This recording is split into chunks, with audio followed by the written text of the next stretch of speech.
starting day two against Northamptonshire around about now. Light continues to be an issue. Orders to an early finish last night. So light's not good enough at the moment. Umpires keeping across the situation. And as soon as there's further news, we shall pass that straight on.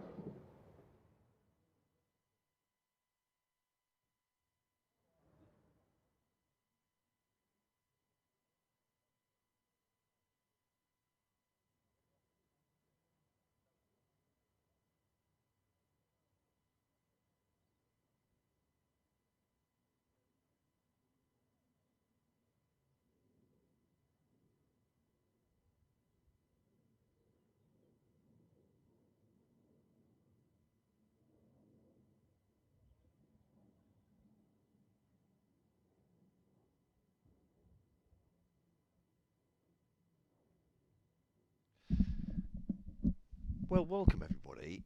You might be hoping to hear the click of leather on willow at this point, but bad light at Canterbury, keeping players off the field, at least for the moment. The umpires are out in the middle taking light readings ahead of Northamptonshire Day 2. And taking another reading. It has brightened up a little bit actually from the gloom around about 10:30, so hoping the players will be on before long.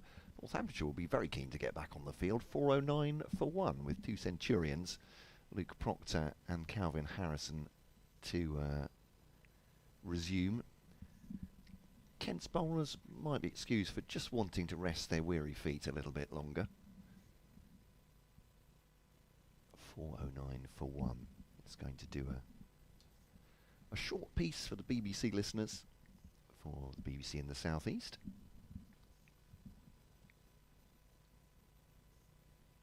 And commentary will get underway in earnest as soon as the umpires call the players onto the field. Umpire Harris is looking very purposeful, I can tell you that. He's just lifted his walkie-talkie to indicate something, I would imagine.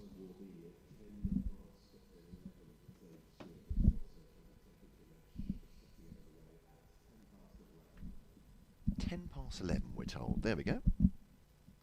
It's brightened up. Thank you very much, Liam. From Kent County Cricket Club as well, confirming that. 10 past 11 start then.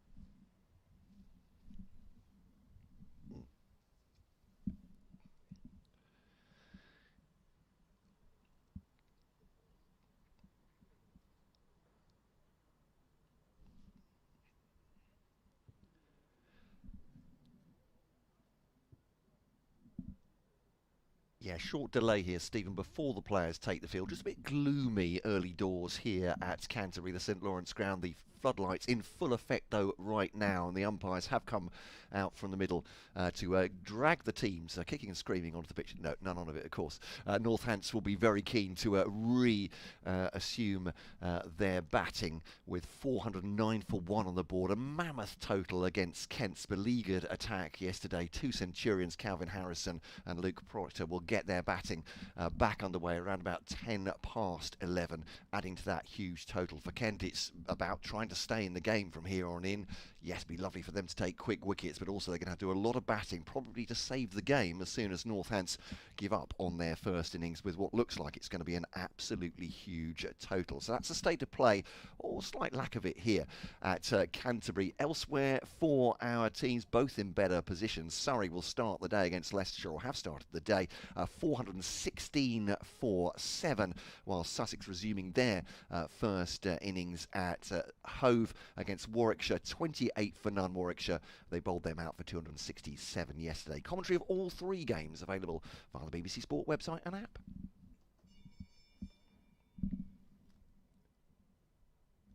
And there, for our online listeners, you may just have heard the bell. Seconds out, and fighters about to get on the field. Kent already amassed, if that's the right word. It's a group of them, a herd of Kent cricketers, an array of Spitfires on the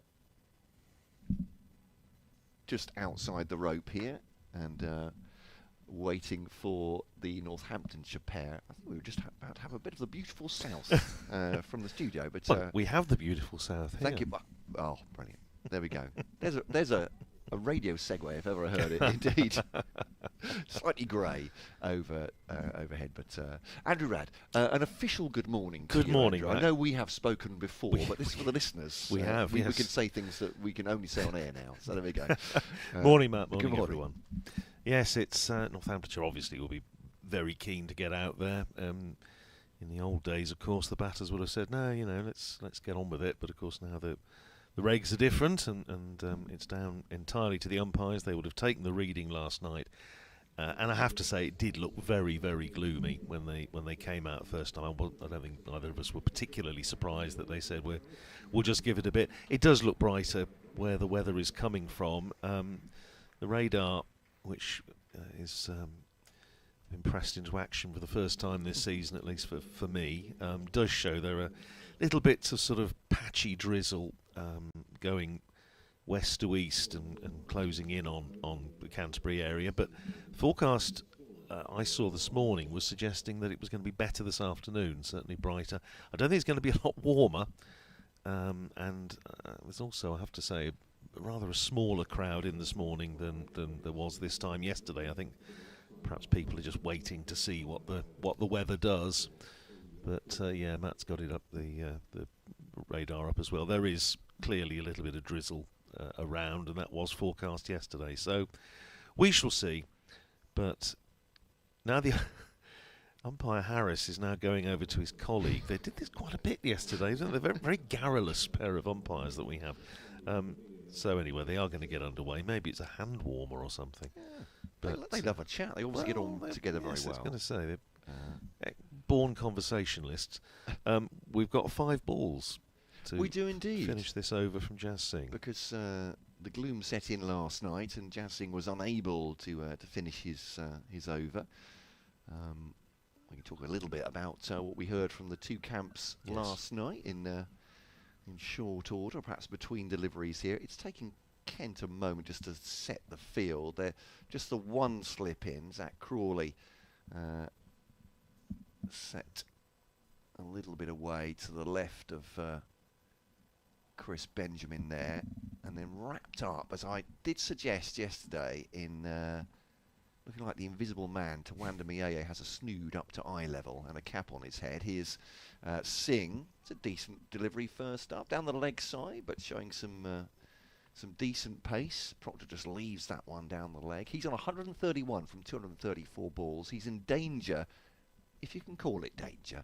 I don't think he'll mind a bit. Calvin Harrison has 124 from 148 balls, so he's catching his captain up, but Luke Proctor, I'm sure, will just look at the score on the scoreboard, not only his own 3 figures, but that 409 for 1, and think, I've done a pretty good job winning the toss, electing to bat, and that is wayward from, oh crikey, that's 4 wides from Jazz Singh. That's a real spray down the leg side. And talked yesterday about a couple of players coming back from more or less a year out, and Jazz Singh is one of those. Terrible ankle injury sustained in the nets in April last year. It's coming back, but yeah, that did feel very loose as a loosener.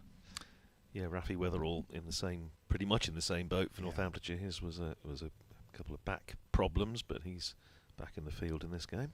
Singh bowls now. It's dealt with on off stump. This one is on the island, and Proctor sees that one into the onside. Sam North East Fields in his dark blue Kent cap. I would mention that pointedly, actually, the dark blue Kent cap, because time was when Sam had been here for some years that the Kent caps fade from dark blue to a brown colour, say, which Daniel Bell Drummond's obviously, he's not changed that one for a while. Sam's got a brand new one this season, having returned to Kent, re-signed from Glamorgan. This one's clipped off the pads. No, goes straight through to Chris Benjamin, actually. And there's no run. Yeah, Jimmy Anderson's Lancashire cap is, after having seen quite a bit of him on the field last week, yeah, his is going pretty much the same way. It looks all these people are playing for Surrey. But oof. Exactly, yes. Please, that was Andrew Radd, by the way, from Northamptonshire. Any Kent listeners? Not a problem we have with our crimson caps. There's some gentlemen at the door with pitchforks and torches as Jazz Singh bowls to Proctor. He's off the off stump quite comfortably. No real pace in this pitch. You were responsible for starting up the Third Man Preservation Society, weren't you? I was indeed. People getting very irate when there's no third man in. Indeed, there isn't at the moment. Well, in the absence of Edward Bevan now, yes. as his Glamorgan side have moved into Division 1, someone has to be representative, I feel like, for Division 2. Round the wicket again comes Singh, and it's helped down to the backwards square. It's tossed back in by Keith Dudgeon there. Actually feels a little bit gloomy, doesn't it, from the commentary box as well. Don't know about you, Radders, but yeah, more trouble picking up the flight of the ball today because of the. It's a little bit gloomy out there, but yeah, fit for playing. As you said, the umpires would have taken a reading last night and have compared this morning, and they're on the field with floodlights in full. And in a sense, that does actually sort of make sense, and it does mean that there is a clearly defined measure, and if it falls below that, then we're off, and that applies for the rest of the match. So it's fair enough. I think it's clear for all concerned. Keith Dudgeon is going to start proceedings from the far end, from the Nackington Road end. Yeah, interesting stuff from Ricardo Vasconcelos last night. Yeah. Saying that Northamptonshire really were racked with doubt about what to do if they won the toss yesterday morning.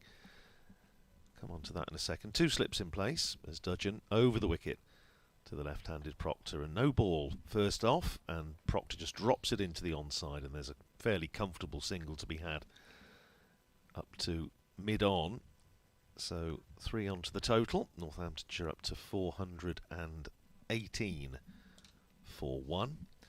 And he actually said, and I haven't actually had a chance to check with Darren Lehman if this was the case, he said it pretty much got to a vote as to whether it was PR or single transferable vote or first past the post or whatever, I'm not sure. But the upshot anyway was that they looked up rather than looked down. They saw it was a sunny day, it was likely to stay sunny for a good part of the day, and they thought, we'll bat.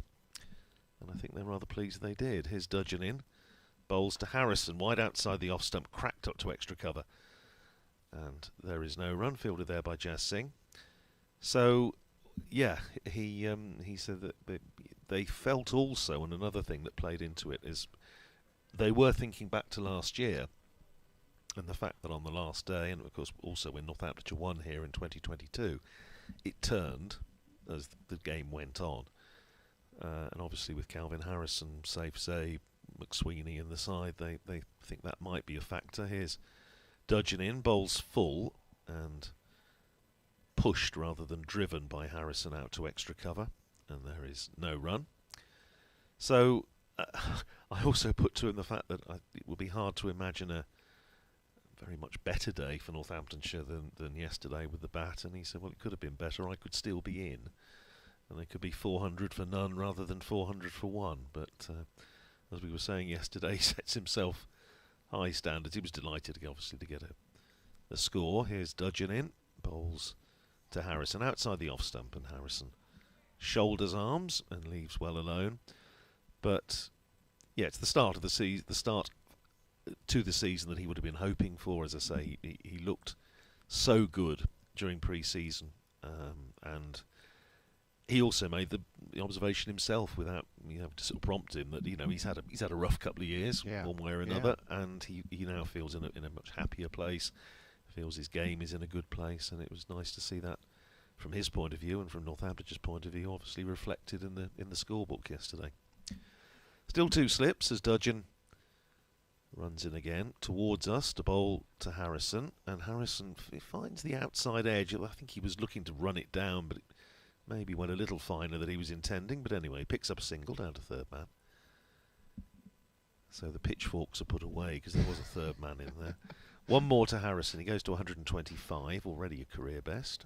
And Northamptonshire to 419 for one. Luke Proctor's career best, 150 made at Derby last year. Game that Northamptonshire would have fancied winning, but for the weather. Here's Dudgeon in, bowls very wide outside the off stump, half stopped by Benjamin, diving across in between first and second slip. They're coming back for two. Interesting to see. Oh, the throw from Zach Crawley knocks the stump out of the ground. Now, looking to see what the signal was. I don't think there was any bat involved, but it must have been close to being a wide. But they ran two, and I think it must have been byes. Must have been byes. Board, yeah. I was going to say it's Well, that's a bit harsh on the keeper, I think. But anyway, Dudgeon is in, bowls outside the off stump, left alone by Proctor, and that is over. 421 for one, 132 to Proctor, 125 to Harrison. Yeah, it was one of those that, you know, given byes against the keeper's thinking, well, what else could I have done? He took off. He finished up, I think, getting at least a fingertip on it, but more or less between first and second slip. Yeah. So it was very wide. But anyway, 421 for one, and the partnership now worth 197. I get the feeling these days, and with the amount of analysis that sides do, that it might go against the wicketkeeper in sort of metaphorical terms these days. In that when they can, the clubs anyway, maybe supporters will look at it and go, well, he's not had a great day, but yeah, when they can tell pretty much the wind direction when they're looking at analysis. Oh, or, absolutely, it's very detailed, isn't it? Yeah. Plus or minus 1 mile an hour from the west. Now Jazz Singh will come over the wicket. He's got that to ton up. 1 for 100 from his 15 so far. That is wayward again from Jazz Singh. And Joey Everson, always very willing to talk to press, know well about the situation, and he found that a lot last year and talked to him. But obviously saying to him, you can't soft soap it, can you? This is a situation they were in quite a lot last year, staring down the barrel of a huge first innings total and maybe a deficit as well.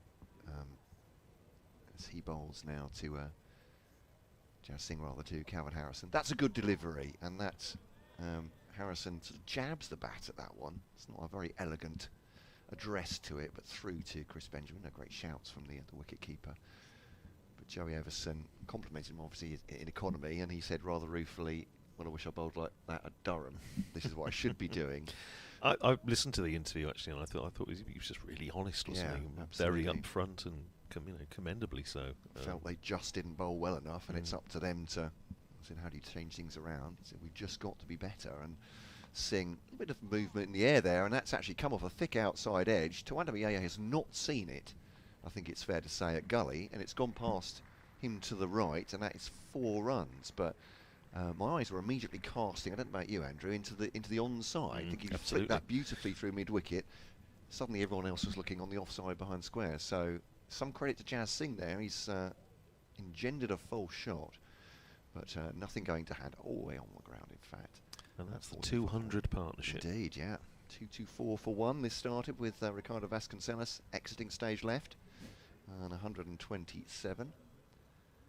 But so Jazz Singh will be hoping for a bit more luck than that time, I guess. But this one is just jabbed on by Harrison into the offside, fielded by Sam Northeast. But also asked about the pitch, and Adam Hollyoaks saying before the season, it might be lively here at Canterbury. We wouldn't mind paraphrasing, a bit of a shootout. Joe Everson saying he thinks the sun earlier in the week has affected what looks green on top, and has maybe turned this into a much better batting strip. But 4-2-5 for one. Singh bowls to Harrison, clipped off his pads beautifully. Oh, it's a misfield. And that is I have to say, even in Jaden Denley's young career, that is a rarity. But he has fumbled that over the rope and He won't be feeling very good about that at all.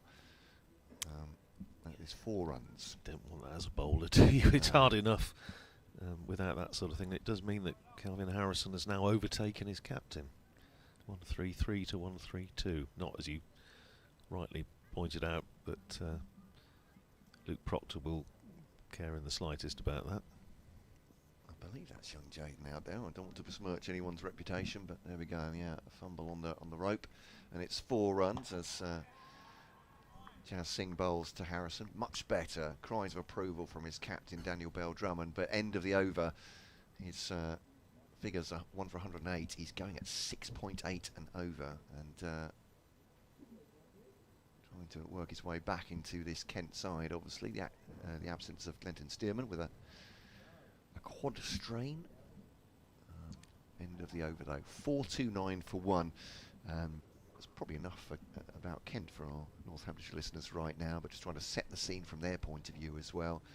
So you're trying to get their heads straight as well after many of these players had a very difficult season last year. Here's Dudgeon, who was excellent yesterday, in and bowls outside the off stump, shaped nicely in back towards the off stump of the left-hander, but safe leave for Proctor. Ian Callaway's posted a beautiful photograph of somewhere on the Kent coast this morning. He was at the game yesterday, and I think he's gone for a swim this morning and popping into a couple of bookshops. So it's a very pleasant morning, but I'm sure he'll be with us a little bit later. It is getting a bit gloomy again, I reckon. Here's Dudgeon in and bowls to Proctor, who pushes it up to mid-off. Bell-Drummond comes across to field, and there is no run. Was actually a spectacular sky this morning when I first got to the ground. I took a picture of it. It's looked a little bit like Independence Day, you know, the film with the huge alien craft coming in. But I'm sorry, I missed that. Coming in somewhere over Blean, you know. But Blean is famous for it. Yeah, absolutely. There's all sorts of the Roswell of extraterrestrial Kent, activity. Yeah. That's my regular route into the ground in the morning. Here's Dudgeon down the leg side.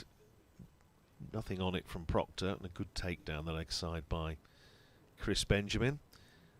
Yeah, some interesting comments on socials about from supporters of both these sides. I did enjoy one from a former Northamptonshire player who probably better remain nameless. So I think I've obviously been following it yesterday through us, and saying that it was so flat that even one of his former colleagues, who again had better remain nameless, could have got 100 on it. Outside the off stump goes Dudgeon, cut away by Proctor down to deep backward square. There's a man on the boundary, and Proctor comes through for a single. He goes to 133, moving back level with his partner, and Northamptonshire to 430 for 1. But as a former Northamptonshire captain on the same group last night pointed out, you've got to get them. And it doesn't matter. Yeah, it doesn't matter. It's the pitch may be easy paced, but you've still actually got to score the runs, and that's what they did yesterday. I'm looking to carry on today as Dudgeon in bowls to Harrison on his hip, turns it away. Certainly 1. They'll think about 2, but they'll think better of it in the end. There is a man coming in from deep square, but I think the running was one of the factors yesterday, in particular the opening pair, Vasconcelos and Proctor, ran really well, ran aggressively. 1 or 2 slightly tight seconds that that they did have to get the hammer down on, but it was good stuff generally from that opening pair in their record opening stand for Northamptonshire against Kent. 431 for 1. Dudgeon still with 2 slips in, bowling to Proctor wide outside the off stump, and it's one of the rare really loose balls that Keith Dudgeon has bowled. He tried to dig that one in, but it was short, it was wide, and Luke Proctor climbed into it with a display of relish that you don't always associate with Luke Proctor's batting, and clubbed it away for 4. He goes to 137. Harrison is 134, and at the end of the over, and I think the umps are going to have a word here, this seems to me to be getting close to where we were when they didn't start. 435 for 1 it is. Jazz Singh is getting ready to bowl. Anthony Harris just having a word, I think, with Hassan Adnan. It may not have been about that. It may be about something totally different. But it seems to the naked eye to be pretty murky. I think they've got the reading. Yes, they have. They're checking the reading. Right, yeah.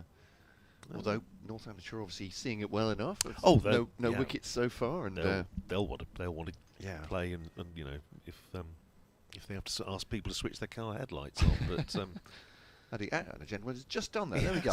Yes, crikey, the influence you have, Ladders. This one's defended into the offside. Never mind the commentator's curse we were talking about yesterday. This man is literally electric. So 4-3-5 for 1. He's parked dangerously close to me, actually, down that far end of the ground. Yeah, the back of the right next to my car. I have yeah. to say, I was a little bit close to the white line. I have to say, because I'm expecting something on the tannoy before long. Telling me he's probably to leave the ground, I'd imagine. With the tall commentator. Yeah. Terrible parking shamed. This is clipped into the onside. A foolish delivery from Jazz Singh. Harrison will come back for a jogged second. Dug on to 437 for 1. Worth mentioning at this point, although it doesn't seem like there's any great pressure on the Northamptonshire pair, that this new ball is only 12 overs old at this point. But I was talking to Joey Everson about that, and he said, you know, I think, reading between the lines, he was saying, obviously, when you've been out there a whole day, sometimes the new ball just disappears quicker when you're struggling to make breakthroughs.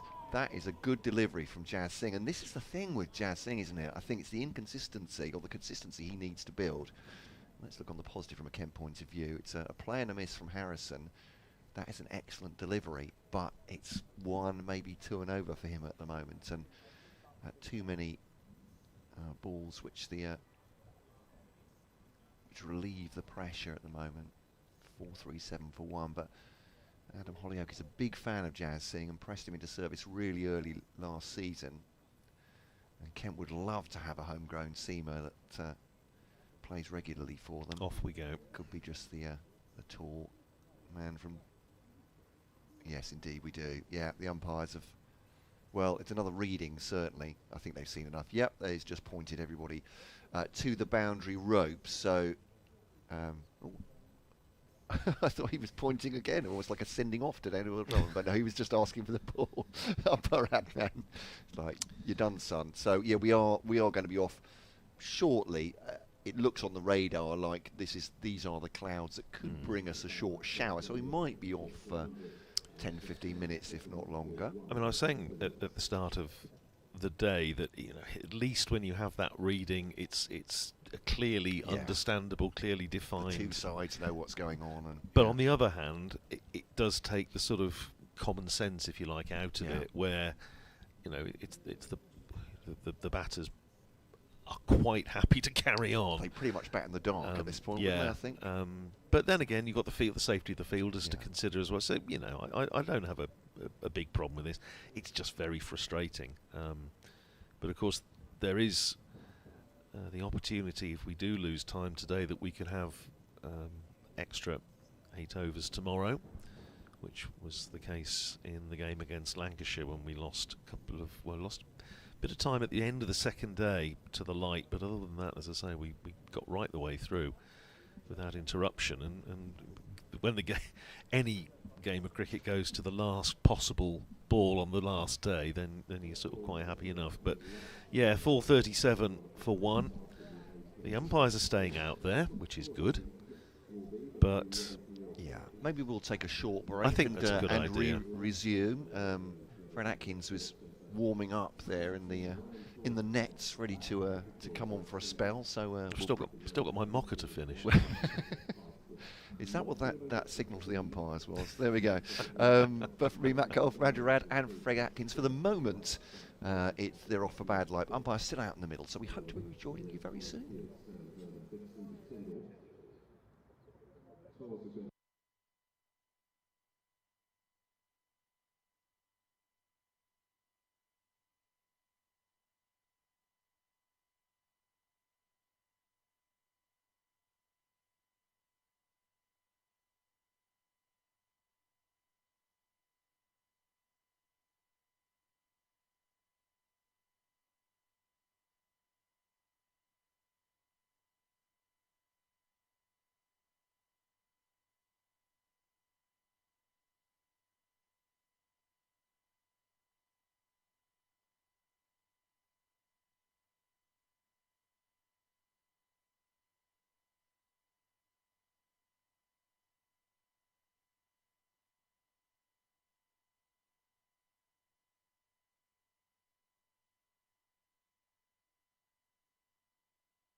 just a brief update for you online listeners here on the BBC streams on BBC Radio and BBC Northampton.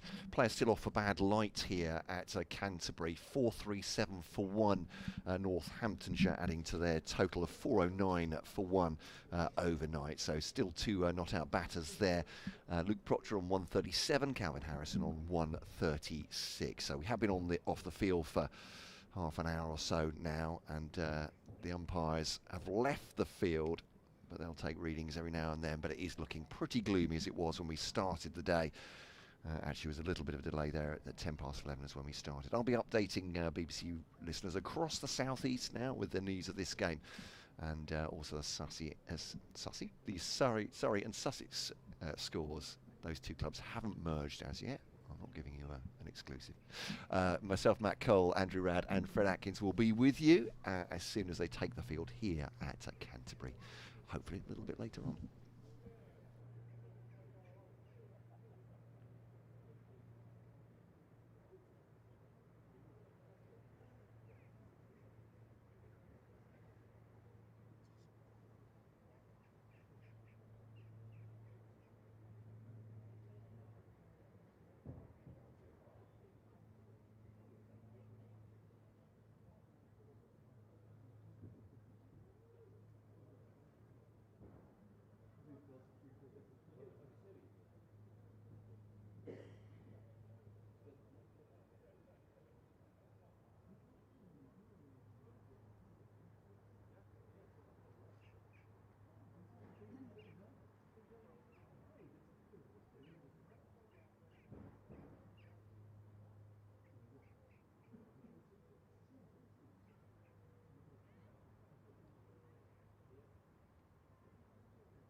Yeah, it's dry, Stephen, but it's gloomy, I'll tell you that, and that's why the umpires have the players off the field at the moment. The floodlights are absolutely shining brightly, which gives an indication just how dark it is out there without them. They're not allowed to take over from natural light. How the umpires work out what the watershed is, we're not entirely sure, but they say it's not safe to play at the moment. They're taking another light reading as I speak, but they've been off the field here at Canterbury for at least half an hour. Northamptonshire have added to their overnight total. They were 409 for 1, a massive first day total for them. Fantastic, with 3 Centurions, 2 of them not out when they resumed this morning. 437 for 1 they are now, and will be when they get back on the field, hopefully a little bit later today, but no play currently at Canterbury, with the light not good enough for the teams to take the field. Elsewhere, for our sides, looking good for Surrey at the Oval. 5-13 for 8 they are at Leicestershire, racking up a big total of their own. While Sussex started well against Warwickshire, but they're now 83 for 5 at Hover. A quick flurry of wickets, that's in reply to Warwickshire's 2-6-7 all out. That's what Sussex bowled them out for yesterday. So Sussex trailing by 184 runs with 5 wickets remaining of their first innings. Commentary while these games are on via the BBC Sport website and app.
Well, welcome back, ladies and gentlemen. We are about to get back underway in on the second day of Kent against Northamptonshire here at the St Lawrence ground.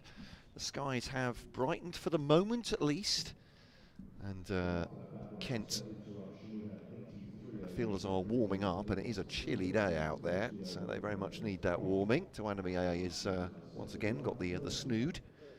That's Sam Northeast is affecting 1-2. So to Jaden Denley to come on now, Kent's fielders in the cable knit jumpers as well. Just waiting for the batting pair. Calvin Harrison on 136 and Luke Proctor on 137. 437 for one, resuming this morning at 4:09 for one after a fantastic day with the bat for Northamptonshire and a punishing one for Kent's bowlers. I'm Matt Cole. Alongside me is Fred Atkins, author, filmmaker, online scribe. Yeah, just started a new website called The Spitfire, which is dedicated to Kent County cricket. It's part of a network. Part of a network of websites around the country. There's an organisation called Counterpress, which are deciding to try and revitalise coverage of county cricket. Basically, there's a version in Northamptonshire which is called The Stealer, and the idea is it's a website dedicated to each county. And I'm editing the Kent site, which is the website address is thespitfire.counterpress.media if anyone is interested. And it seems to be going pretty well so far. And well, we've just been told, Andrew's just pointed out, we've just been told that lunch is going to be at 1:30 today, which is... What? I'm absolutely scandalised. So, well, it's going to be at 1:30 if the light doesn't deteriorate. Is it too late for a strike? So, well, we should get an hour and 10 minutes of play in, if that's correct. Yeah. Dare I say, it makes all sorts of sense, actually, having feigned surprise and shock, but I think that's about right, isn't it? We've lost some play. Jazz Singh will resume. He's got 3 balls of his 17th over and the 96th over of this innings, and it's pushed away by Calvin Harrison, and there's no run. 4-3-7 for 1. Yes, so 12 overs lost, which, I mean, theoretically we could make up at the end of today, or some of them, but given the lights have been not exactly spectacular to start the day, maybe not, and there may be a little bit of murk on the horizon as well, but let's enjoy the cricket while we can, as Singh bowls to Harrison. It's a comfortable lead for him, shoulders, arms, turns, looks at Chris Benjamin behind the stumps, and Kent wicketkeeper pouches that one easily. Alongside him is Zach Crawley, the one slip, and he's at a sort of slip and a half, I'd say. So between first and second, if you like. Yes, he's very wide, isn't he? And he's also quite... Yeah. He's not particularly deep either. No. Maybe expecting much off this pitch. Singh bowls, and that's on a leg stump that, even though this ball is 13 overs old now, the second new ball, as it's pushed into the onside for a single, and Calvin Harrison levels with his captain, 137 each. It really looks pretty lifeless out there, but then it's up to Kent to try and make that happen, try and force the issue. 4-3-8 for 1. Fred and I, and obviously we'll now comes to the mast here, both follow Kent professionally, and we'll keep our personal feelings about the county as supporters completely separate from that.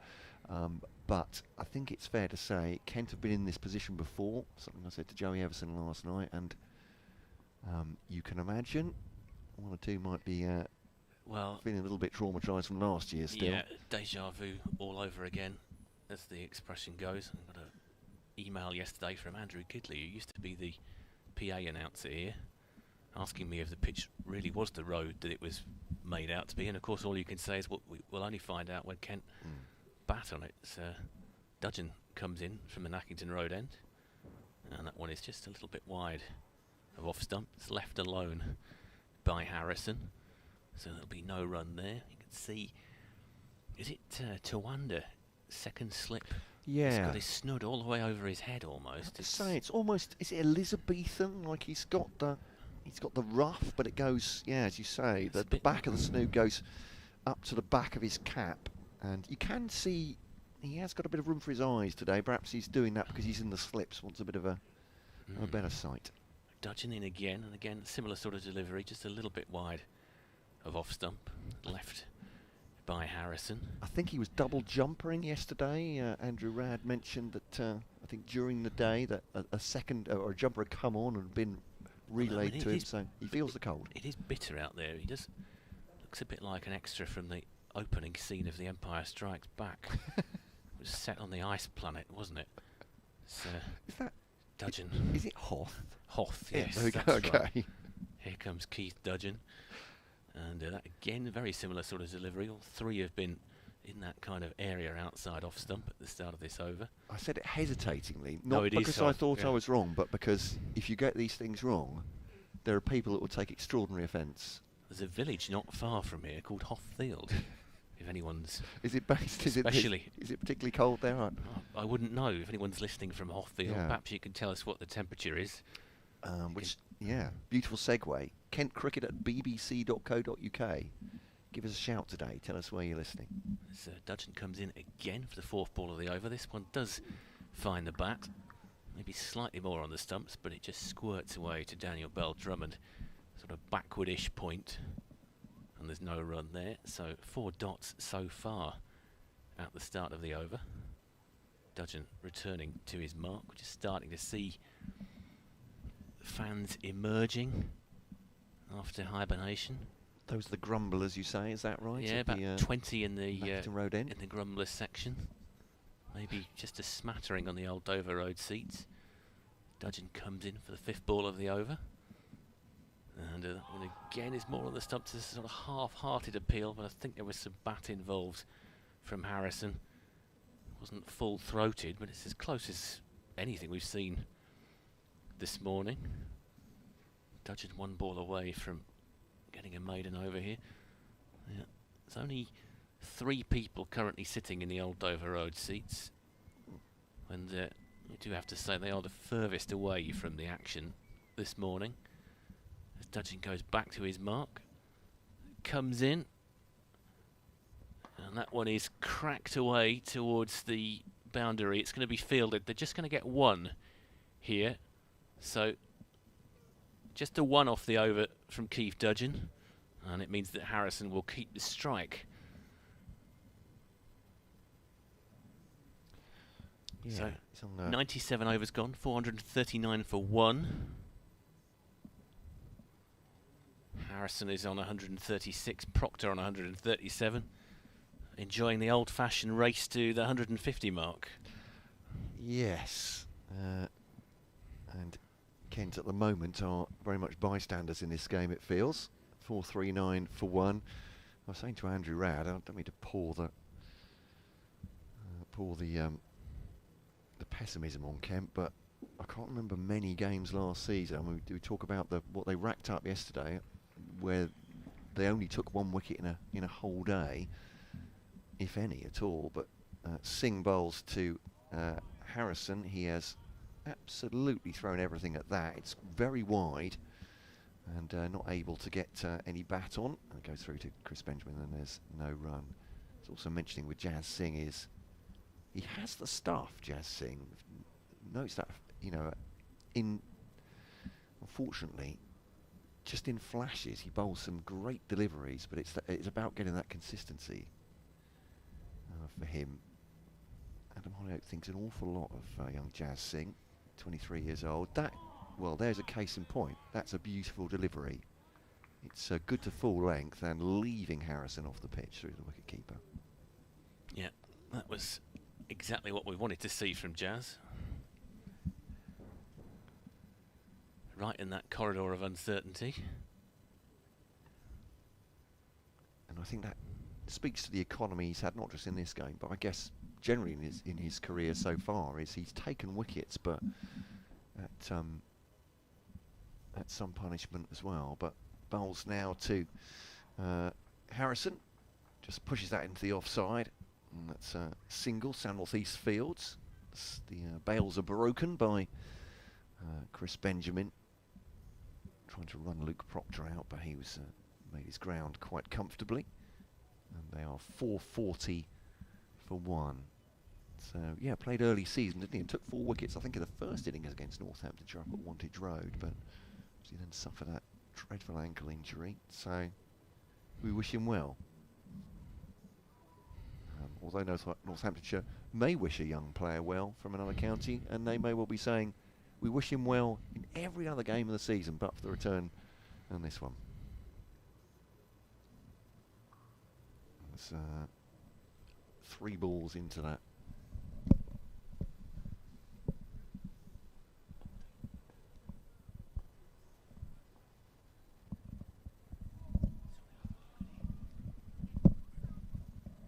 My apologies to BBC Radio Kent, just coming to us there, as they may return to us, but as this next one's a dot ball, I had my my headphones turned down. There we go. Oh, I could hear Grease for about 2 minutes, which was something of an ordeal, to be honest. It's Olivia Newton-John and John Travolta. Singh is into bowl. Bowls to Proctor outside the off stump. He'll leave that one. It's quite a long way outside the off stump as well.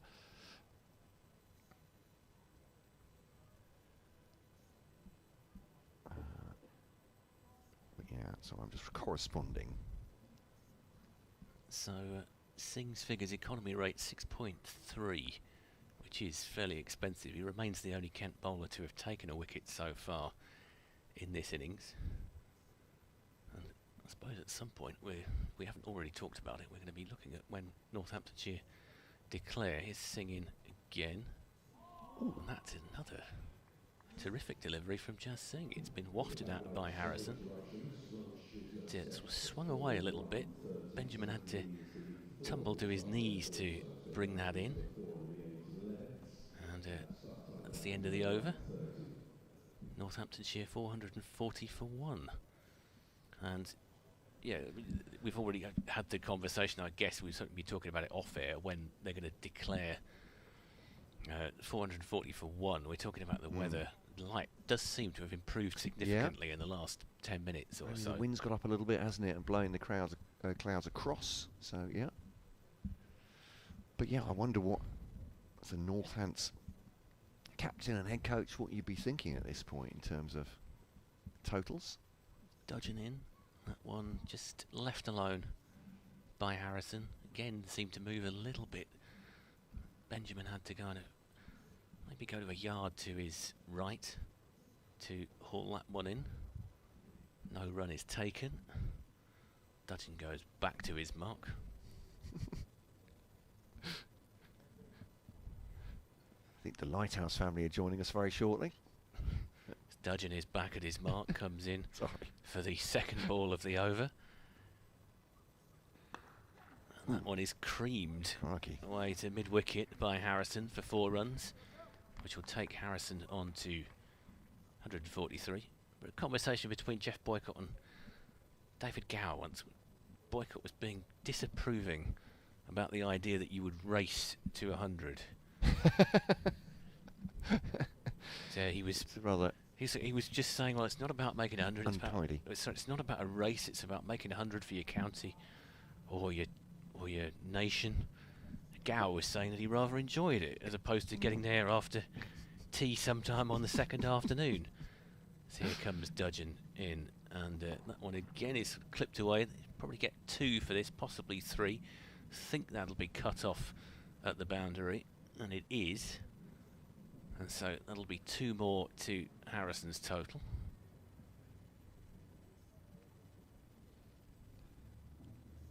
So rather unseemly rush, Jeff Boycott would think, is that so? If you were going to pick on anybody that would disapprove of a race to a landmark, I think it would be him. As Dudgeon comes in again for the 4th ball of the over.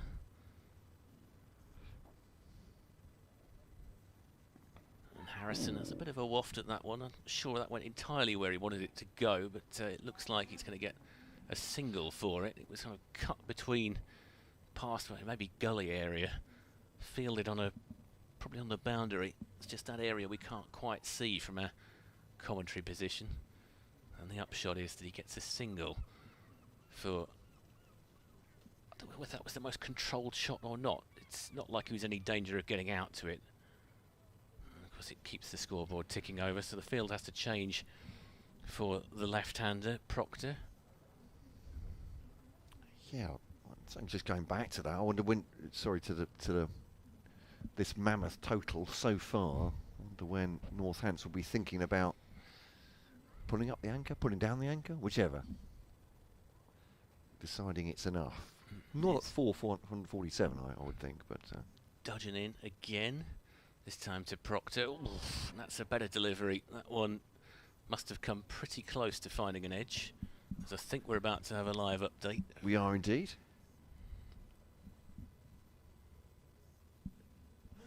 With Stephen Brown on across the southeast.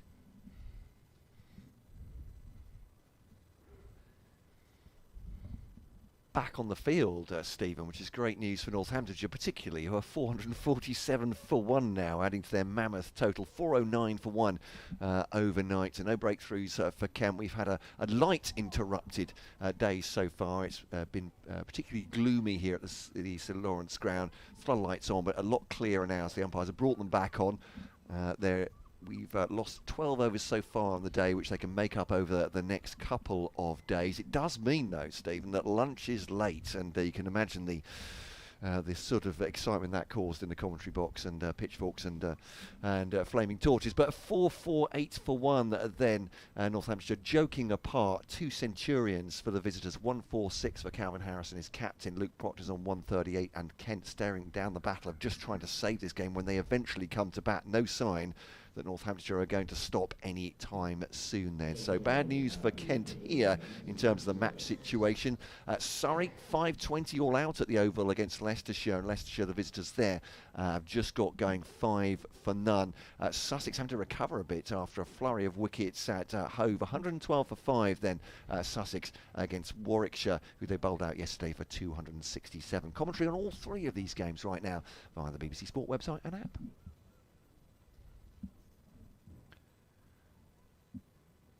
Yeah, I'm not entirely sure, listeners on the stream, that I did explain that it was a 12:30 lunch, and I think we mentioned it as we came to air. But yeah, so lunch 12:30, 1:30. Beg your pardon.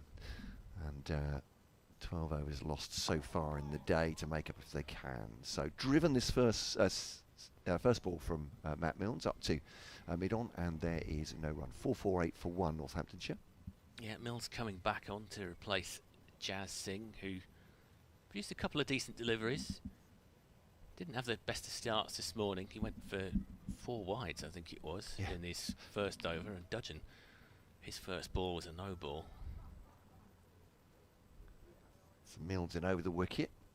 Seabowles in. Bit of movement off the pitch from outside off stump onto off stump, but Proctor times that well into the onside.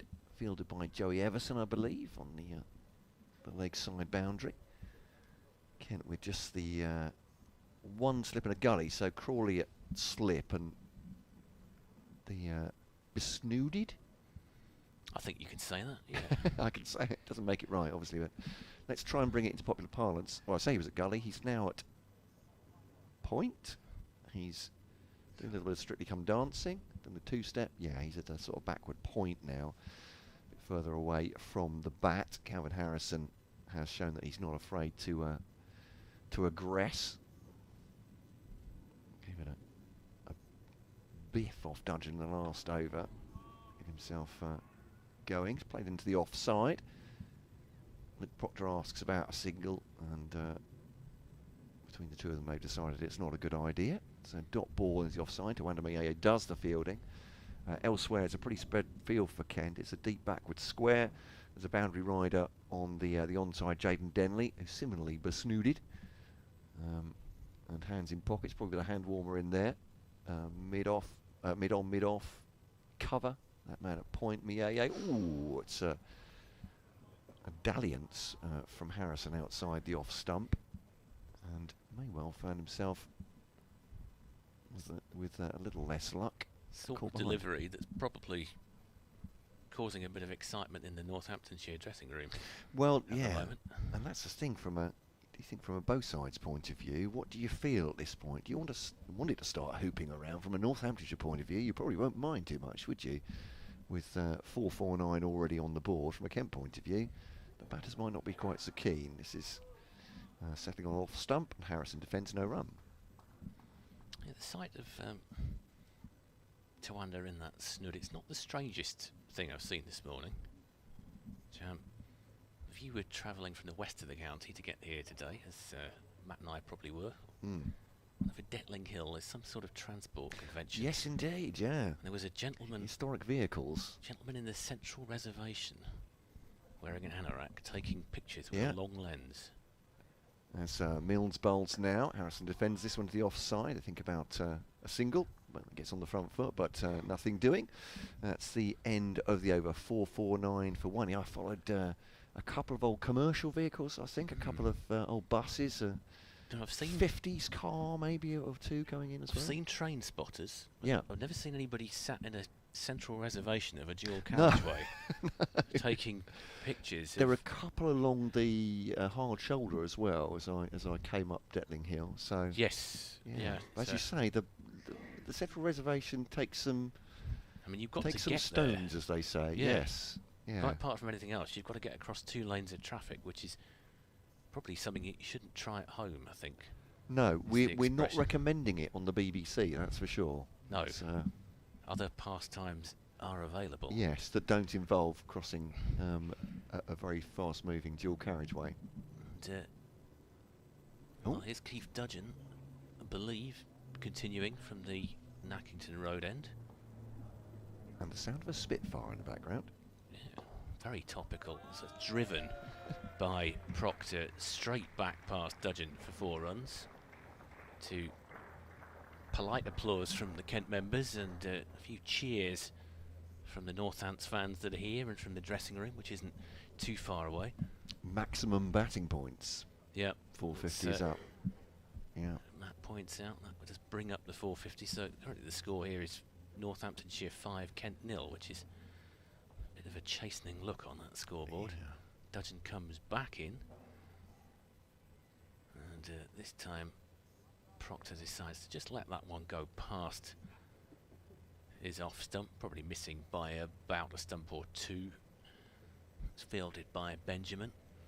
So we're talking about the race for the 150 here. Proctor is on 143, Harrison is on 146. He's just slowed down a bit, Calvin Harrison, in the play we've had so far today, but that's not to say he won't... Well, he's got a significantly quicker strike rate. It's 80.2 compared to Proctor's 56.1. He was going about a run a ball for his ton, wasn't he? Pretty close. Dudgeon comes in and again is left alone by Proctor. Again, a very similar sort of delivery to the one that preceded it. Probably missing off by maybe a stump and a half. There's a bit of an atmosphere building outside. I mean, the good crowd in yesterday. It was 1,005, I'm told. Probably helped by the fact that it's school holidays and the weather was, if not warm, it was at least sunny. I don't think there's quite as many in today as Dudgeon comes in again. 4th ball of the over. And that one a little bit wider of off. That one is again left alone by Proctor. You could see it deviate a little bit in the air as it passed the bat. Benjamin had to come quite a long way to gather it. Dudgeon returns to his mark. 453 for 1, 4 off the over so far with 2 balls remaining. Dudgeon in for the 5th delivery of the over.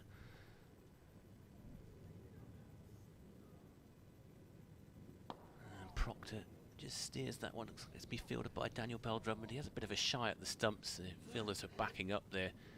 I think Proctor was going to be fairly safe. You're right. Yeah. But, I think at this stage, probably thought it was worth a shy.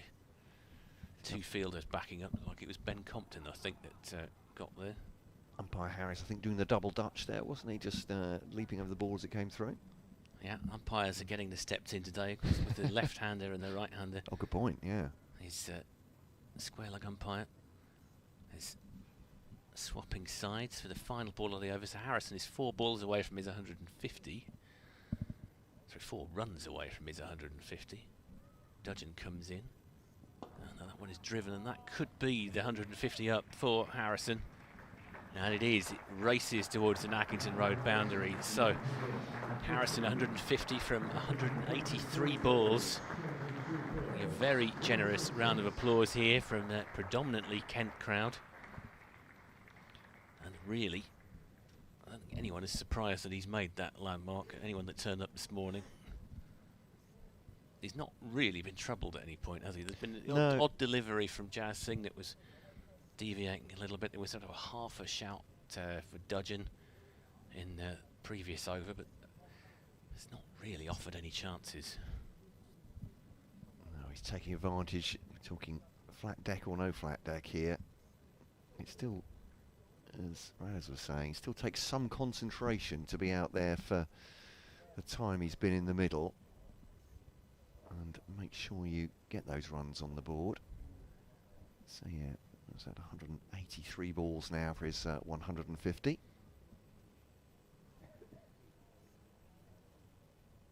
Just checking the minutes on that as well. As Milne starts a new over. There's that little bit of movement, a hopeful appeal from Matt Milnes, no more than that. Umpire Adnan is unmoved. Yeah, I think that was pitching well outside leg. It may just missed anyway. It probably would have been maybe slightly wide of leg stump. Wouldn't have missed by much, but it definitely didn't look like it pitched in line. So Calvin Harrison at the crease, 3 1/4 hours for his 150. Proctor. Nice flow of the bat, that one. Just close the face on it, out towards the square leg boundary. They hustle through for 2. That's good running, considering these two have both, well, just about both got 150. 4, 5, 9 for 1. I suppose the truncated nature of this game means that they've had a reasonable amount of rest in, as they've been batting for about 20 odd minutes. Effectively had 2 20-minute sessions this morning. Yeah, absolutely. Milnes none for 91 in his 21st over. Does good delivery as well. Squares Proctor up. Coming back from outside the off stump. He's bowling right arm over the wicket to the left-hander. Just that bit of movement back towards the Northamptonshire captain. As I said, just turned him round a little bit, but not catching the edge once again. So I'm just raising the effects microphone to hear if there is a... Another aircraft in the yeah, vicinity. I think it's a Spitfire is circling, as you say, very topical. Seems to be inspiring Northamptonshire more than Kent at the moment, unfortunately. This one comes back in towards the pads, keeps it a little bit low, but Proctor sees it off and there's no run. Another figure wearing a stick, Jaden Denley out there. Yeah. Not quite as high up his head as Tawanda is wearing. Currently. But I'm not going to tempt fate here, but I do wonder if it's just getting slightly warmer here as the sun is peeking through. Yeah, I suspect we might not get too many more interruptions after this. No, the ice might melt off the windows before we know it. Here's Milnes to Proctor outside the off stump and a good leave through to wicket-keeper Benjamin. No, I take your point, and although there are showers sort of skirting us as well on the radar, as you pointed out, looks like it's going to be brighter this afternoon, and that cloud does seem to be breaking up a little bit, and the wind's up, so it's blowing across the ground. So did say there was about a 40% chance of rain around about 2 o'clock, so right. I think that's probably going to be the biggest risk to us here this afternoon. Milnes once more from the pavilion end, bowling to Proctor, drives this one. It's a straight drive, and after it goes, Keith Dudgeon gives up as it makes its way across the practice wickets, and that's 4 runs, and it's 150 for Luke Proctor, the Northamptonshire captain. As you can hear, fulsome applause from this Kent-centric crowd. 150 from 264, a patient innings, and will be feeling very good about his day and a bit's work so far. Luke Proctor, having won the toss, elected to bat first. 4-6-4 for one Northamptonshire. Who knows when the next big record will score, but this is will fall rather. But already this partnership is at 230. Sorry, exactly 240 at 464. Came together at 224. Yes, I'm just trying to find that record. The cogs moving, can you? We've got the record sheet, haven't we, somewhere here? We've already for the second wicket. The first, the opening stand was a record partnership. It smashed the previous record of 282. So they're not a million miles away from it. Messrs Brooks and Livingston. L. Livingston, he's been around for a while as Liam. Maidstone 1954. Not quite that long, I don't think. Not quite that Livingston either. But yeah. Radders will be able to regale us with tales of those two. It looks like, is it Joey Everson has come on from the Hackington Road end? So he's bowling to Harrison. He just bowls a dot ball. Joey Everson was our press interviewee last night. He was talking about the fact he had a difficult game at Durham. So he decided to alter his plans for this match and was going to try and be as boring as possible. That's the way that he described it. Certainly his economy rate has improved. It comes in again this time. There's not a controlled shot necessarily from Harrison, but he's going to get 2 for it. Just sort of squirted towards square leg or backward square leg, and they'll come back for a second.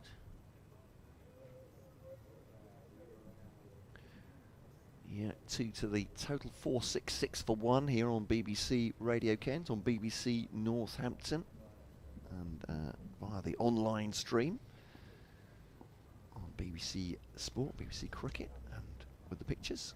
Everson again is left alone by Harrison.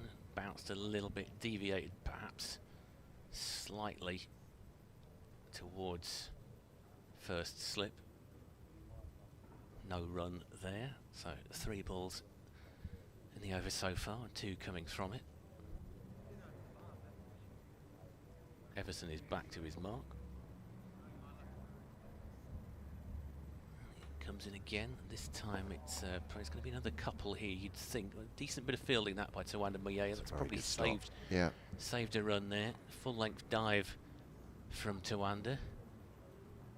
And so that's an extra single. Proctor will take the strike. Proctor on 150, of course, having brought up that milestone in the last over. So the field shifts around again for the left-hander.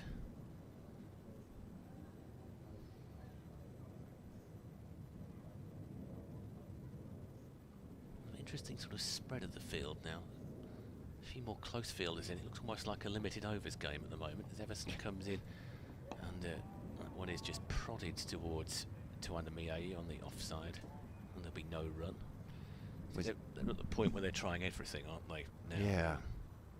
I think there's an element, obviously, within this for Northamptonshire of keeping Kent out there as well. And attempting to break the spirit at this point for when the batters do come on. Obviously, we'll be weary, having spent so long in the field, but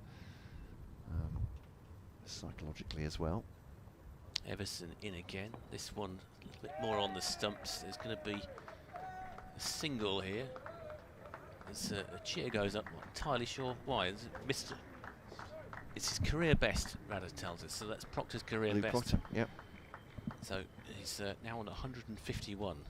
So both of them in uncharted territory. Calvin Harrison already. They like it here, don't they? Let's put it that way. They do, after last season. 722 for 6 last year, and you wouldn't bet against them. I mean, I think the only reason that they wouldn't necessarily beat that this time around is I don't think they're going to leave it that long to declare. I think they've already got themselves into a position where they've to try very hard to lose a game from here. You'd have to have some kind of declaration on the final day or something like that. There's Mills is about to bowl from the pavilion end. Yeah, I was just looking up Calvin Harrison's previous best, which was in that 722 for 6 declared. As he pulls that one from Milnes away, just a bit shorter. Yaya Fields on the square leg boundary. So yeah, that was 122. That's when Calvin Harrison passed his best, and not past his best, past his. You get the idea. We know what you mean. Yeah. He's got a lot of cricket in front of him. And for Luke Proctor, his 150 that he has just surpassed, coming against Derbyshire last season. So it's left outside the off stump by Calvin Harrison, and there's no run. So in uncharted territory, these two, and so the partnership might at some point become very much that as well for Northamptonshire. Keeping an eye on 282 to match their best against Kent at the Moat in 1954. All these will not be good news or music to the ears of Kent supporters or players. Much more jarring. Driven up to mid-on, fielded by Dudgeon, no run. And I might gather we might be on national and international radio with Sports Extra shortly after 1 o'clock. All sorts of landmarks being brought up, and Andrew Rowley's unrolling the honour roll at this point to regale them with tales. You and Andrew will be on mic at that point. Fred, so here's Matt Milnes, and worked up to mid-on by Harrison. He's trying to get forward there, actually, so credit to Milnes for pinning him in his crease. No run, 469 for 1 though. Yeah, just looking at it's just all too familiar, isn't it? We've seen this so many times last year where the opposition to Kent just tick away landmarks. I think we all kind of came here hoping that we'd see a bit more of a contest this year, and it just hasn't happened. At some point, Kent fans would love to be setting some good ones of their own. As Milnes bowls, it's always seeming away from Harrison, no need to play, and so he doesn't. Dot ball. I mean, if anything, it's worse than last year. I mean, I'm struggling to remember a partnership. Just sort of, we have kind of blanked it from our minds slightly. But 469 for 1 is biblically bad, isn't it? No, absolutely. I don't think, as I said from yesterday, there was a day where Kent bowled all day and only took a single wicket. So yeah, this is absolutely wretched for them and dispiriting for a side that wanted to put all that behind them from last season. Milnes bowls. It's a good delivery from Milnes, and I think the likes of Ben Sanderson will be looking at that with some interest. Beats the bat through to the wicketkeeper though, 469 for 1. So update coming for before long, making sure. I've already used my excuses, Fred, about this new kit that we've got. It's got a number of bells and whistles on it, to use my very elementary understanding of it. It could be air traffic control for all I understand. We found out yesterday as we went to air with what was being sent to Kent Cricket Club, long suffering as far as we're concerned with the with the technicals. That yeah, there was a combination of about 7 or 8 different buttons to press to make sure that happens. It might explain why there were so many aircraft in the vicinity. So Everson will come in from the Nackington Road end, and that'll just be prodded by Proctor. So yeah, be no run. In my defence, I mean, keeping all this air traffic away from each other and trying to do a commentary at the same time, it's not the easiest job in the world. But there we go. Far from it. That's why I was monitoring that Spitfire. It does seem simplified compared to some of the units I've seen in the past. It looks like it's kind of slimmed down version as Everson comes in again. And this time it was a heave by Proctor. I don't think he had it under control, but it looks like it's going to be stopped on the boundary, so they're going to control it. They thought about coming back for 3 there. I wonder if they've... Well, I suppose it's fairly obvious they've decided to have a bit of a hit now. Yeah. There's not really got anything to lose in this situation.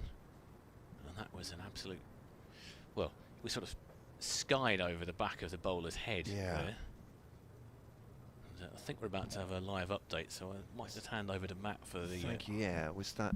Just heard someone saying, and it's landed perfectly, and I thought they were talking about air traffic control again, but I think it's something to do with interplanetary travel.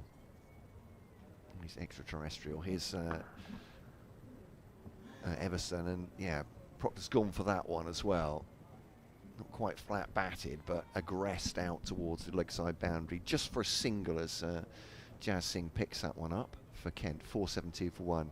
It's a very good point. Might as well let loose now. It's an accommodating wicket, a tired attack, ball coming onto the bat reasonably. Already 472 for 1 on the board. It is. It's gone from good to great for Northamptonshire, and from bad to worse for Kent as Harrison takes this one on a little bit loose. Will Tawanamiaye catch him? He will. Bottom hand came off as he launched that into the onside. Calvin Harrison, and Tawanamiaye catches just inside the leg side boundary in front of the Freeman House flats, and that is finally a second wicket for Kent. 472 for 2 though, at huge damage to them, to morale and to the scoreline as far as they're concerned. But Carolyn Harrison, a career best already, 153 for him as he departs in the 104th over. Regulation catch in the end on the boundary from Tawanamiaye. Warm applause as you'll hear from the Kent fans as he departs.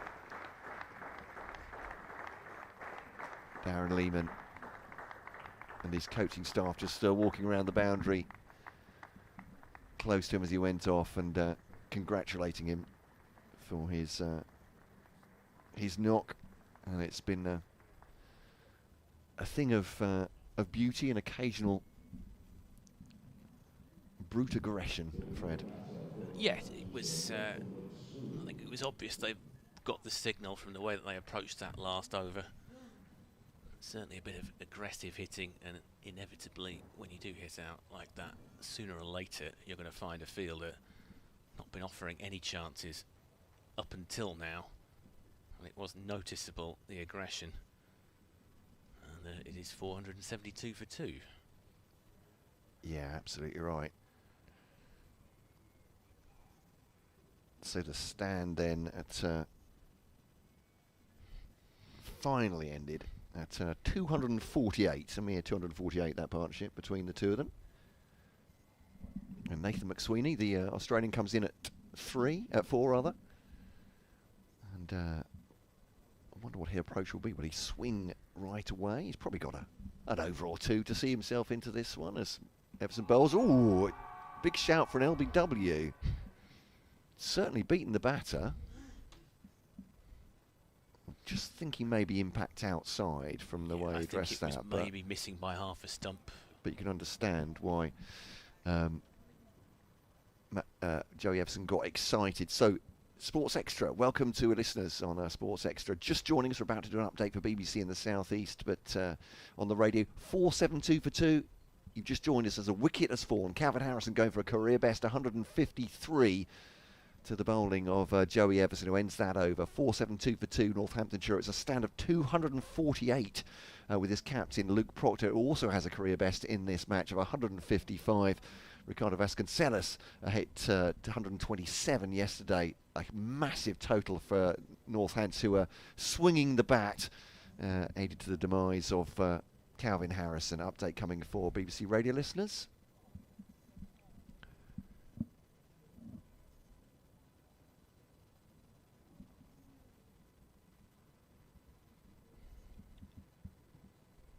They've just taken their second wicket, but it's been an absolute Pyrrhic victory, that one for Kent, because Northamptonshire 472 for 2. Now Joey Everson took the wicket, a catch just inside the boundary from Tawanamiaye, because Northamptonshire's pair, Luke Proctor and Calvin Harrison, who's just got out, swinging for the fences at the moment, just adding to this huge total they've got already. Calvin Harrison going for 153, a career high for him. Luke Proctor swings at that one, it's up in the air. Will this be a second wicket in quick succession? It won't. It falls between two Kent fielders in the end. and they'll just add to their run tally to go to 4-7-4 for 2. Wretched a day and a bit for Kent so far. It's been interrupted by bad light, but looking set fair now for most of the afternoon, with 12 overs to make up as well. And Northamptonshire stretching this huge first innings and record-breaking total occasionally. 4-7-4 for 2 here. Elsewhere for our sides in the southeast, Leicestershire 28 for none at the Oval. Surrey eventually all out for 520, so a massive first innings total of their own. Sussex a flurry of wickets mid-innings, are 130 for 7 against Warwickshire, who they bowled out yesterday for 267. Commentary of all 3 of these games via the BBC Sport website and app. As that one's gently pulled away by Luke Proctor for a single off the bowling of Matt Milnes. 4-7-5 for 2 then. Nathan McSweeney yet to score. Shall I make way now if you want to go through the rest of this over? Welcome to. We might have to do a bit of a dance. I think. Well, I think if. I see. Yes. If Radis takes over from you, and you can take over from me. Oh, it's very exciting this. And there we go. And swing your partners, etc., etc. There'll be some sort of elaborate dance between the lot of us. I see where we're going here. There is some sense in what Fred was saying there. Not a little. As Milnes bowls on middle stump, McSweeney sees it off his middle stump, yet to score off 3 deliveries. The huge jeopardy that Northamptonshire find themselves in, the Australian, coming to the crease with only 475 for 2 on the board. Goodness me. Andrew Radd. Yes, thanks, Matt. It's been a pretty good morning for Northamptonshire, and I think the signal has definitely come from head coach Darren Lehman to just press on. Saw that at the fall of Calvin Harrison's wicket a few moments ago. He was just giving little hand signals to Proctor, which I'll come back to in a second, as Milnes bowls, and worked into the onside by McSweeney, who's going to get a couple of runs, just flick back inside the rope, down by the ice cream van, which is not exactly doing a roaring trade today, unsurprisingly. 2-2 McSweeney. 477 for 2. Yeah, it's just that little hand signal suggesting that the ball might be zipping a little bit, and maybe Northamptonshire are thinking if it is going to brighten up later, they actually quite like to have a bowl while it's still overcast. Here's Milnes with 2 slips in, bowls, and McSweeney defends solidly back past the bowler. So Northamptonshire's opening pair, Vasconcelos and Proctor, putting on 224 yesterday, which was a new Northamptonshire record against Kent. And then the second wicket partnership, 248 between Proctor and Calvin Harrison. Harrison out for 153 off 193 balls, 3 sixes, 22 fours. Made his maiden championship century here last year. Here's Milnes in, bowls to McSweeney outside the off stump. McSweeney leaves well alone, 477 for 2, and around about 20 minutes to go until lunch, Fred. Yeah, having a later lunch than usual, scheduled for 1:30 here. It's a bit of a truncated morning, a 20-minute session starting 10 minutes late. And since the resumption, which was around about 12:30, it's really been all Northamptonshire. We have had the 1 wicket for Everson, but as Andrew was pointing out, it's come after the order has clearly come for Northamptonshire to start hitting out. You wonder if it's with that weather forecast in mind, of course also with the sheer amount of runs that they have, 477 for 2. They're really in a position where it's their game to lose from here. The only tactics from here are how they can best force a win. So it is cold here, but it's not necessarily going to help Kent as Everson comes in from the Nackington Road end, and that is steered towards backward point. They're going to get a single out of that, so Proctor will move to 159, and McSweeney will take the strike. For listeners that are joining us on Sports Extra, Joey Everson was talking to Radio Kent last night, saying he's decided to be boring in this game. He went for a few at Durham, and he altered his plans, had a bit of a think about it, and has decided to just try and be as boring as possible. He did say he'd like to get a couple of wickets. He's got one, and that one is steered again, a very similar sort of area. Be another single. So the total moves on to 479 for 2. I was interested in your interview with Vasconcelos last night, where he said they weren't entirely sure what to do when they won the toss yesterday. No, they weren't, and he even said, and whether this was just a little bit tongue-in-cheek, he said they were pretty much in the realms of having a vote on it, but in the end they looked up rather than looked down, saw it was a sunny day and decided to bat. As Everson comes in again, that one again is steered towards a backward point area, and there'll be another single to Northamptonshire, so McSweeney moves on to 3. And I think on balance they're probably quite pleased they did. Yes. All things weighed up and taken into account. Well, the old cliche about it being a good toss to lose doesn't really apply in this instance. I wonder what Kent would have done. We didn't actually find out yesterday. Everson is coming back in for the 4th ball of the over. And that one is just prodded carefully by McSweeney. It'll be fielded on the offside and there'll be no run. Well, as we were saying on commentary yesterday, it was curious in Northamptonshire's previous match, first match of the season at home to Lancashire last week. The toss was academic because Lancashire won the toss and batted. Had Northamptonshire won the toss, Glenn Chappell, the senior assistant coach, said they would have bowled. And there's Everson in again, and that one is driven.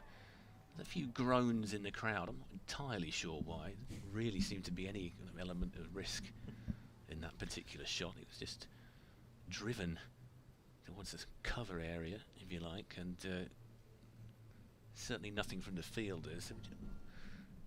Maybe they were groaning about something else in the crowd, who knows. Did I hear there was a forum at lunchtime? There is, sort of, yeah, yes. talking of groaning, as here comes Everson, and that one is going to be, again, prodded out towards the short cover area, if you like. There is a members forum here, and do wonder if Simon Cook, the director of cricket, might just be getting his tin hat ready for that one. So usually the most hot topic at these forums is car parking, but I suspect it might be a bit livelier today. Yes, it always used to be at Northamptonshire AGMs. It used to be that the lavatories were always the big topic of conversation, to the extent that the late Ken Turner, secretary for many years, actually had a member of the committee, which was then huge, they had 30 odd on the committee in those days, was more or less responsible solely for the upkeep of the toilet arrangements at Wantage Road. What a job that is. Absolutely. Here is Milnes running away from us from this pavilion end, bowls to Proctor, who just pushes it away down behind square on the leg side, takes a hand off the bat, and they come through for a single. Proctor to 161, beating his previous career best, which was 150 made at Derby last season. 481 for 2. It's a sign that you're going all right. I'd say if the members are only complaining about facilities, then you're probably having a reasonable time. There's a new chief executive here at Kent, Yes, Michael of course, Wilshaw, yes. and it'll be his first members forum, so that'll be interesting for him.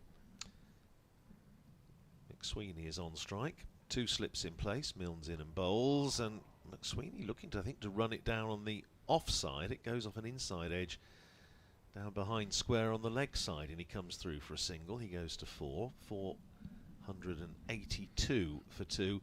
McSweeney making his county debut in the championship debut in the previous game against Lancashire, and was dropped first ball off Jimmy Anderson. There were a few drops yesterday, weren't there? Only one sort of really obvious one, which is, I know Tuanamie couldn't take a return catch off his own bowling. The others were all a bit sort of half chances rather than drops, I think you'd say. Yes, I would agree entirely. Proctor on strike and down to 1 slip for him as Milnes is in over the wicket and bowls short, and Proctor gets into position to hook and then thinks better of it. They're obviously baiting the trap because they've got a deep mid-wicket, a deep backward square and a long leg, all either on the boundary or within about 10 yards of the boundary. So Proctor just pulling out of the shot, McSweeney going down and having a word with him. Almost a body line. Oh, well, field. yes. Herald. So Northamptonshire have the Red Bull captain and vice captain out there at the moment. Nathan McSweeney newly appointed as vice captain, as Milnes is in to bowl to Proctor. That is short again, and Proctor's got something on it. It's gone down for 4 to fine leg, and there was some bat involved, bat and glove, I think. And Matt Milnes looks not particularly chuffed about that, but Proctor will quite happily take it. 165 to him, 486 for 2. So McSweeney coming to Northamptonshire as captain of South Australia, having recently led them to their second successive Sheffield Shield title in an absolutely corking final against Victoria, which, as Nathan McSweeney said when I interviewed him last week, they didn't really have any right to win. They were way out of the game and came back and won it. Here's Milnes in bowls short, and again Proctor is in position to pull. It goes sailing over his head and is called a wide by umpire Hassan Adnan into the gloves of Chris Benjamin. 487 for 2. Did bounce over his head, didn't it? Head height. Did. And he was in a normal guard position, so fair enough. They're quite tight on that these days, aren't they? This season and last season, umpires. And I think it's sensible. Again, I think if the batter can't play a proper shot at it, fair enough. 487 for 2, Milnes. In again, bowls to Proctor, that's full. It's outside the off stump. It's left alone by the Northamptonshire captain through to Chris Benjamin. Northamptonshire's brains trust, Darren Lehman, and his senior assistant coach, as we call him now, Glenn Chappell. They're getting the laps in, aren't they? They are. Well, yeah, Darren Lehman does. He's a great one for a lap. Hoping he might actually pop up and join us on commentary at some stage. He did say when Northamptonshire were bowling, he'd probably pop up and have a chat with us. So hopefully he will.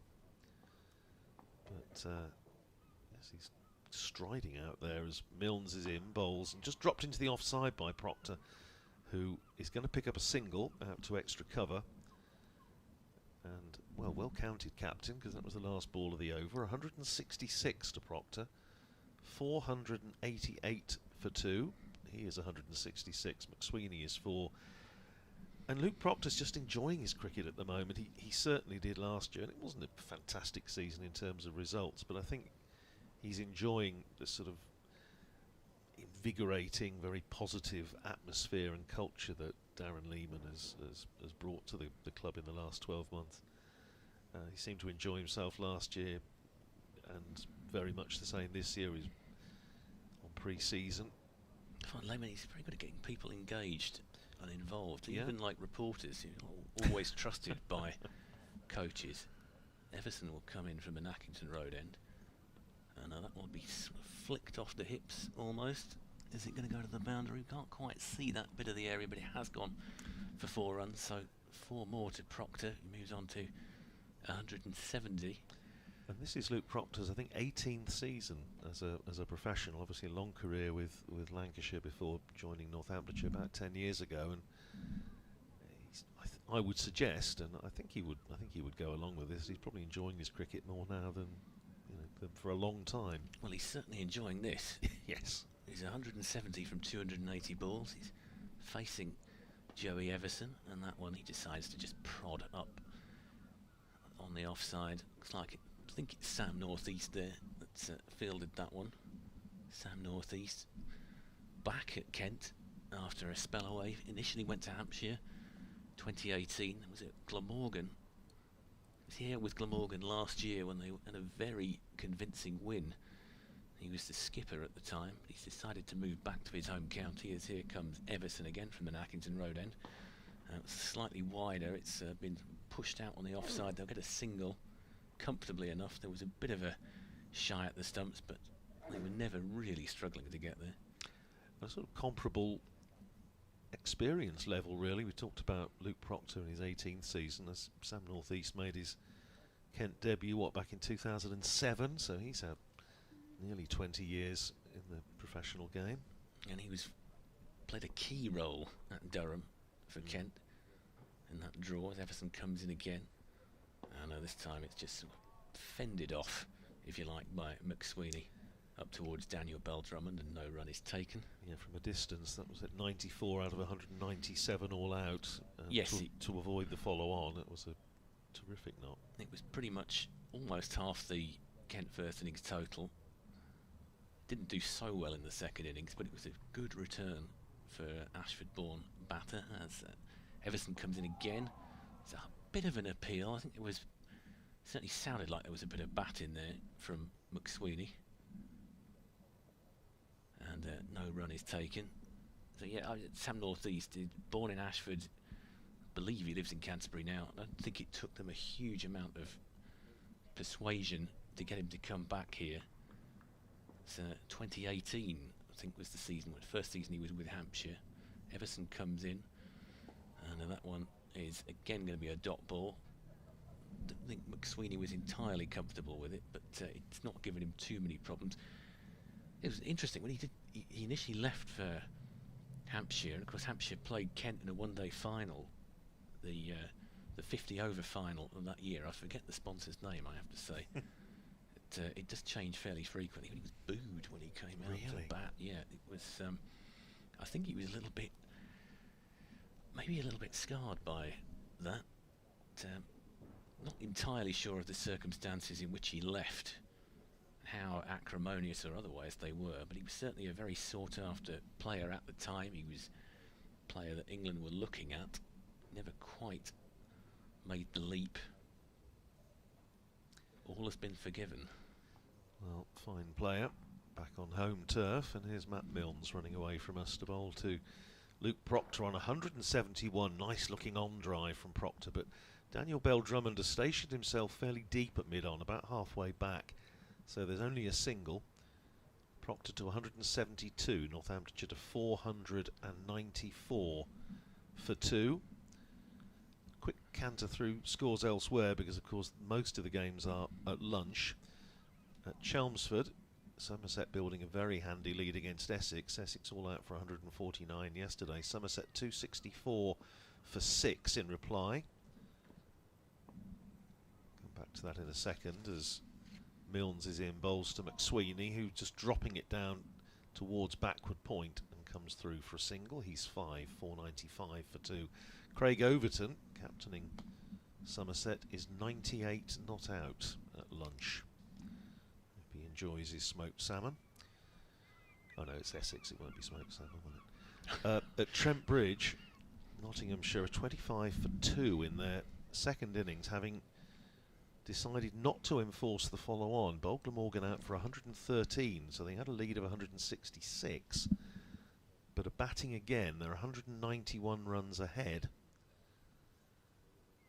Tim van der Hoogten has removed Hasib Hamid, who's had a poor game with the bat, unusually for him. He's gone for 2.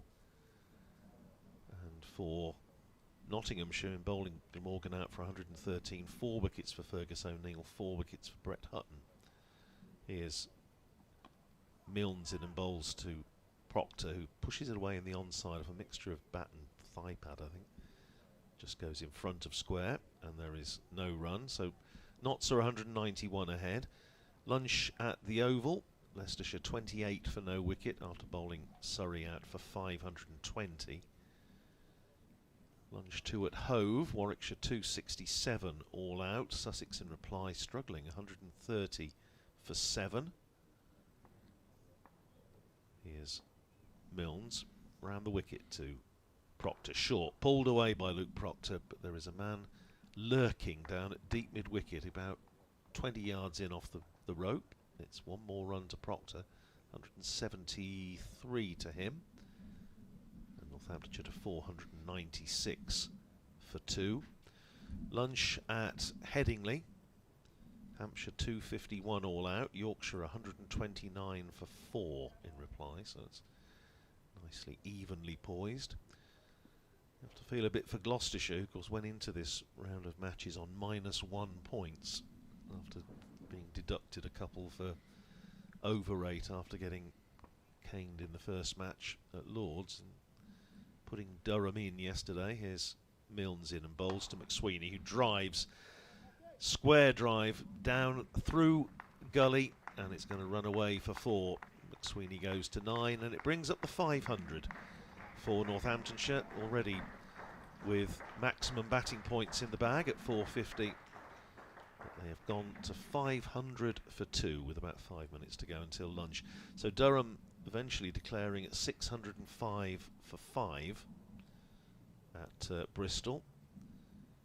And Gloucestershire have already lost a wicket in reply. They're 4 for 1 at lunch, with Cameron Bancroft out, Kemar Roach for 2. Here's Milnes in, bowls, and McSweeney defends, rolls up to mid-on, and that's the end of the over. 500 for 2, 173 to Proctor, 9 to McSweeney.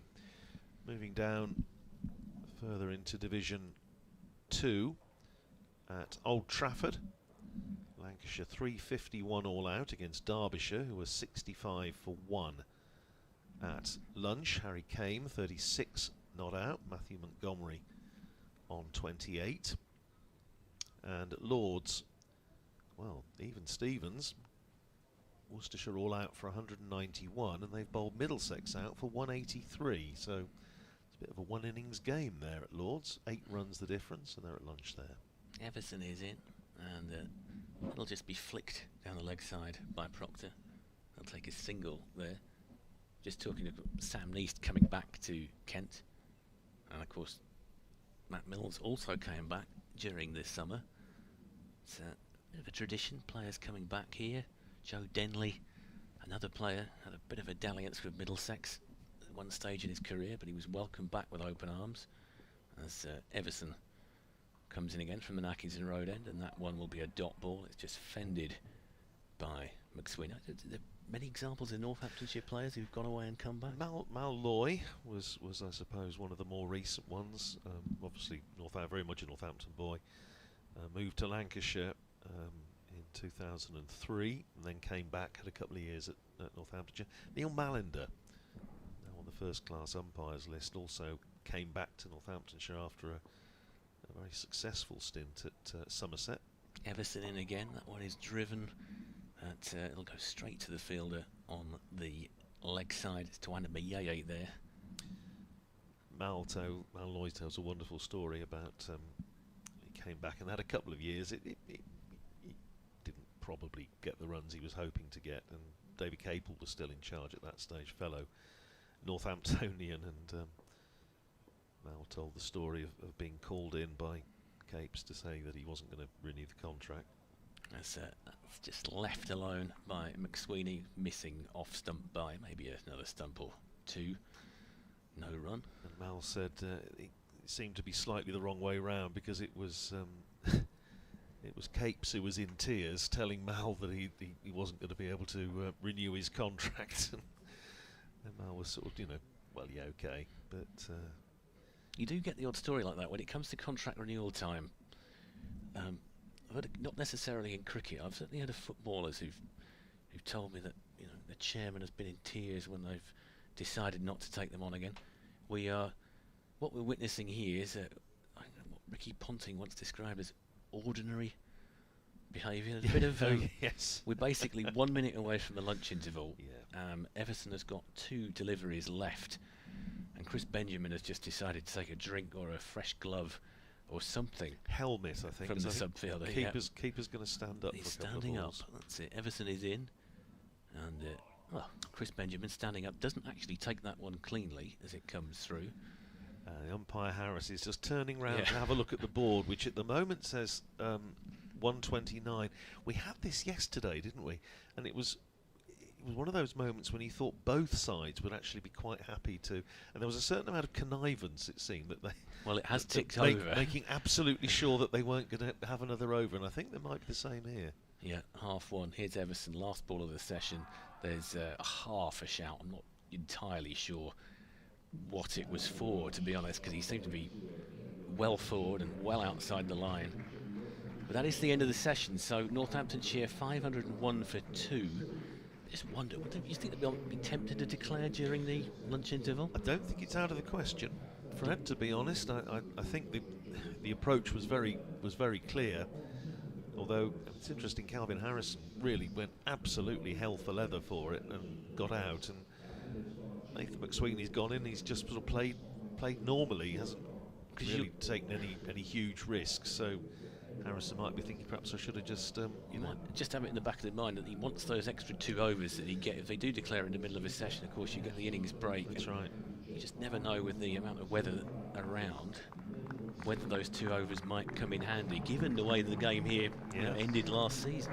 Yeah, absolutely, and you make that point, Fred, and it's a very good one in that Vasconcelos talked about Ricardo Vasconcelos' interview yesterday, and one of the things he did say, which again fed into the decision to bat first, was that they saw last year here, they also saw when Northamptonshire won here, 4 years ago, that it turned on the last day. In that case, it was a bit later on in the season. But on that occasion, Rob Keogh and Simon Kerrigan bowled Northamptonshire to victory. Last year, Calvin Harrison and Yuzi Chahal, the 2 leg spinners, nearly bowled Northamptonshire to victory. So they're thinking there is a possibility there may be a bit of help for the spinners. They've got Harrison again, they've got Save, they've got Nathan McSweeney's off spin. So it's all in their minds. We shall see. Anyway, lunch here at the St Lawrence ground. It's 501 for 2. Luke Proctor, 174 not out, career best for the Northamptonshire captain. Nathan McSweeney is 8, the 1 wicket to fall this morning. Calvin Harrison caught by 2 under Mayeye on the boundary off Joey Everson for 153, breaking a 2nd wicket stand worth 248 between Proctor and Harrison. So lunch here at Canterbury. We will be back when play resumes at around about 10 minutes past 2.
so could you start to clear the outfield now, please? Could you start to clear the outfield, please?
In a word, no, Ben. We're coming to the end of a late lunch, so the one thing that's kept Kent, I suppose, a bit more rested is the fact that we've had a bad light during the first session of the day, which means we've lost 12 overs so far of this game, and it's been pushed on a little bit. The umpires bring them back on at 12:30 for an hour. So about to retake the field, but with the Northamptonshire 501 for 2. So Kent have doubled their wicket tally from yesterday, but that's in no small manner due to the fact that Calvin Harrison and Luke Proctor, who'd both made 150 by this point, started to swing the bat to move the score along a little bit quicker. Calvin Harrison going for 153, the one wicket to fall today. Career best for him, caught off the bowling of Joey Everson by Tawanda Mayeye in the deep. His captain Luke Proctor is still there, 174 not out, another career best. All sorts of landmarks are falling, but for the visitors here who won the toss yesterday and batted through the first day for 409 for 1, 501 for 2 when they retake the field, and then it'll be a question of time, as you know, Ben, and anyone that knows cricket will know, until Northamptonshire decide to pull the plug and put Kent in here. Looks like a pretty flat pitch, but as with last season, Kent are staring down the barrel of some severe scoreboard pressure, some nervousness. I'm sure they'll be outside, given some collapses last year as well. It all feels a bit deja vu for Kent supporters, hoping their team can do themselves proud with the bat when they eventually come to the crease. 501 for 2 though, Northamptonshire, as they resume in the second session of the second day.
So welcome back. It's session 2, day 2, here at the St Lawrence ground, Canterbury.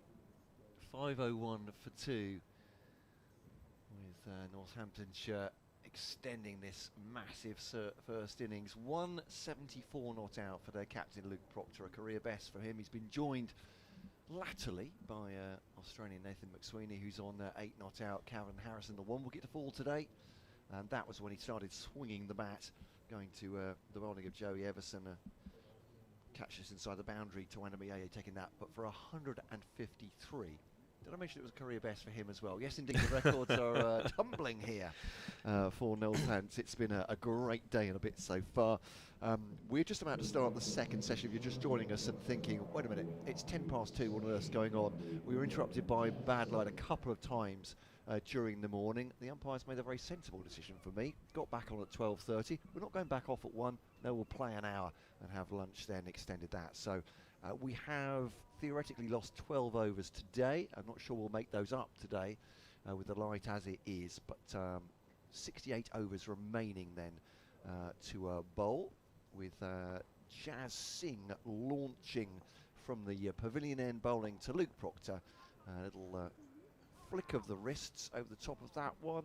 Square leg fielder does field it, ends up literally on their back, now gesticulating at wicketkeeper Chris Benjamin. Can't quite see who that is. Is that Joey Everson there? Could well be. But yeah, anyway, it's a dot ball after all that. Interesting to see how Northamptonshire do play this, because they had that little spell, didn't they, after we came back, where at 12:30 with Luke Proctor and Calvin Harrison, as you described, both having a big swing and looking at, we thought, well, it's declaration imminent. And then after Calvin Harrison got out, it just quietened down a bit. As Singh bowls to Proctor now, just hurries him a little bit. High on the bat though, works it down to backward square, deep backward square, and that is a single. Fairly procedural for Luke Proctor. Calvin he perished in the cause, didn't he? Yeah. Caught on the boundary, and Nathan McSweeney's gone in, and so far at least he hasn't really done anything particularly spectacular or flamboyant. He's just gone about his business and played himself in normally. So I don't think Northamptonshire are going to be wanting to bat that much longer, I wouldn't have thought. You'd think a day and a couple of sessions would be the maximum, wouldn't you? But full delivery from Jazz Singh, more or less in the block hole, but not at any great pace. And Proctor sees that away McSweeney sees that away for a single. He moves on to 10. Proctor has 175. Northamptonshire 5:03 for 2. You're with Matt Cole, with Andrew Radd. We joined by Liam Knight from Kent County Cricket Club before long as well. A cast of thousands. We've heard from Fred Atkins today as well. May well join us in the final session. So Singh bowls to Proctor, ducks underneath that bouncer, and there's no run. Commentary cornucopia we have this afternoon, or something. So we go. Yeah, the credits will be long on this one at the end of the show. So if you're watching on the stream, I don't know. They don't do that yet. Perhaps they should. There was some talk about American broadcaster style, getting us all together in suits and having a photo together. Maybe Augusta style, but it never quite came to pass. And for it's dug in by Singh, it's left by Proctor. I have to say, for viewers of a sensitive disposition, and my absence from that is probably a great thing. So 175 for Proctor, 10 for McSweeney, and 5:03 for 2. Well, it'll be frightening enough that Fred and I will both be in our best bib and tucker on Tuesday night for the Wisden dinner. So that's going to be an interesting sight. It certainly will be. You and your finery. Assuming I can get into it still. It's always a bit of a worry. It's a Singh to Proctor again. Goes a little bit short. Proctor shoulders arms through to the wicketkeeper, and that's the end of the over. Singh's been expensive, no two ways about it. 1 for 114 off 19, going at sixes in his first game back since the 18th of April last year. A terrible ankle injury ended his season. But Northamptonshire won't be feeling too much sympathy for his bowling figures. They've made hay on a pitch which has been batting friendly, I think it's fair to say, Oh, but yeah. they really have stuck to their guns, punished the bad ball, and at this point they are going very well indeed. And Northamptonshire's head coach Darren Lehman has joined us in the box, so after this over I will nip off and do one or two other things and leave you in the company of Matt and Darren. Here's Joey Everson starting the second over of the afternoon. Forward goes Nathan McSweeney, who's made 10, just the 1 wicket to fall today, that of Calvin Harrison, caught on the boundary off Joey Everson for 153. Career best for him, career best for Luke Proctor, Northamptonshire's captain. Now helmet coming on, so Chris Benjamin, as we saw just before lunch, is presumably going to stand up to Everson, and the sun is doing its best to come out. Sort of milky at the moment, isn't it? But it's nice to see it. It was, I mean, decidedly gloomy when we got here this morning. But the forecast had got this about right. It did say it would brighten up this afternoon. Here's Everson then, keeper standing up, 2 slips in, bowls off the back foot, and a gorgeous bit of timing by McSweeney, who's just stayed on the back foot and punched it away through the covers for 4. That's a handsome shot. He goes to 14 and Northamptonshire to 507 for 2. McSweeney, of course, made a double 100 captaining Australia A against England Lions during our winter. Here's Everson from the Nackington Road end and forces McSweeney into a defensive stroke, just pushed out into the offside. And there is no run. Floodlights on, as they have been all day. They were a little bit late, about 10 minutes late starting, and then as Matt described, we had 20 minutes, then they were off for a bit, but it was, common sense from the regulations, which is not something you ought necessarily say in the same sentence very often, but I think on this occasion that was fair enough. Is Everson in and McSweeney again, pushing it out into the onside this time. And the besnooded to under me AA comes across from mid-wicket to field. I'm glad you're taking on besnooded. I think it's you've started something, Matt, and you've started it. I'll finish it. It's not necessarily changed the world for the better, Radders, but you know, one does one's best. No, not much does.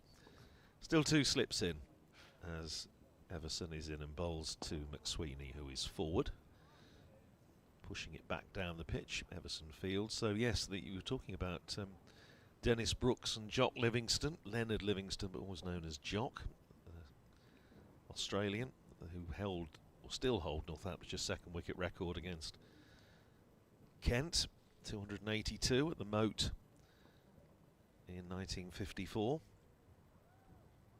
Everson in again, bowls, and McSweeney drives straight back past the bowler. That's 4 more. A couple of classy strokes in this over from Nathan McSweeney. He goes to 18, and at the end of the over, Northamptonshire are 511 for 2. I shall nip off and do a little bit for BBC Radio Northampton, and I'll leave you with Matt Cole and Northamptonshire's head coach Darren Lehman. Just before Darren arrives, it would be great to talk to him. Procedurally, I can tell you that tea is now 10 past 4. I think it's an immovable feast today. Is that right? Could well be. That's what's coming from Kent, the club, anyway. As Darren Lehman settles in beside me, no doubt admiring that shot from Nathan McSweeney. We are at mission control. This is a new piece of kit, Darren, so bear with me. What could possibly go wrong, I asked on the first day. Silence ensued. Is Jazz Singh then to bowl to Luke Proctor? Is he trapped? He is not, says the umpire. Enthusiastic, I think, if rather hope than expectation, maybe from Jazz Singh there. But welcome, Darren. How are you? Yeah, good. Thank you very much. Beautiful day now, isn't it? Well, the sun's trying to peep through, so a little bit gloomy to start the day, but I'm not sure about the bad light stuff. I'm pro play. Well, members are here. Just get on with it. Yeah. We were saying probably your boys would have wanted to bat pretty much in the dark at that point anyway, wouldn't they? I mean, they've seen the ball very big and wanted to get on with it. Well, I think we've got to remember the game's here for fans, isn't it? So we had a decent crowd this morning, albeit pretty cold. Singh bowls to Proctor. And just cuts that away. Will it beat the fielder? It doesn't. Diving stop, I think, by Jaden Denley out there, and that'll be. And she's Ben Compton. They'll take a single. 5-1-2 for 2. Imposing total, though. Ricardo Vasconcelos, I think, saying to Radders last night, some doubt. Was there a bit of a vote in the dressing room as to what you do at the toss, or is that? No, we chatted about it. Yeah. It was a good discussion. Obviously, the sun out in the morning swayed us, so it was a pleasing thing, and obviously they played really well. Vasco and the skipper played so well early on. So Singh bowls to McSweeney now, just works that into the offside. They'll take themselves a single. That is Jaden Denley fielding in the covers. 5-1-3 for 2. And I mean, couldn't have gone much better, could for you? An opening day with 400 on the board. No, they played well. I mean, I still think the wicket has enough there if you bowl in good areas. We saw this morning, I thought they bowled quite well at stages. Milnes swung it around and nipped the odd one. So you just got to be really patient. It's Singh then bowling his 20th over to Proctor. Whips that away off a short ball. That's beaten the field behind square on the onside. Perfect placement. And that will be 4 more.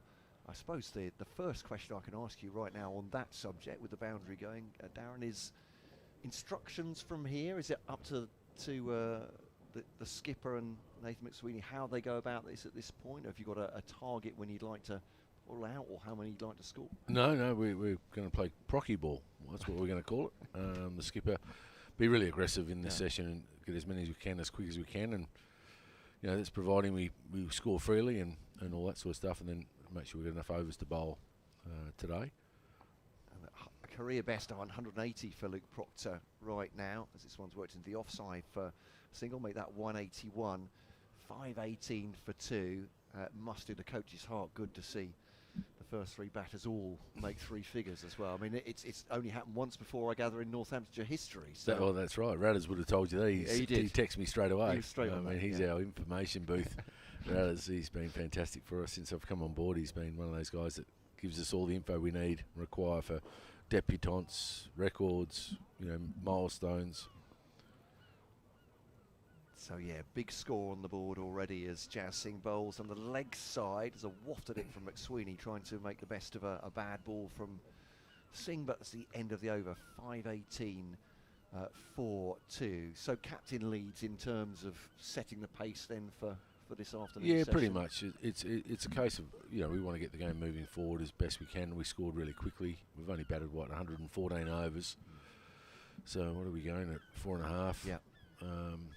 We'll try and up that this session, and depending how many we get, obviously try and get bowling. You've got to get 20 wickets, as you know, to win the game, and we need enough time. So we haven't really batted one day in one session yet, have we? It's 128 overs is that mark. So for us, it's a case of pushing it forward as quick as we can now with the bat, and then go about our work with the ball. So be sort of somewhere this afternoon and get cracking with the ball.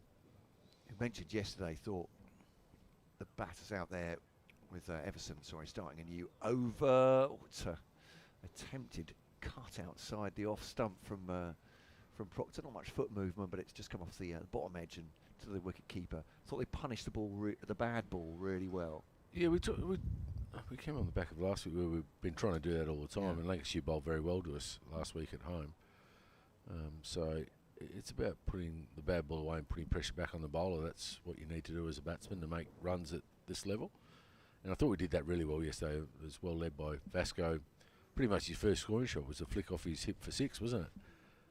Was indeed, first over, wasn't it? And that one is a bit of a hoik into the offside. It will bounce. It's come off the toe, or certainly a thickish edge, it looked like, but it's fielded by Jazz Singh.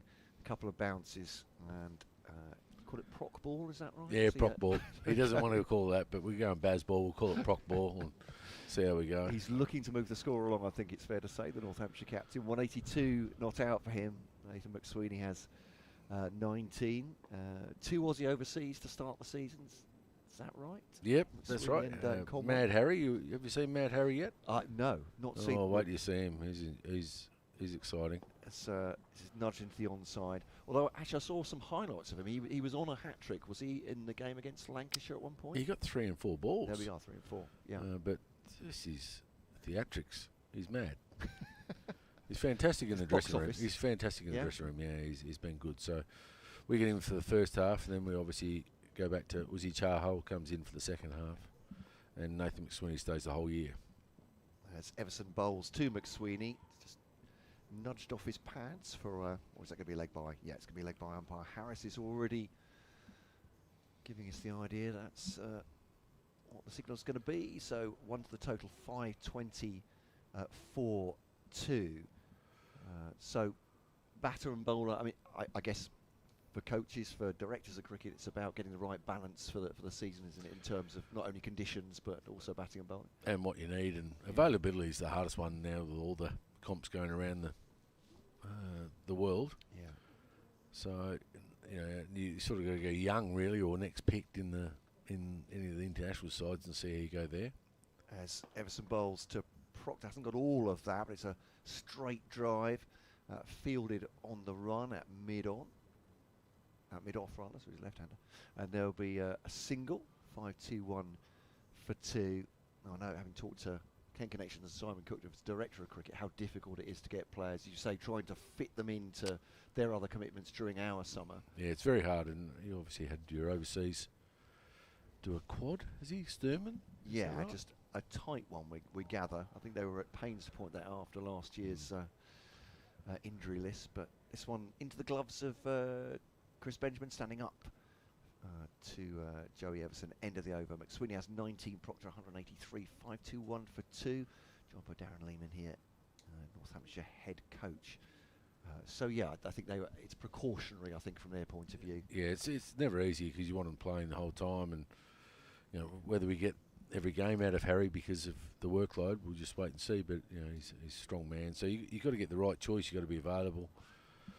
You'd love to have your overseas here for the whole year. We're lucky enough with Nathan, obviously, depending on Australian selection, I suppose. We hope to have him for most of the year. Proctor now facing Jazz Singh as he starts another over. It's a little bit short, whipped away behind square again. That's 4 runs. Almost hooked there by Proctor. It's on a pirouette for 4 runs, 5-2-5. 4-2. He moves on to a 187. As an Aussie yourself, do players from down under still see the value in coming to play county championship cricket? As well as a contract. I know it's a living. No, but yeah, very much so. I mean, I cut my teeth in county cricket with Yorkshire, obviously, and I think it's one of those really great life experiences that represent your county and play day in, day out. Singh bowls to Proctor once more. This one won't beat the fielder. The onside, I think, Zach Crawley just catching on the end of his finger. And no run. Obviously, it's a different era now in terms of, I guess, commitments and... There's more competition, isn't there? More franchise cricket around the place. The money's bigger in the leagues. But for your development as a cricketer, I think county cricket still rates up there for me as an Australian to come and play and represent Yorkshire over a period of time.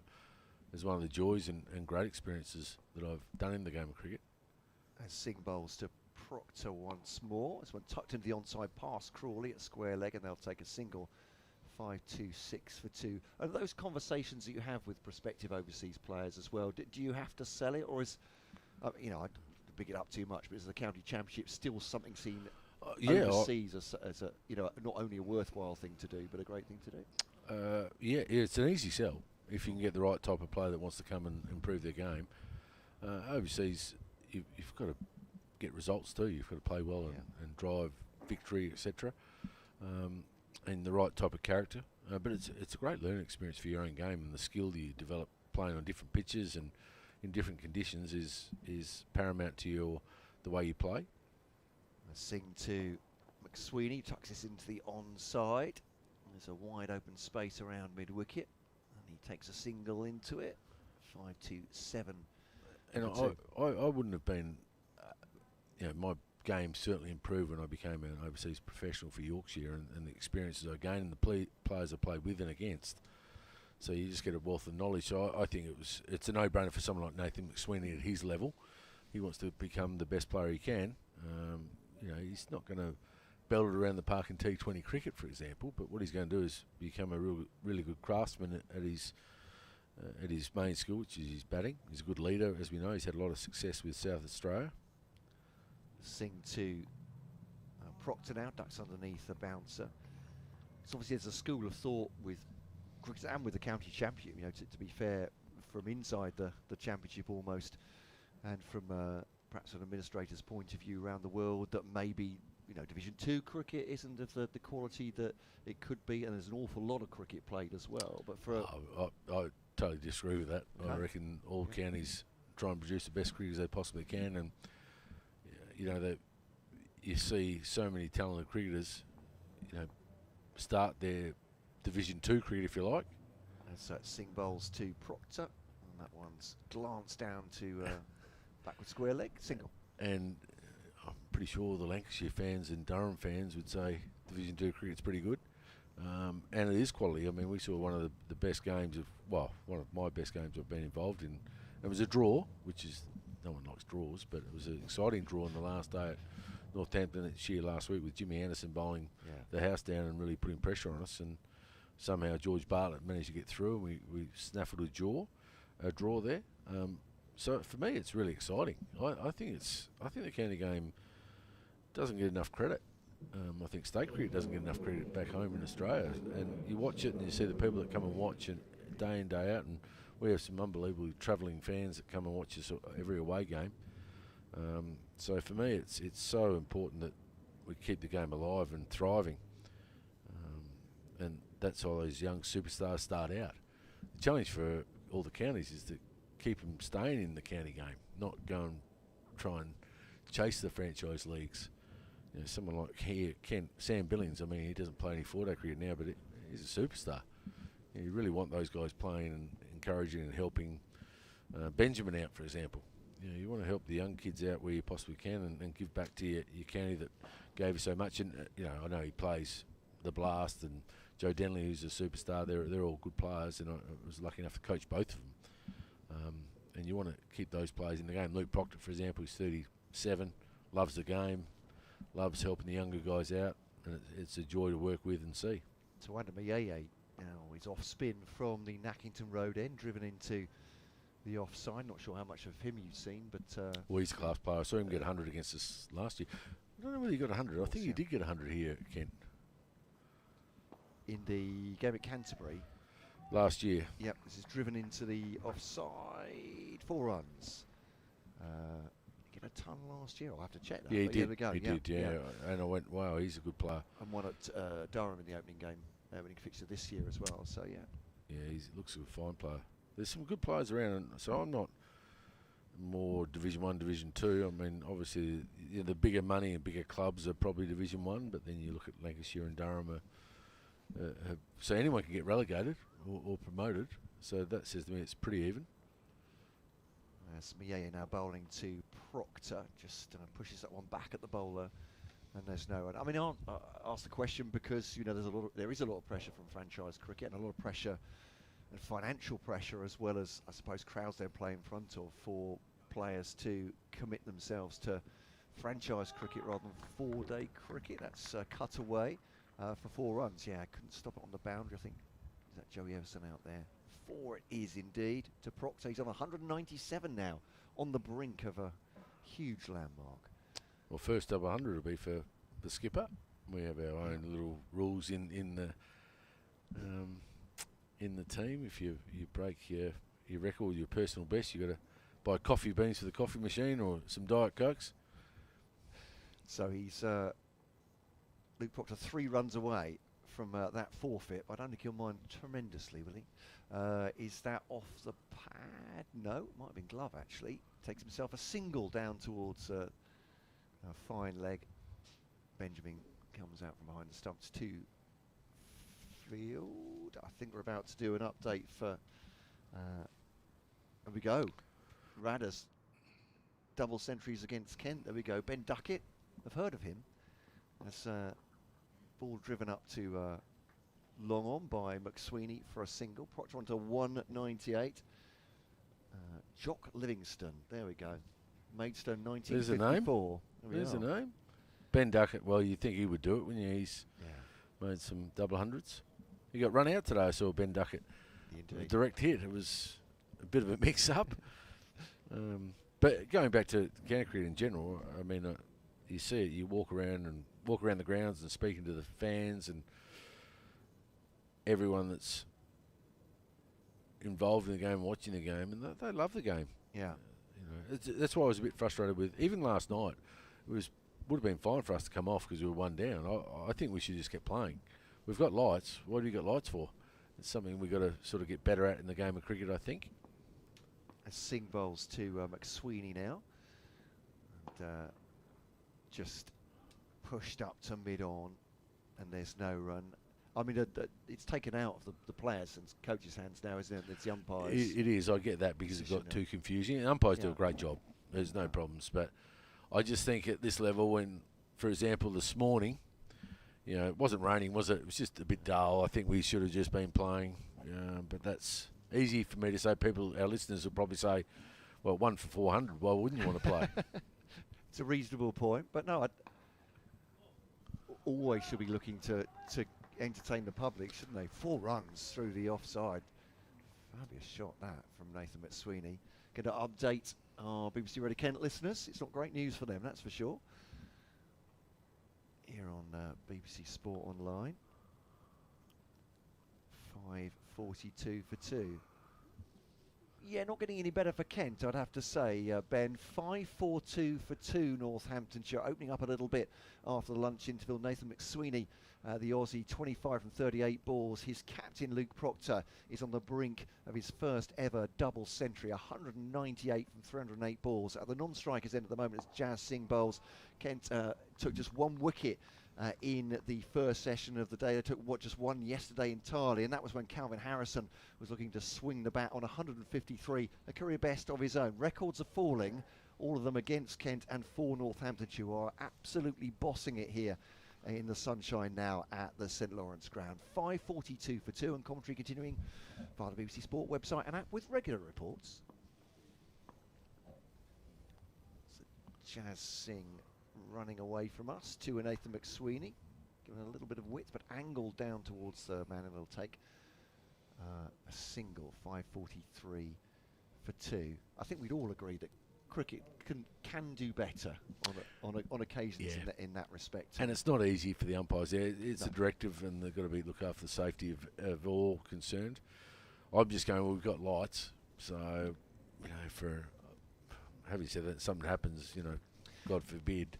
But I think we should be just trying to play, especially for the fans that come along, the young boys and girls and all the members, wherever you're playing. I think you should always be trying to play as much as you possibly can. And sometimes it's going to work for you and sometimes it's not.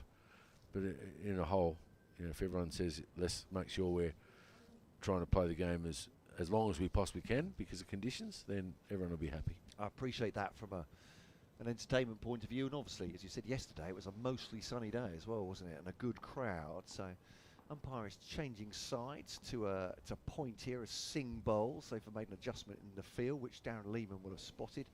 I'm just watching Jazz Singh bowling. It's a wide. Well, I don't think he's going to pitch anything up with that field. There's 4 out on the leg side, 3rd man in deep point.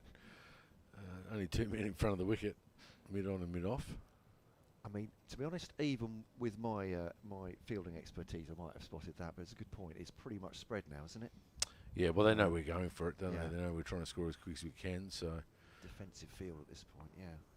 5-4-4 for 2 as Singh bowls to Proctor, who's just shy of his double century.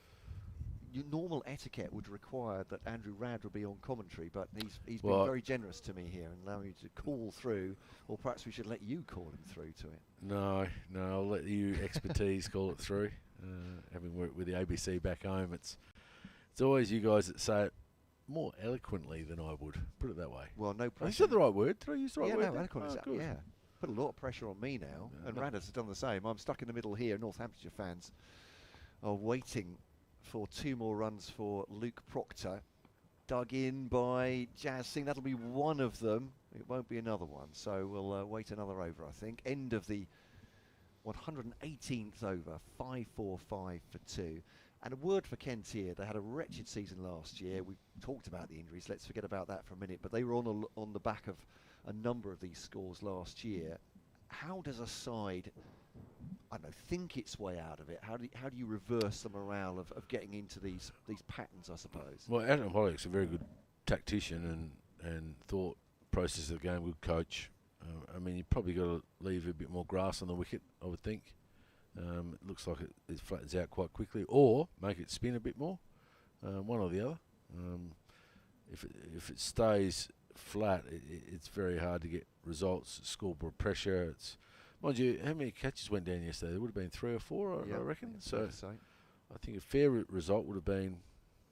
Yaya now to Proctor, just holding there for a second. He's on 199. Pushed very gently to Daniel Bell-Drummond at mid-wicket. And on the brink of a huge landmark. Will he get it here? He will indeed. And that is behind square on the onside. Applause from his head coach, Darren Lehman, beside me. And from this generous Kent crowd as well. 203 of 312 balls. Luke Proctor has been obdurate. He's played some attractive strokes too. The concentration consummate from the Northamptonshire captain. He moves his side under 549 for 2. It's a career high. It's a first ever double century for the Northant skipper. Well played, Skip. 203 I should say now. For him now, 312 balls, and in that rant I didn't give you how long he'd been at the crease. Long is the answer to that. I'll get the final tail of the tape in a second. He cuts that one away. It's a good half stop from Tuanda Mieye, but nothing more than that. Sorry, it's not Mieye, beg your pardon. It's Singh off Mieye is what I'm trying to say. 550 for 2. I can answer that. He's been there 118.4 balls. Overs. Indeed so. I was just wondering how long that was in good old-fashioned time. It would be a long time, wouldn't it? 8 hours? 471 minutes, so very close to it, yes, indeed so. So 9 minutes short of 8 hours. Yeah, absolutely right. I could have just left it to you, Darren, couldn't I? No, you're doing a great job. 5-5-1 for 2. I'm just fishing for compliments now, Radders. I'm going to get this all on my show reel, Darren. So Mieye, it's the last ball of the 119th over, and driven up to a long off for a single. Takes a jog up there. He'll keep the strike. 205 for Proctor, 27 for McSweeney.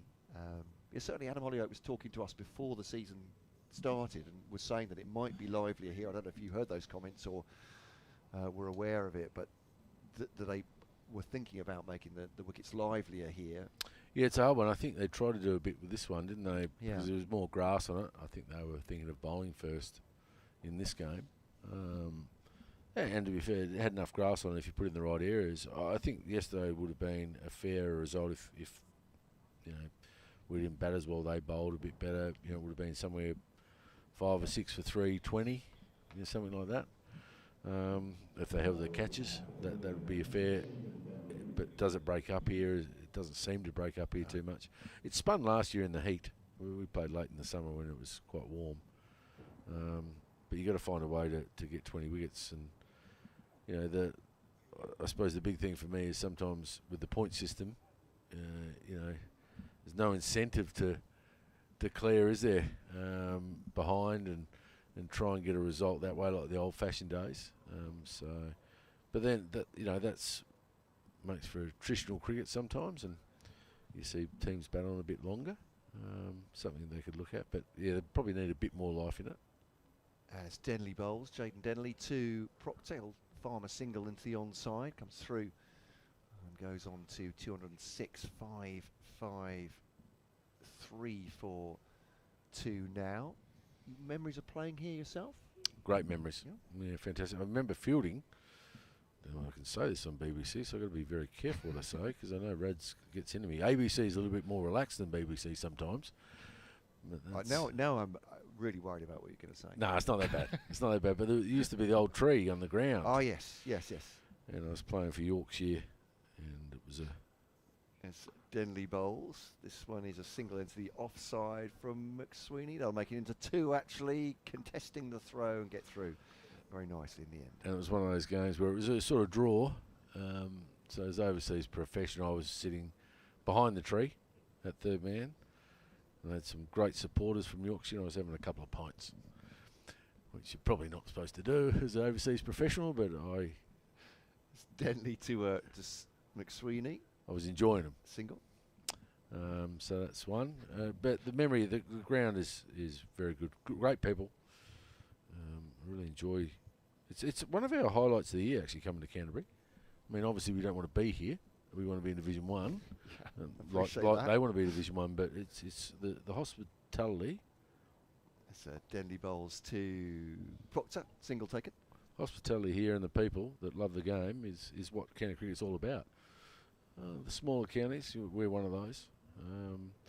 We both want to play big, Division 1, and you want to dream big, and that you want to keep the game thriving for our boys and girls that come through the ranks. Small left arm spin from Denley. That's a good shot. It's quick outfield. It's gone through the field against Everson on the boundary. He won't want to see that one again, but that's 4 runs. It was well struck by McSweeney, and we were commenting on how fast the outfield was for April. It is fast. And going back to a story about the wicket, I think they wanted more grass and a little bit damper, but the weather was so good leading into the game, wasn't it? Yeah. That, I think that's what Joey Everson was saying last night, that perhaps they thought it would be a bit spicier, but but the weather leading was pretty good. As Denley bowls to McSweeney, driven into the offside, doesn't time it, and Singh picks the ball up as a dot ball. I'd imagine you'll be all too aware that April in the UK isn't always 20 degrees for a couple of days. So you wouldn't believe this. The last 2 years I've been here now, we have not missed a training session. Not Fair a enough. training session. That's unbelievable. in April, or The whole year. wow, That is unbelievable. that's something, isn't it? Yeah. So that says to me the weather's changing. Yeah. But when I play for Yorkshire, it's cold, sleet, snow. You used to have hand warmers, cup of tea at the drinks break, warm yourself up, cup of soup sometimes.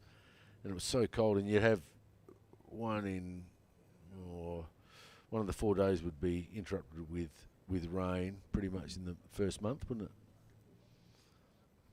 Yeah, actually, I think April statistically now are not bad at all for rain. That there are other worse ones. I think actually during the summer it tends to get more of that monsoon rain these days. That might be exaggerating a bit for the UK, but 5-6-1 for 2. Is that your coaching staff down there? You keeping an eye on them? Just checking they're working still. we pay them, so they should be working. It's a single taken. You should tell them your eye's always on them.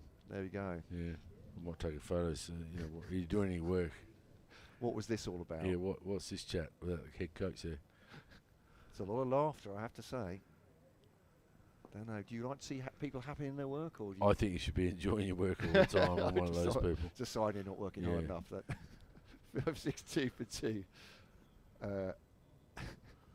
As Mayeye coming around the wicket, I should say, if you're just joining us, this is Darren Lehman talking to us here on the commentary. The Northamptonshire head coach is just sending a message, literally sending a message. This is not one of those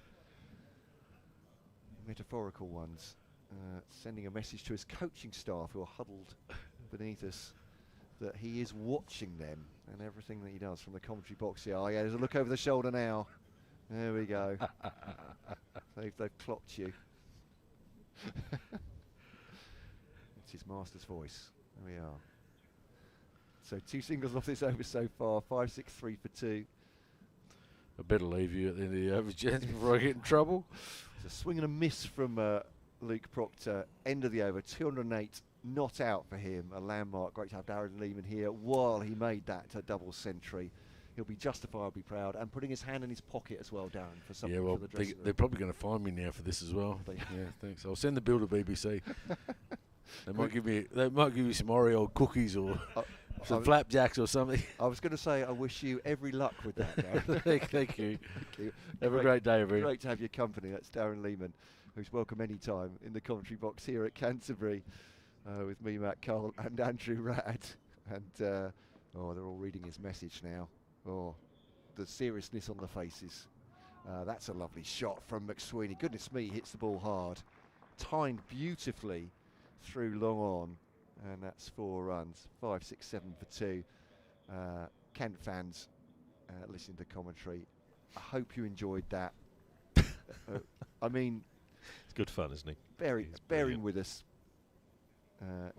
Chatting to Northampton head coach, it's a pleasure to meet him, and always a pleasure when, well, obviously he's a man that very much has to concentrate on the game at hand, spares his time for us as well. So into the offside, and there's no run off this next ball from Denley. But the thing is also, Matt, he's passionate about county cricket. He loves it, and he really matters. Yeah, absolutely. And Denley too. McSweeney on the back foot, driven into the offside. Single taken 5, 6, 8 for 2. And it was a really interesting question you were asking about Australians coming over here. And the first question actually asked Nathan McSweeney was, it often seems as though Australians have a more passionate devotion to the county championship than some English players do. That's I'm just absolutely fascinated in the view from outside, because it's all very well in our bubble, thinking what we do about the county championship, but single taken by Proctor. He's on 209 now. That is now the highest score by a Northamptonshire batter against Kent. There we go. Beating Ben Duckett's 208, Beckenham 2016. And it is 4 runs behind square from Nathan McSweeney this time. He times the ball exquisitely and pouring on the pain for Kent here. 5-7-3 for 2. I mean, you get the sort of signs that Championship cricket was worth. I mean, Arshdeep Singh played a spell for Kent, and the left armour, known for his T20, obviously, he's one of the world's best left arm bowlers in T20 cricket, isn't he? But you do think if players of his calibre and the Indian Cricket Board are prepared to let him come here, and will that be 6, a lofted 6? Is it, or has it? Umpire's asking. 4, there we go. I thought it just gone all the way there, but that's beautiful. Just checked it back over extra cover for 4 runs as it was. 5-7-7 for 2 then. Proctor has 209, McSweeney 48, and there we go. Under pressure from you and from Darren Lehman there, calling Luke Proctor through to his double century, but an absolute pleasure to have Darren's company, and for Luke Proctor, a big milestone for the 37-year-old. Yeah, this will mean a lot to him. He's, let's say, for a fairly sort of phlegmatic and indeed pragmatic cricketer, as Mieye starts a fresh over round the wicket, and Proctor goes for a big swing, just loses his shape a little bit, but he's going to get a single down to deep square, but his intention's very plain. He goes to 210, Northamptonshire to 578 for 2. But the sort of milestones, when he got 100 against Yorkshire, it's his first 100 as captain a couple of years ago, his reverse sweep from McSweeney. It's running down, I think, for 4 runs. It is indeed, and that is a first Northamptonshire 50 for Nathan McSweeney. And after a sedate start, my goodness, he's played some handsome shots this afternoon. So he's 52, Northamptonshire 582 for 2. You feel the closure is probably fairly imminent, but yeah, his first 100 as captain meant a huge amount to him. I think probably the fact that it was against Yorkshire, as a proud Lancastrian and born and bred in Oldham, it probably made it all the sweeter for him. But the milestones do matter to him, and he will be highly delighted about this, I'm sure. Here's Mieye round the wicket bowls and on-driven by McSweeney. This time he doesn't miss the fielder. There's a mid-wicket, an extra cover, a man on the 45 and a backward point, so the 4 corners of the square almost as Mieye is in. Bowls and turned into the onside by McSweeney. They jog through for a single. He's 53, Northamptonshire 583 for 2. I remember Chris Tremaine, who I think made his debut here on this ground for Northamptonshire about 3 years ago. Australian fast bowler, and talking to him about county cricket. Here's Mieye in bowls and slapped up to long off by Proctor, and they'll pick up another single. Proctor to 211, Northamptonshire 584 for 2.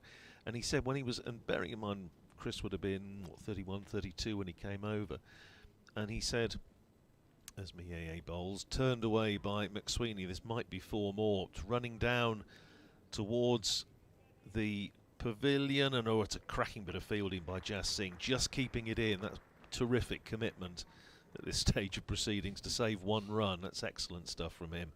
Yeah, they run 3. Takes McSweeney to 56 and Northamptonshire to 587 for 2. And he was saying that, since the age of 16, one of his old coaches back in Australia had said, you can't consider yourself to be a really rounded cricketer unless you've played in the county championship. And so he'd been waiting 15 years to come and play county cricket. And I completely get that. But my question is very much based on how quickly cricket is changing in terms of franchise system as well. And you hope that this is still, I don't want to be too highfalutin, but the gold standard of first-class cricket. I mean, there's a big argument, obviously, set the Sheffield Shield with fewer teams, that perhaps the within that competition that the standard is higher. But yeah, fascinated to hear his view. I tell you, I'd be interested. Obviously, Liam Knight from Kent will be joining us at some point. But there was a remark that somebody made in one of the interviews not too long ago, which just made me sit up and take notice. Jaden Denley round the wicket, flat delivery that one, wouldn't turn very much, driven into the offside, and as a single, 588 for 2. It was an article written about Kent, I think it was the new chief executive coming in, and somebody was saying about, Kent need to remain relevant. Well, why would they be not relevant? It's just a daft thing to say. Well, I can see both sides of that. It's daft unless you think the direction of travel is to squeeze the smaller counties out of cricket eventually. But relevance is a subjective thing, isn't it, Matt? And Darren Lehman's been talking about the passion that there is for cricket here in Kent, and has been for centuries. Why would Kent suddenly not be relevant? It's very strange. Around the wicket comes Denley. Gives that a bit of tweak. Doesn't seem to make much difference as McSweeney drives it into the offside. The field is spread, slip long gone. It's defensive here. Kent just trying to stem the tide of runs, put some pressure on, make it difficult for Northamptonshire as much as they can. Goes wider this time, Denley. Does get a bit of turn, but no great pace or bounce in the pitch, so single taken. 591 for 2. I take your point entirely in that if Kent and Northamptonshire as clubs exist, they will be relevant because they will be doing a job. I think the fear is, obviously, and fears aren't always rational, but ball playing the offside is with finance coming into the game, where is that the big fish will swallow the small ones, as it were. And we know in county cricket who the big fish are at the moment financially, all flicked into the onside. Liam will have a view on this as well. Liam, I can see. I'm not sure if that's a grimace at me or a smile. One or two. but we're going to talk to the Kent chief executive tomorrow, and he can give his view about the future for Kent. Obviously, there is money coming from the 100 as well to the clubs, and that's a fascinating time for all of them. I talked about no pressure calling Luke Proctor through to his double century. New CEO comes in at the time when the 100 money comes to the counties as well. There are massive decisions for all of them to make about their futures. I wonder if we should bring in Liam now, perhaps to join you for a spell. Liam Knight from Kent County Cricket Club joining Andrew Rad with the score at 593 for 2. And one would think a declaration imminent. Mieye round the wicket, bowls to Luke Proctor, who clips that away up to long on. And they amble through for a single. Takes the Northamptonshire captain to 215 and Northamptonshire to 594 for 2. Afternoon, Liam. Hello, Radders. Lovely to see you again. Here's Mieye bowls and swept so fine by Nathan McSweeney that almost went through Chris Benjamin's legs. They pick up a single, takes McSweeney to 60 and Northamptonshire to 595 for 2. The A8 round the wicket, flighted up, driven by Proctor, up towards long off. There is a man out on the fence, so it's just a single for Proctor. 216, this is now the highest individual score for Northamptonshire against Kent. 596 for 2 is the total. Here's A8 in and bowls to McSweeney, who pushes it out into the covers, fielded by Daniel Bell Drummond, and there's no run. A8 gets through his overs commendably briskly. Nice looking on drive from McSweeney up to long on. Picks up another run, 61 to McSweeney, 597 for 2. Can't think there'll be enough time for Nathan McSweeney to make it 400s in 4 batters before the declaration comes, but he's making decent progress. Northamptonshire support staff, including Darren Lehman, just completing another lap. Short of a length goes Mieye, and onto the back foot goes Proctor and punches it up to long on. They pick up another single, and that's the end of the over. So Proctor keeps the bowling. 217 to him, 61 to Nathan McSweeney, 598 for 2. Tough afternoon, tough couple of days for the Kent boys, Liam. Yeah, it's obviously no one wants this scoreline if you're a Kent supporter or a Kent member. But it's just, I think it's just one of those things, really. I think if Kent had won the toss and chose to bat, it could work very much be the other way around. But credit to Northamptonshire, really, they've played absolutely brilliantly, and it shows with every batter getting runs as well. So you still have to get those runs. It doesn't really matter what the pitch is if you can't score on it. Here's Jayden Denley starting a fresh over of left arm spin from this pavilion end, and the first ball is worked out to deep mid wicket by Proctor. Picks up another run, 218 to him, 599 for 2. Yes, the massed ranks of the Northamptonshire support staff are making their way around the ground. Here's Denley in again and punched down the ground by Nathan McSweeney. Picks up a single, and that brings up the 600 for Northamptonshire. Single takes McSweeney to 62 and Northamptonshire to 600 for 2. Well, they're not in any great hurry to get around the ground, so maybe the declaration's not quite there yet, but of course the captain is out there in the middle anyway, so he'll know what the plan is. Now, change in the field, they're just moving deep square a little bit finer. Denley round the wicket, bowls to Proctor, who chips it just tantalisingly, agonisingly over the head of Jayden Denley, and they pick up a slightly fortuitous single. Yeah, double teapot there from Jayden. I think if he was a little bit taller, he might have had a chance. Yes, I think Calvin Harrison maybe. 219 to Proctor, 601 for 2, and outside the off stump goes Denley, and McSweeney goes for an expansive drive, doesn't make contact. Not taken cleanly on this occasion by Chris Benjamin. Denley in again, bowls, and lovely looking check drive from McSweeney's racing out over this quick outfield, out to deep cover, and they jog through for a couple of runs, takes McSweeney up to 64 and Northamptonshire up to 603 for 2. Darren Lehman pointing out something. Yeah, they're not quite sure what. Here's Denley in again, bowls, and another lovely looking drive from McSweeney. And once again it goes out to deep cover. So McSweeney's turn to nick the bowling with a single off the last ball. 65 to him, 219 to Proctor, and Northamptonshire to 604 for 2.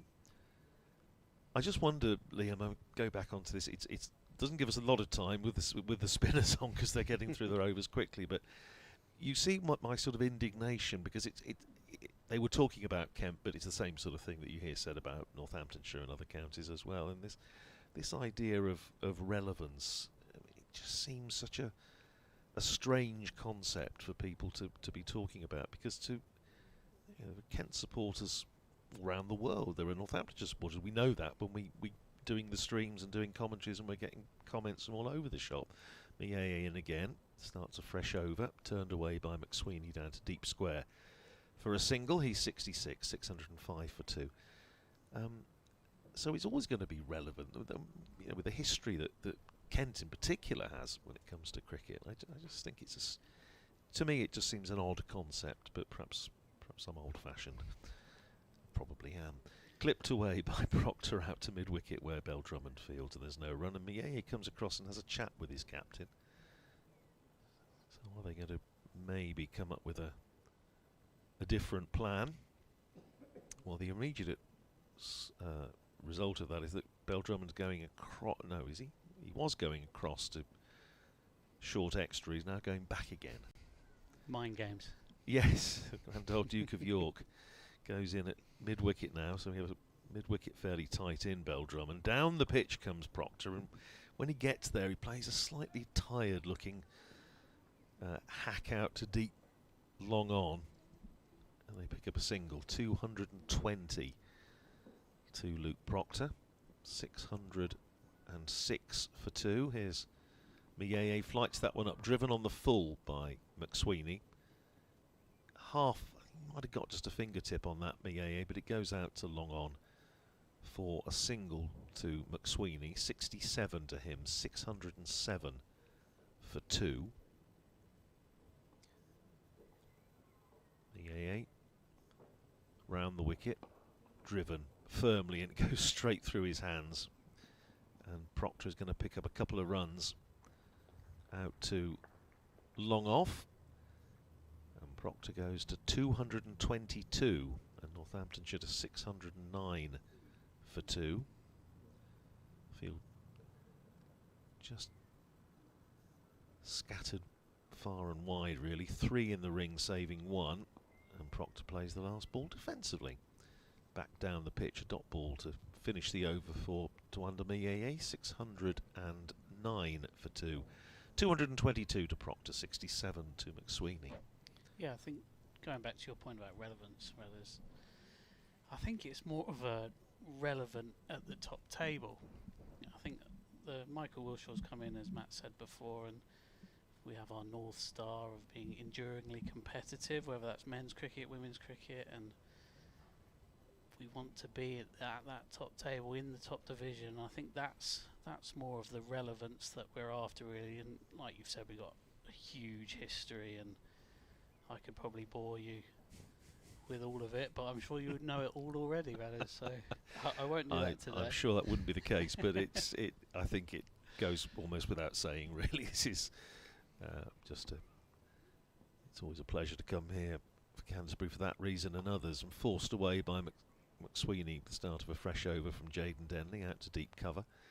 Another single to McSweeney. He goes to 68, 610 for 2, and it was nice to hear Darren Lehman say what I think all people connected with Northamptonshire would say, that it is, whilst you don't want to be coming here in terms of division, Kent want to be in Division 1, Northamptonshire want to be in Division 1, it is always a great pleasure to come here and enjoy the atmosphere of the St Lawrence ground. Down the pitch comes Proctor, and he smacked that over long on for a big 6.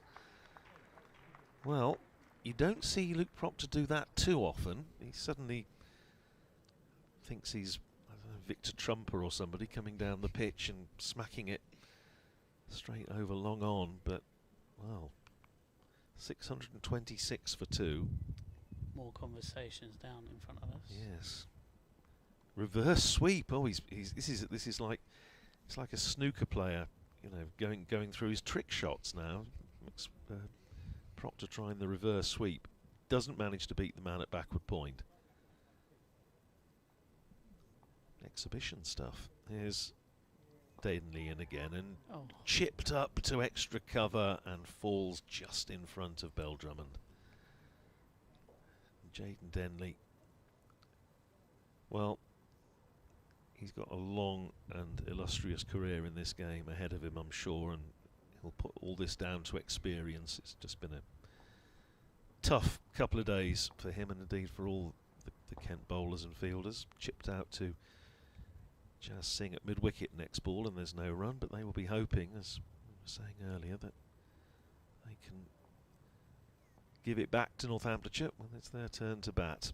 Sweep by Proctor. This is going out towards deep mid-wicket, and it's gone through the fielder out there. It's 4 runs, and that, Luke Proctor decides, is enough, and Northamptonshire have declared, and they've declared at 620 for 2, with Luke Proctor 232 not out, the highest score. Oh, they haven't declared, beg your pardon. Thirsty work. I thought they had declared, because they were both marching off, and in fact all they were marching off was to get a drink. So rewind, we'll edit that bit out. And Northamptonshire have not declared. They have not had enough.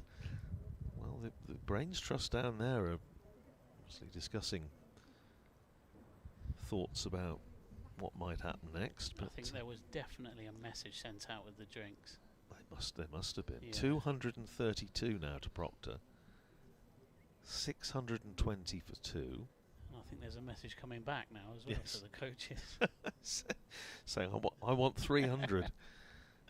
McSweeney wants 100. They want the top 4 to all go past 100, which has never happened for Northamptonshire, and I shouldn't think it's happened too many times for anybody. Anyway, Mieye round the wicket, bowls, and reverse sweep comes out from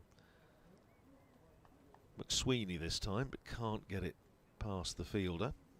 Stays at 620 for 2. It does occur to me that we haven't looked recently at what's happening elsewhere, so we'll have a little canter through, and of course the next moment or two.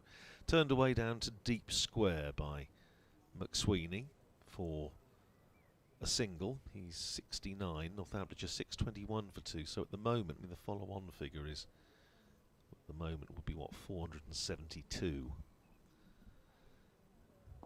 On driven by Proctor, and one of those sort of mutual consent singles where the fielder comes in off the boundary without any great rush. The batters complete the run without any great rush. Proctor goes to 233. Northamptonshire to 622 for 2. Mieye in again, and McSweeney trying that fine sweep. Doesn't make contact, and it's signalled a wide by umpire Harris.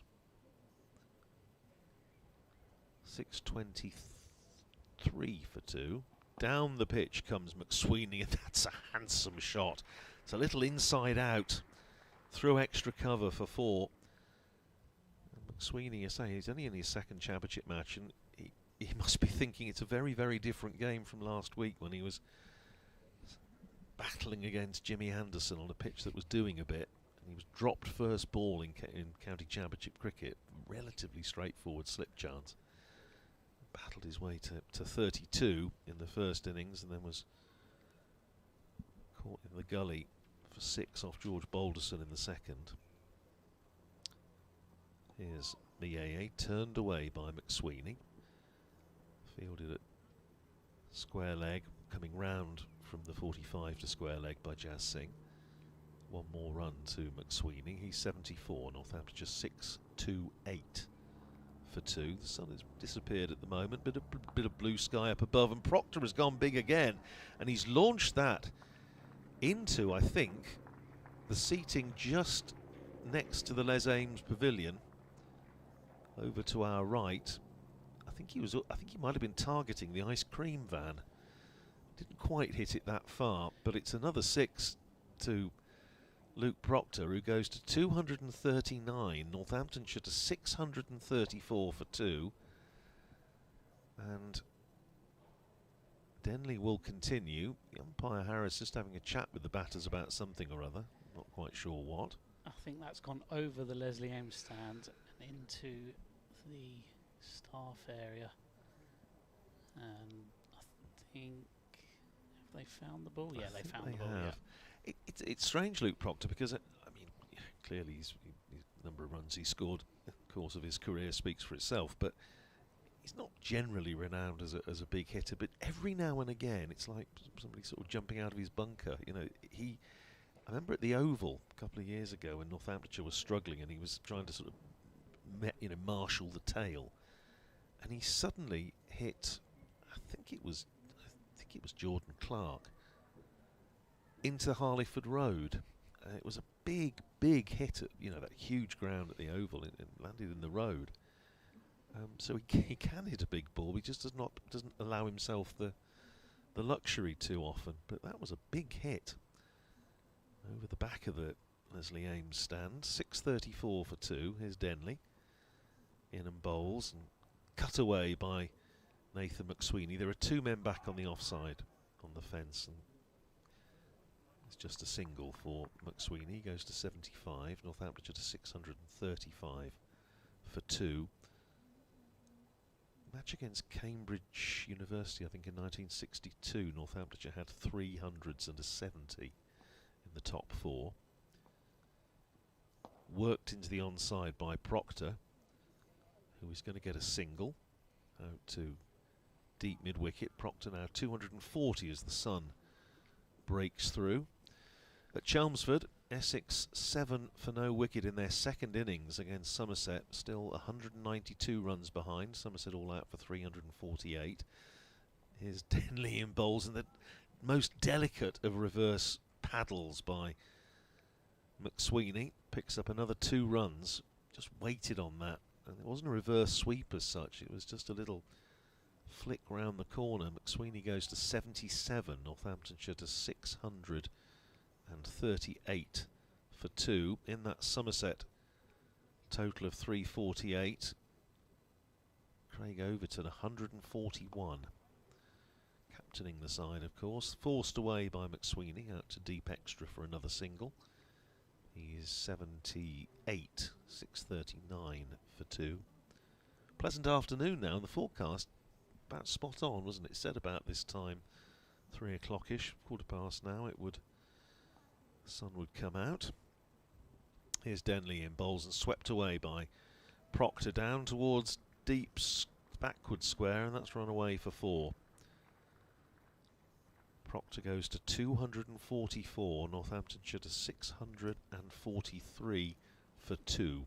Nottinghamshire 110 for 2 in their second innings against Glamorgan at Trent Bridge, so building up a very handy lead. 276 ahead now, the champions. Leicestershire 126 for no wicket, replying to Surrey's 520 all out at the Oval. And Jake Weatherall, the Australian late replacement for Peter Hanscom, 72 not out there. Warwickshire 6 for no wicket in their second innings against Sussex down at Hove. Sussex all out for 204, so Warwickshire are 69 in front. Yorkshire 176 for 9 against Hampshire at Headingley, 75 behind. Sorted the field out now, and Denley is in again and bowls to Proctor, who works it out into the leg side. Have to hurry there. McSweeney coming through for a sharp single. Just Singh quickly to the ball, but he beats the throw, and Proctor goes to 245. Northamptonshire are 644 for 2. Rain stop play at Bristol, which probably is not the worst thing that could have happened as far as Gloucestershire are concerned. They're 10 for 1, replying to Durham's 605 for 5 after they were put in Durham. Lancashire 351 all out, and Derbyshire 142 for 2 in reply. That's up at Old Trafford. Harry Kame is 75 not out.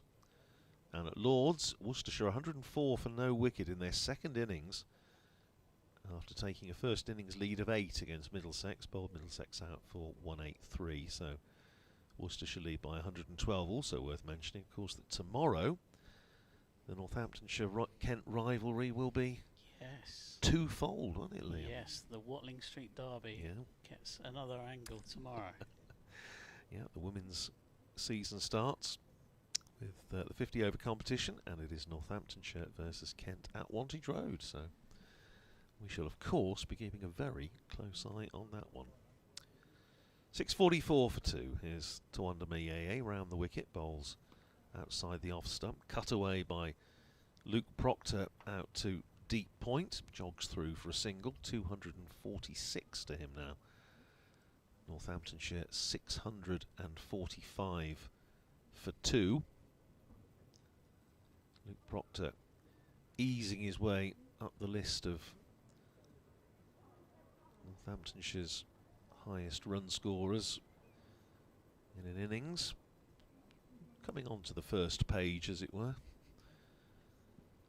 Just level with Fred Bakewell at the moment. Down the pitch comes Nathan McSweeney and has launched that for 6. Over long on, hitting towards the Nackington Road end. Well, McSweeney's gone on to 84 off 78 balls. Northamptonshire brings up the 650, 651 for 2. Yeah, Fred Bakewell made 246 against Nottinghamshire at Northampton in 1933 in the course of it was his big season. Bakewell made a test 100 against the West Indies that year at the Oval for England. Made a couple of double hundreds in very quick succession. That has gone close to actually going into Nackington Road, hasn't it? I think it may well have done. Well, we say that because the fielders, there's a couple of fielders out there, and they seem to be looking over the wall. Jazz Singh's out there with the box of balls, so yes, it may well be. The umpires are marching. Obviously, but I don't think the umpires have declared. No, they're going to have another look at the box. So next one ahead of Proctor at the moment is the late Wayne Larkins. He's 252 against Glamorgan at Cardiff in 1983. So Proctor, as I say, moving up the all-time list as far as Northamptonshire's highest totals are concerned, because they made a big one here last year, 722 for 6. But this is now Northamptonshire's 8th highest total in first-class cricket. Hassan Adnan is sort of gesturing to the fielders out there. It's all right. Come back into the ground because we've got a replacement ball. I don't know. I'm just wondering about how long Northamptonshire are going to go on for. But if McSweeney goes on like this, that 4 in 4, the top 4 all getting 100, could happen. He's 84 not out. That stroke tends to suggest that they're not going to go on too much longer. no, they've got just under an hour until tea. Yeah, they'd like 2 bites of the cherry, wouldn't Yeah. they, really, I would imagine. Well, the fielders are all over the shop now. We've got a deep backward square, a deep mid-wicket, long on the boundary, long off on the boundary, deep cover. Mayeye is in bowls, and McSweeney's gone big again, and that's 6 more. And that is another big, big hit. And it's very close to the fence of the Nackington Road, and I think slightly to the alarm of Matt Cole, it's very close to his car. It's hit our T20 streaming marquee, and I think it's bounced over the top. Gosh, Could that's well have gone big. into the garden of Freeman House. It's a big hit. It was very high and very handsome, wasn't it? Oh, 657 for 2. Nathan McSweeney is 90. Trying to find that game in the 1960s. I'm pretty sure it was 1962. There have only been 2 instances previous of Northamptonshire's getting 4 individual hundreds in an innings. I did see both of them, which the 781 for 8, which is Northamptonshire's highest first-class total against Nottinghamshire at Northampton in 1995, and then the 4 here last year. Messrs Vasconcelos and Harrison, who've also got hundreds here, common denominators. No, I think the ball actually went to the right of where we thought it landed. I think it has hit a car. Well, it's not mine, thankfully, because mine is just a little bit squarer. So if Nathan McSweeney wants to hit that, he's going to have to go even bigger. Don't give him a challenge. Well, that's what I'm worried about, Liam. But extraordinary. He's certainly thoroughly enjoying himself. You're not missing any cricket at the moment. They're still trying to find the replacement ball. Yeah, the boxes come out again, and these Duke's balls are expensive, so it's not very kind, really. Yes, I think when we get Kent's chief executive on tomorrow, he might have words with Mr. McSweeney. I think with this break, whilst you find your scorecard ladders, I will just talk about the women's squad for tomorrow. Yes, please do. So Megan Belt, Kent women captain, leading us again this summer. She's joined by some new faces this year. So Maddie Blinkhorn-Jones and Kelly Castle have both joined from Essex. And then Izzy Cloak, who actually took time away from the game at the end of the 2019 season. She's back.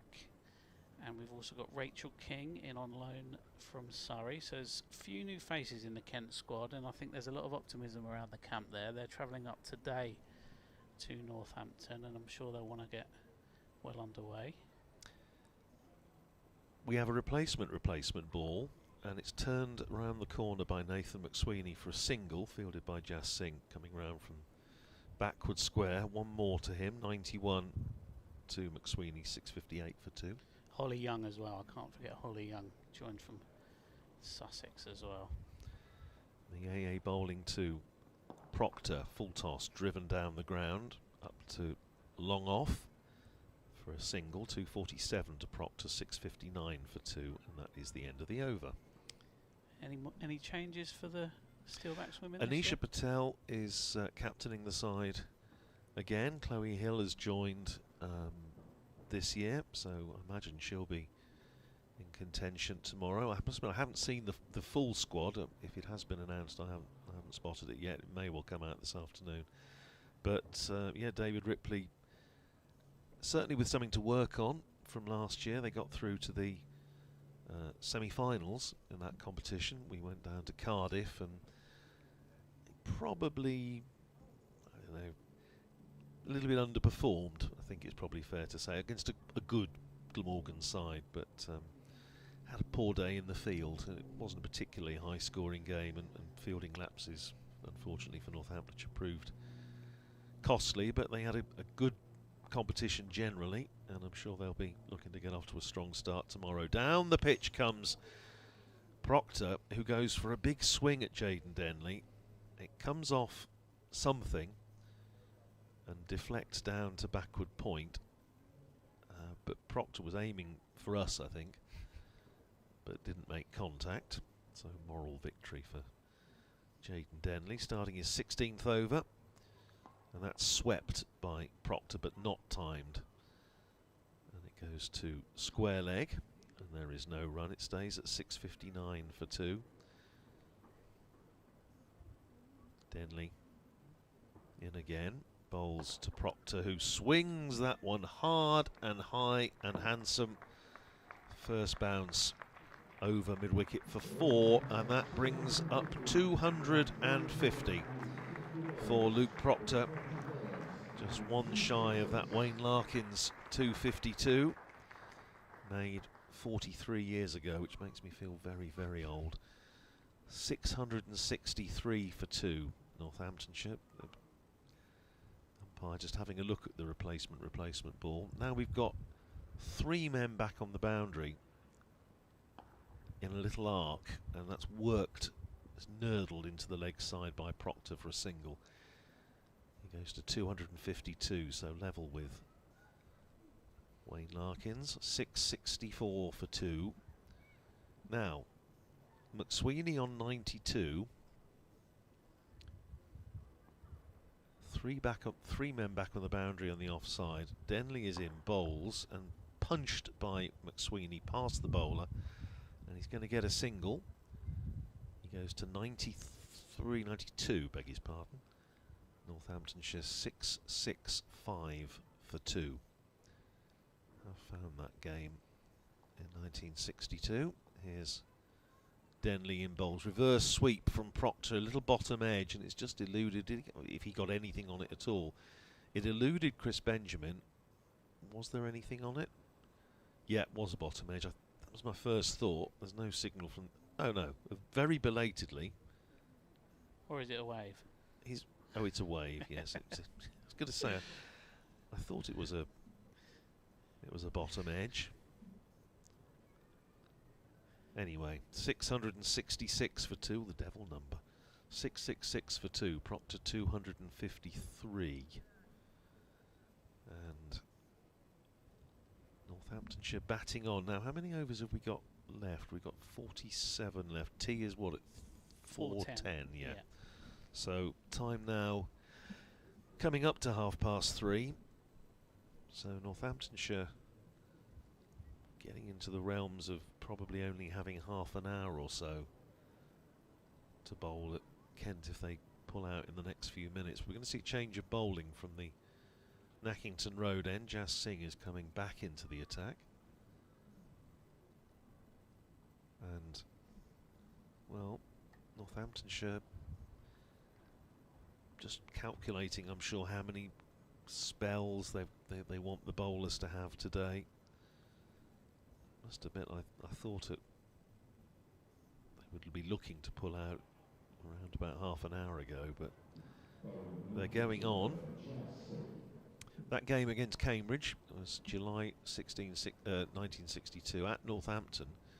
Mick Norman made 100, Colin Milburn made 100, opening the batting. Then Charles Fry, of Johnson Fry, later president of MCC and all sorts, chairman of the Cricket Foundation. He was 71 not out, and Donald Ramsamouge, batting at 4, got 100. Here's Jas Singh then, carved away by Proctor, out to one of the missionaries, out on the boundary in front of Freeman House. There are 3 guarding the gardens.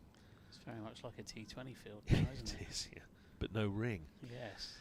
1 to Proctor, 253 to him, 667 for 2. McSweeney is on 92. The batters confer. Now I wonder if that's Proctor suggesting how long McSweeney might have if he is keen on getting this milestone. So it would be a first, as far as Northamptonshire are concerned, to have the top 4 all get hundreds. Here's Singh from the Nackington Road end, bowls to McSweeney. McSweeney clips that out to mid-wicket, and there was no run. In fact, there was a misfield at mid-wicket, and Proctor was rather more aware of what was going on than his partner. And Proctor said, "Do you want one now?" And McSweeney said no. A couple of boundaries would do it for Nathan McSweeney and create a little bit of history. 667 for 2. Here's Singh in, bowls to McSweeney, works it into the onside. Certainly 1, that's all there'll be, as it goes down to deep square leg. McSweeney goes to 93, and Northamptonshire to 668 for 2.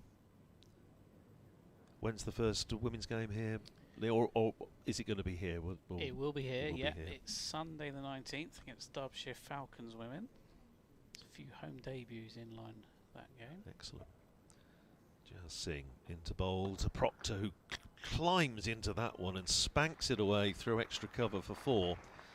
He goes to 257, which for years was Northamptonshire's highest individual score. It was Bakewell made 257. It was equalled by Dennis Brooks at Bristol in 1949 and was then broken a couple of years later by Fred Jakeman, who made 258 against Essex.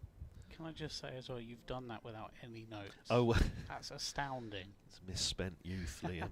I should have been learning all sorts of more important things. He's singing, bowls to Proctor, who drives past extra cover. It's going out to the boundary. It won't reach the fence, and they'll come back for 2. So Proctor goes past Fred Jakeman. 259 to him now. Next ahead of him, Raman Subbarow made 260 against Lancashire in 1955. Bit of a conversation between Danny Bell-Drummond and Jas Singh. Yeah. When can I ever sit down? I think Basically, this might be Jas Singh asking. He's done really well considering, say, he's been out of the game for so long. It's just good to see him out there, but it's a tough reintroduction to Championship cricket is just singing again, bowls and cut away again by Proctor. It's only going to be a single down to deep backward point.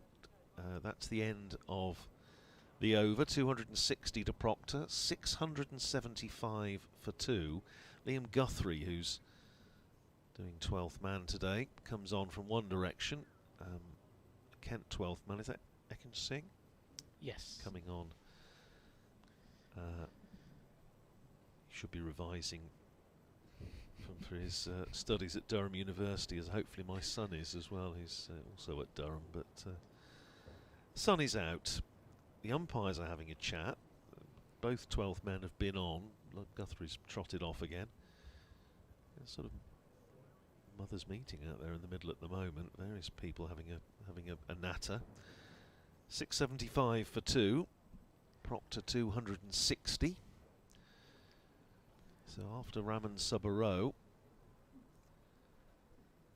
well, there's all sorts of names ahead of him, but actually not that many now. He's climbed a long way up the ladder when it comes to Northamptonshire's highest scores. I should make way for Matt Cole shortly, because I've probably outstayed my welcome. I thought I'd just see it through to the declaration, but Emilio Gay 261 a couple of years ago admittedly in a Kookaburra game, so they probably you always think there ought to be a little asterisk there really, but he played well.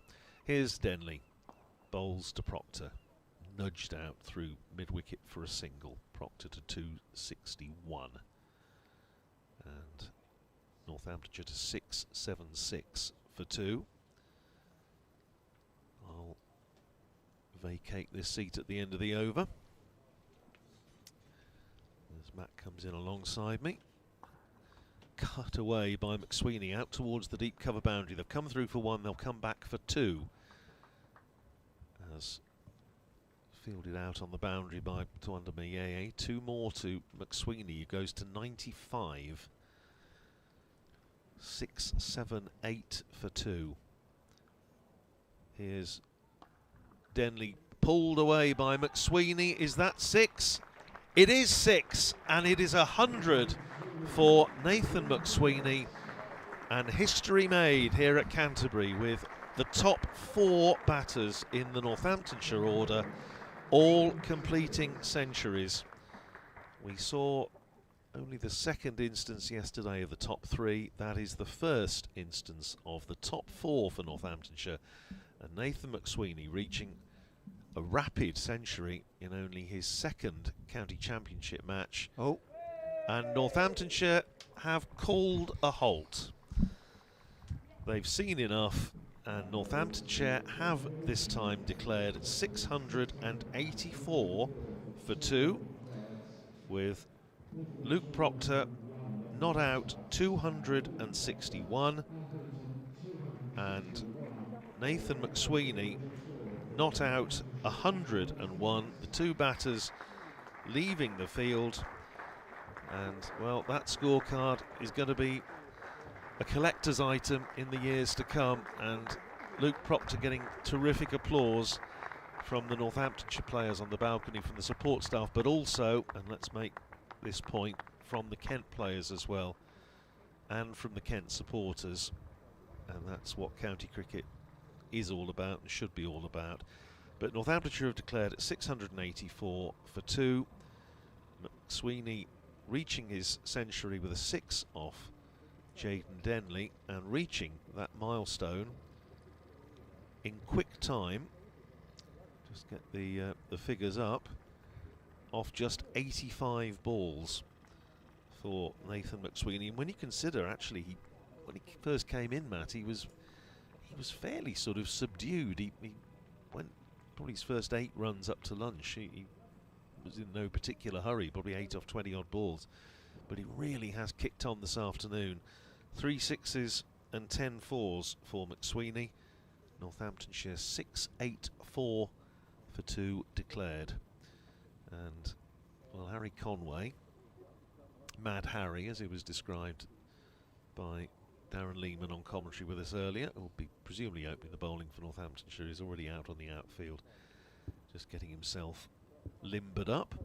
That total for Northamptonshire, the 684 for 2, is, in terms of the all-time list, Northamptonshire's 6th highest score in first-class cricket. The 781 for 7 against Nottinghamshire we were talking about, 750 against Glamorgan at Cardiff in 2019. That was a thriller. Not. Gloucestershire conceded 746 for 9 in 2002. Big 100, big triple for Mike Hussey. There was the 722 for 6 here last year. 712 against Glamorgan at Northampton when Malloy got a triple 100.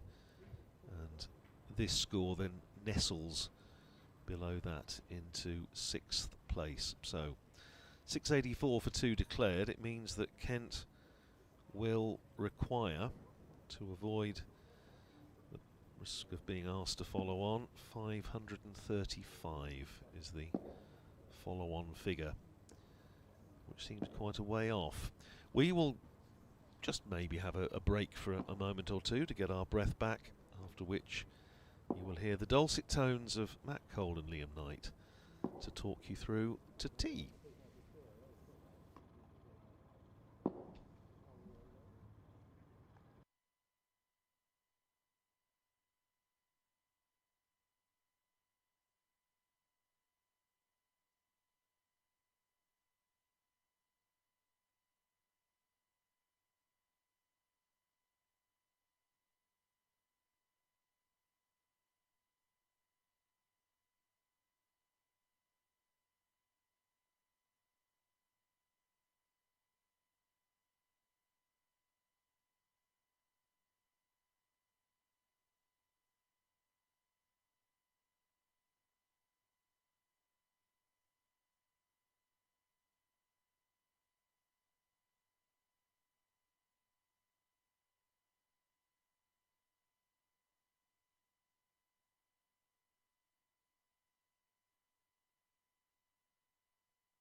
Welcome back to session 2. Yeah, session 2. There we are, day 2. I lost myself for a second.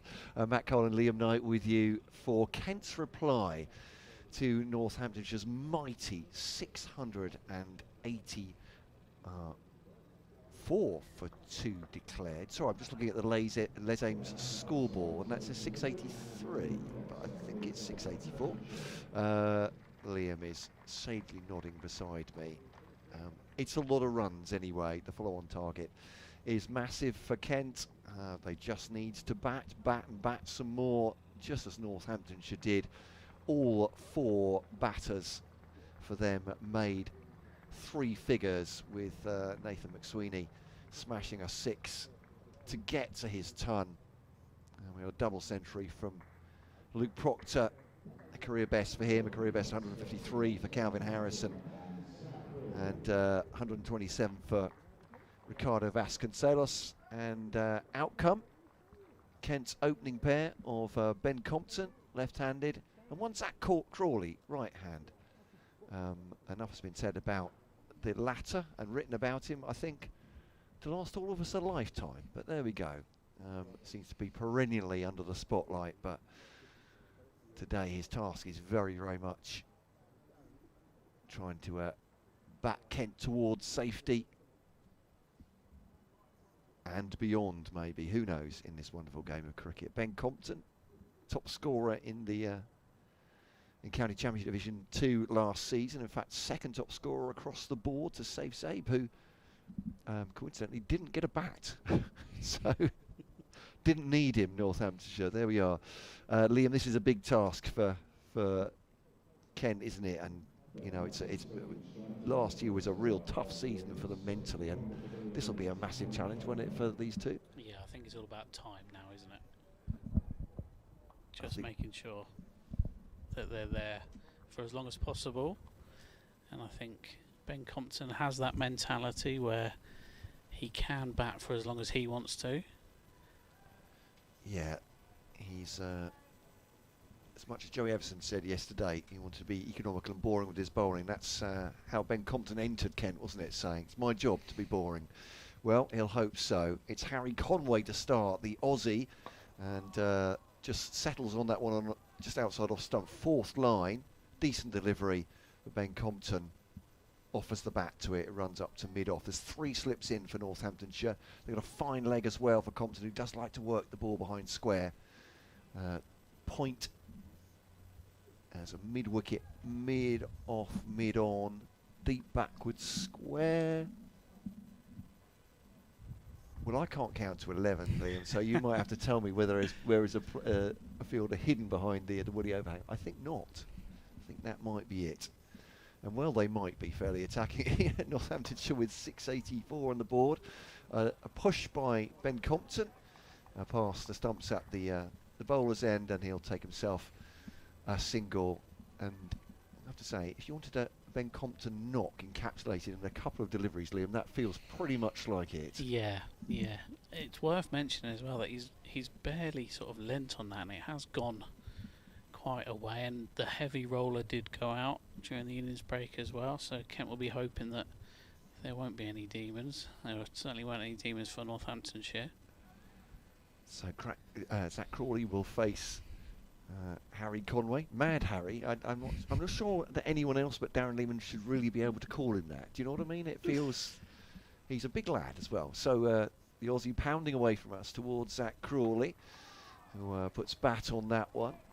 Maybe keeps a little bit low, but not shooting low, and defended back at the Australian. And there's no run, but I don't think we can overestimate the psychological pressure, scoreboard pressure, as they say. It feels like a bit of a cliche, but I said that to Adam Hollyoake last season. He said, well, there's a reason it's a thing.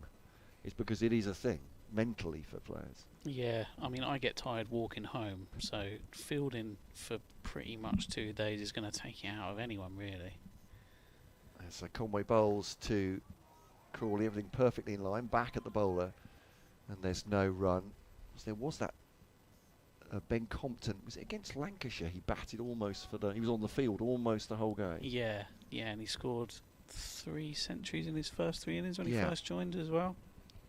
He's also our latest cap player, number 223, and I just want to commend Northamptonshire again for the gold piping on their cap players' caps. That's very nice indeed. It is resplendent as Conway bowls to Crawley.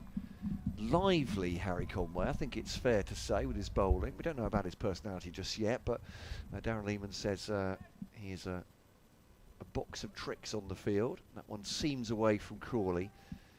Early signs again that Crawley may be leaving that on length, which very early on we were saying yesterday, Liam, that the Northamptonshire batters were confident in this pitch, very true in the bounce. Yeah, I was out there for the toss just before play, and it was a very quick, we'll have a bat as soon as they won the toss. That's Conway bowls to Crawley now, right behind that one, and past the bowler, who tries to dive and stop that one, gets fingers on it, end of the over, 1 for none.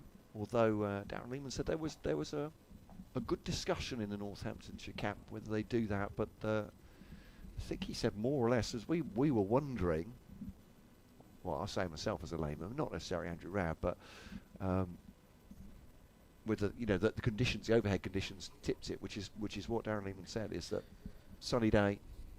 Yeah, it was looks like it'll be okay, basically. Yeah, it was a cloudy start, wasn't it? But then just before the toss, the sun did come out, and the deck, it looked green in the cloud, but then all of a sudden it sort of brightened up with the skies as well. Joey Everson, I think, he was saying last night that the intention was to make this a bit of a livelier pitch perhaps than last season, a bit of grass on it, but the heat of the last few days, just before the match started, had changed the nature of the pitch perhaps. Sanderson comes into Compton, who just defends that, and a bit of oohs and ahs theatrics from the slips. Yeah, it was really, really warm here on Tuesday and Wednesday, and the air conditioning was very much on in the office as we looked out and saw the wicket baking in that sun as well, and that would have taken most of the moisture out. And I was in the members forum at lunch with Simon Cook, and he said that they had to cut the grass on the wicket a little bit shorter than they would have liked to try and counteract all the weather we've had recently as well. Sanderson comes in again to Compton, who leaves that alone. More oohs and ahs. I think I'd be oohing and ahhing if I just put nearly 700 on the board. Every ball potential wicket. Yeah, even Thursday, because I came to test the lines here, and this commentary box was warm, and that's an underestimate of what it was. As you say, so yeah, that's one thing you can't govern is the weather. Even Adam Hollyoak can't do that. Yes, best place plans and all that. Yeah. Sanderson comes in again to Compton, who's back defending on that one. It'll spill out into the offside for no run. And I think Adam Hollyoak would be looking to see a bit of the proverbial digging in here from everyone. I think runs, I would say, are now pretty much out of the equation. It's all about time, isn't it, to try and kill this game off from a Kent's perspective and get the draw as well. As the clouds just come over a little bit again, it's quite windy as well as Compton faces up, and the edge is nearly found by Sanderson then, but Compton, I think he tried to not play that line. That's something I really doesn't sit well with me when batters play the wrong line. It looks like they've missed it. And he goes down and does a bit of gardening as well for good measure. Looking at this Kent lineup as well, there's a bat deep, don't they? It's fair to say. It's much deeper than it was last year, I would say. With Jaden Denley theoretically coming in at 8, and Dungeon at 9 is no mug, and even Matt Mills at 10. That's a wider delivery from Sanderson, well left alone by Ben Compton. He didn't want anything to do with that one. Though I can almost hear the head coach in my ear saying, let's not talk about 9, 10, 11 right now. There you go. But yeah, following these two, Sam North East, Tuanda Mayeye, Daniel Bell Drummond, Joey Everson, Chris Benjamin, Jaden Denley, Keith Dudgeon, Matt Mills, and Jazz Singh, and any number of those we're looking forward to putting their feet up after a day and a half in the field, I'd imagine. Sanderson's at the top of his run up, and he's coming into Compton again, and Compton thickest inside edge, and they'll come through for a single. A few hands on heads, but there'll be one off the over, and Kent are 2 without loss. tell me about this gold piping on the Northamptonshire caps. Is it just the capped players, or is it just generally Yes. on the? It is just the capped players. There This we was go. one of many facts that Mr. Andrew Rudd has told me Fantastic. over our few meetings when he's come down. Any thought that's going to be? I won't say copied, but replicated here at Kent. Well, Kent, Honoured. we have the number of the cap on the cap. Okay. So that's our little nod to being a cap player. I think Sussex now put the cap player's number on the shirt as well. So everyone does it slightly Right. differently. Everyone's got their own traditions. But I do enjoy the gold piping on the caps. As Conway, for his second over, starts that. Squares Compton up just a little bit, but let's get back to it. Keeps it low out towards Gully, and there's a single taken, so 3 for no wicket. Crawley yet to score. Of course, you have the gallery, the cap gallery, don't you, in the members' pavilion here. So, photos, if you've not been inside it, and, you know, we're very privileged to be able to do so, understand that, members as well. Basically, all the caps that ever there were from Kent are up the stairs and along the balcony. Heritage Trust have done a brilliant job trying to source photos going all the way back to 1870. Some very jazzy blazers going on in those early ones. Yeah, absolutely. We should bring those back. Outside the off stump, and there's no run. Any thought of, as it seems away from Crawley from Conway? Yeah, any thought of making those mandatory for members? The blazers? I'm sure members only range would be in Barry Dyer, the retail manager's mind. I think there are members ties that only members can wear, and who knows, we could be seeing members caps, members everything. Why not? I'd be very much for it. I mean, I'm not going to wear a dinner jacket myself, I don't think, to commentate, but if it comes to it, maybe I would. Here's Conway, 13 on his Northamptonshire shirt, and that's Crawley off the mark. It's angled that low past point. There was a sort of cry. I think it was fairly well under control from Zach Crawley. It's disappeared off the blade at great speed behind point, and that is 4 runs, 7 for none. Some emails have flooded in, he said. And I've been off the mic for a bit, actually, so apologies if I've not gone to them quicker. Philip from Ashford, because we were, Fred and I, talking wistfully. Here's Conway to bowl to Crawley. Leaves that one, again on length, I think, outside the off stump, and it's seaming away from him, and there's no run. About the freezy planet, the snow planet in Star Wars. Hoth, yeah. Exactly. So I said Hoth, and I was saying, I thought I was right, and I have seen it, but I was a bit worried that, you know, people get very. Finally, something I know I'm talking there about. There you on go. the cricket Get very worried commentary. about it. So, and Fred was saying, well, there's a place called Hothfield, not very far down the road, and I was just wondering whether it was as cold as the freezy planet, or whatever it's called, is to the onside into the over 7 for none. There's cricket going on, by the way, ladies and gentlemen. Phil, thank you for your email. I know this was much earlier. He says, Hothfield is no colder than the rest of the Ashford area, he said, with a smile. He's watching on YouTube while his cousin Greg is in the stands. I hope you're still listening, Philip. Thank you so much for your email, and making sure we knew exactly what the climatic conditions of Hothfield are. Going to update our BBC Radio Kent listeners right now. Yes, at least they are, Matt Davison. They are 7 for none in their reply to an absolute mammoth total of 684 for 2 by Northamptonshire. Personal bests, career bests, not only for Calvin Harrison with 153 today, but Luke Proctor is captain, who made a double century and a half, and a 6 from Nathan McSweeney made it 4 centurions across the board for Northamptonshire in their huge innings. As he went to 3 figures, they immediately declared and put Kent in. It's sunny skies now, but the scoreboard pressure absolutely massive for the home side here, who've toiled for a day and a half to try and get wickets from Northamptonshire, managing just 2 on what's looked like a pretty bat-friendly pitch, but it's all about scoreboard pressure now for Kent to try and bat out probably the remainder of this game, or the best part of it, to save a draw. As Sanderson bowls now to Compton, angles that away from 4th slip. He'll get at least 2 here. Moving on to 9 for no wicket.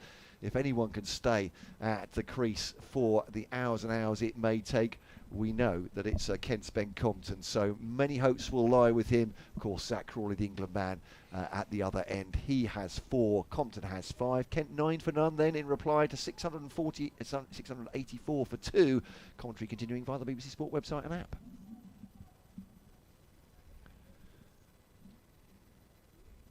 So 2 off that first delivery from Ben Sanderson. And he comes in again, then to Ben Compton, who plays that into the offside, sort of pushes it away, and there won't be a run. It does astound me, Matt, that you can talk to me while someone is talking in your ear for your updates. I could not do that. It's people who know me better will know how good I am at ignoring people when I don't want to listen to them. No, I'm joking. It's like anything. If I picked up one skill in the time I've been doing it, then I'm very glad to hear it, Liam. There we go. In comes Sanderson again then to Compton. And that's a similar looking shot to the last one, but this time they'll scamper through for a single to bring Crawley on strike. Crawley 4 from 9 deliveries, and Compton moves on to 6 from 12. It looks like they are playing each delivery truly. I don't think there's any sort of overarching we need to score quickly or we need to block every single ball. I think at the moment they're just playing their natural game and just seeing what happens. You mentioned in your update that the weather is improving. We can now see blue skies above us, and one of those quirks of county cricket, the floodlights are still on. I don't think we need them anymore. We were saying yesterday, it is a costly business for clubs as well, the floodlights. Indeed, I yeah. Don't want to lessen the experience. We're talking about about the pounds and pence here, but changing the field. So they've got, is it Vasconcelos on the drive? It's not him, but a man on the drive, on the onside. Going into Crawley, plays that into the offside. There'll be no run. Yeah, there's a lot. I think there's a lot of exuberance every time Zach faces a delivery, isn't there? There's definitely a mental game going alongside the physical game as well, which is probably why we all love cricket, to be honest. Yeah, absolutely. And Zach himself, it feels like, always feels from the outside like a lot of people think that he doesn't think he has anything to prove. And having spoken to him a number of times, I think that's very far from the case. Comes Sanderson again, then to Crawley, who's hit on the pads. Everyone turns around to look at the umpire, but he's unmoved. And there are a lot of double teapots going on in the field right now. I think they thought that was a big chance, but umpire was unmoved. So we're just looking at a replay on the screen. Maybe too high. Did hit, I think it hit above the leg roll. So, and Zach is a tall man as well, isn't he? He's a tall man. Hint of going down perhaps as Yeah, well? potentially, yeah. Yeah. So Zach Crawley survives for another delivery to end the over, and in comes Sanderson, and he beats the outside edge of Crawley, and I think Zach potentially did that thing again, playing inside the line. So yeah, he definitely played down the wrong line if he was Yes. playing it. You're absolutely right. But I was going to say we haven't had any LBWs in this match, but we only have had 2 wickets. Just Yes. to, just if you're just joining us, so 684 for 2 Northamptonshire. But yeah, this is I mean, we're talking about the mental test for the Northants players as well. Is that you might have a wicket that favours the batting, but staying around for the best part of 6 hours, as Luke Proctor did, or more than that, by the time he'd come off the field, is I mean, just mentally exhausting, isn't it, as well as physically. And Ken Fields, of course, been on the field that time. Ben Compton lets it through to the wicketkeeper, and there's no run. It does feel to me like Ben Compton, he absolutely loves the battle, though, the physical and the mental battle. he loves batting, Yeah. I think he's one of those players that will play every delivery as if it's their first.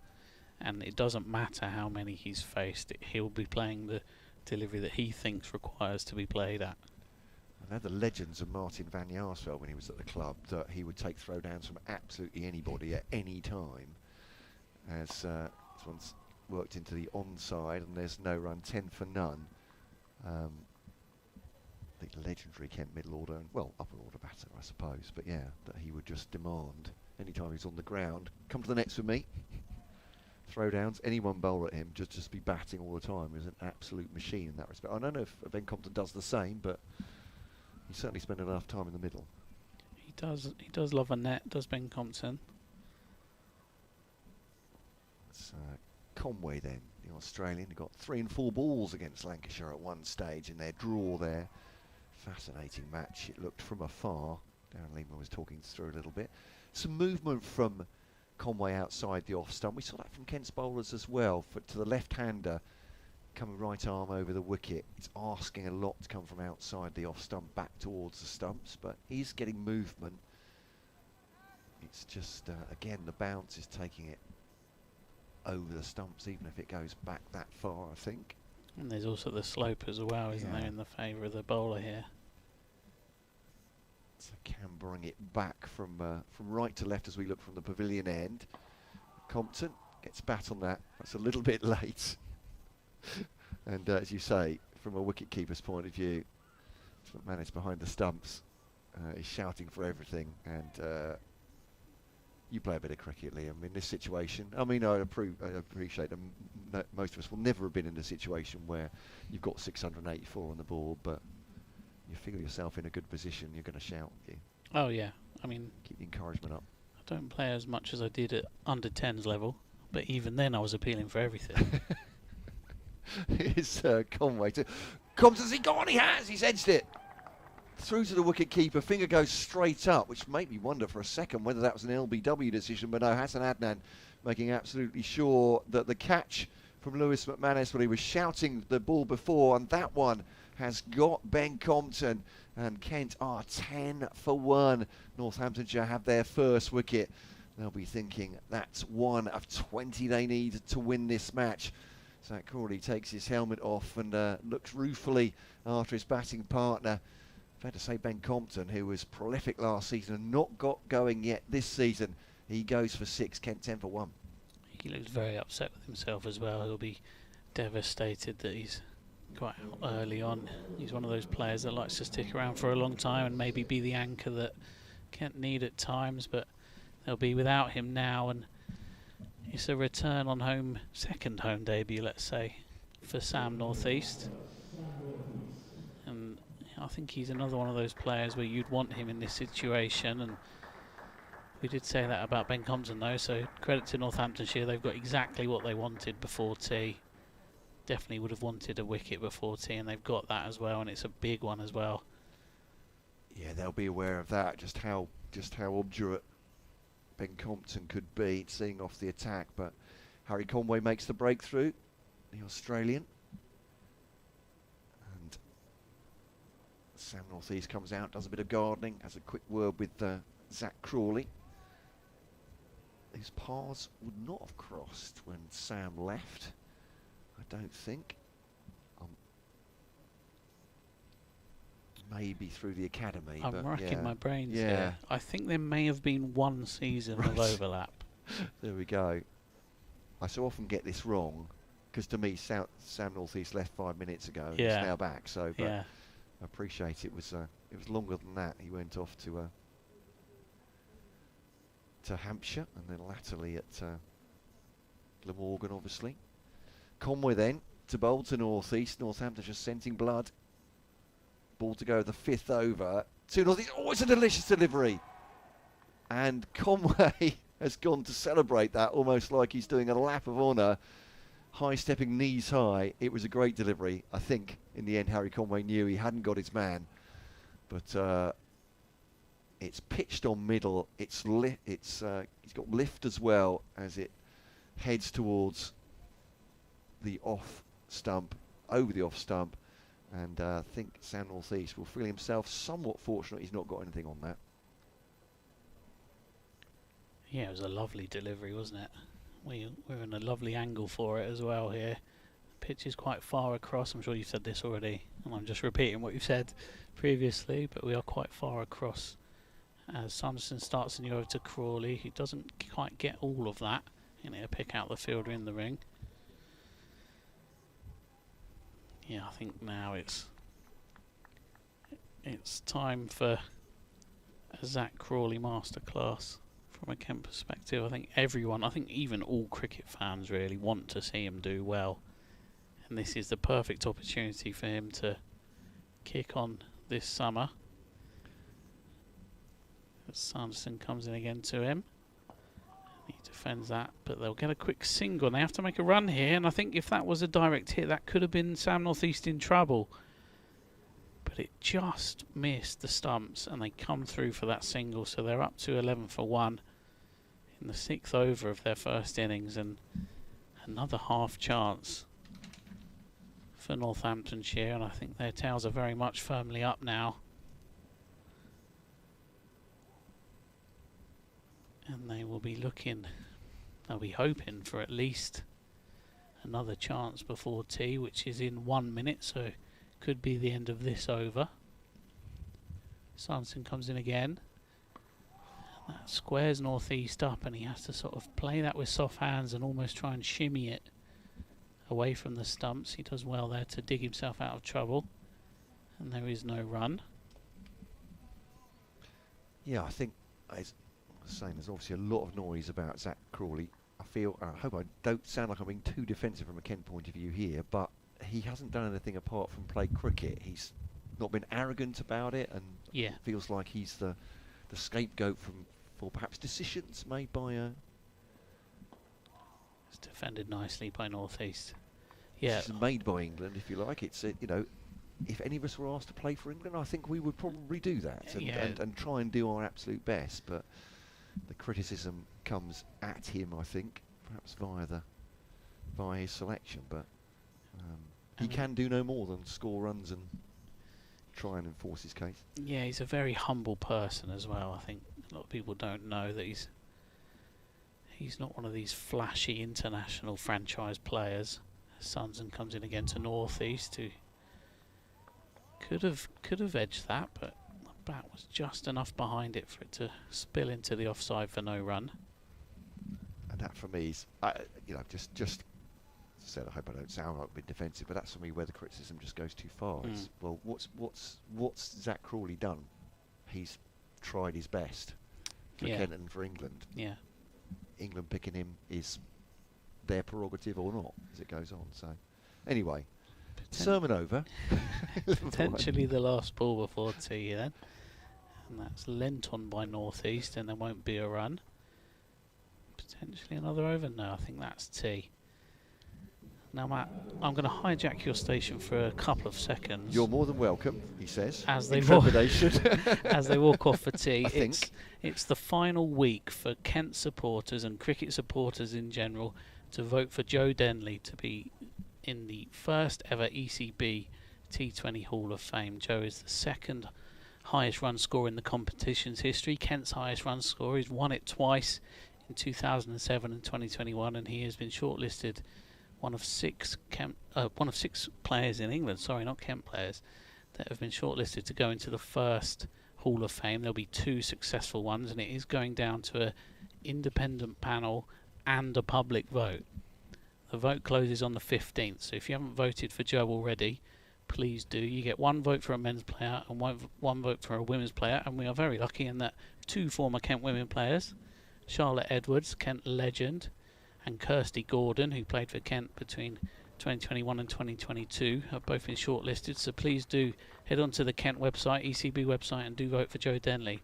And that is my plug done, Matt. No, that's fantastic. I approve of that message. This is not the of the view of the BBC necessarily, but I've certainly said before there are few more glorious sights in cricket than Joe Denley in full flight, and Kirsty Gordon and Charlotte Edwards. Great votes as well. You know, it makes sense, folks. There we go. Oh no, I've come across a little bit one-sided. Liam, thank you very much for that. Thank you very much for having me. That is tea here at the St Lawrence ground.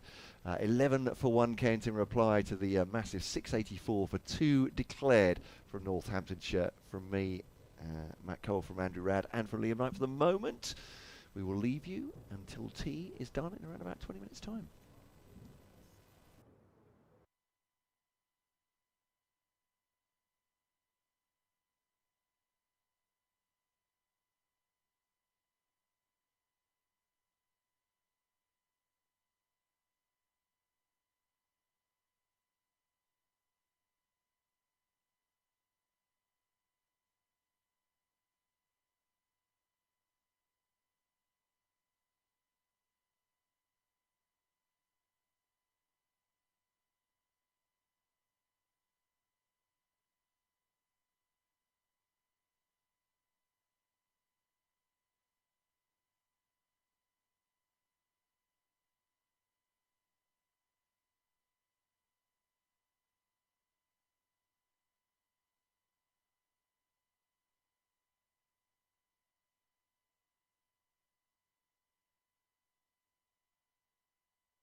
Well, good afternoon. Welcome back to the St Lawrence ground here in Canterbury, where we are about to get underway in the final session of the second day's play between Kent and Northamptonshire in the County Championship. Northamptonshire eventually declaring this afternoon at 684 for 2, with their top 4 batters all going past the century mark.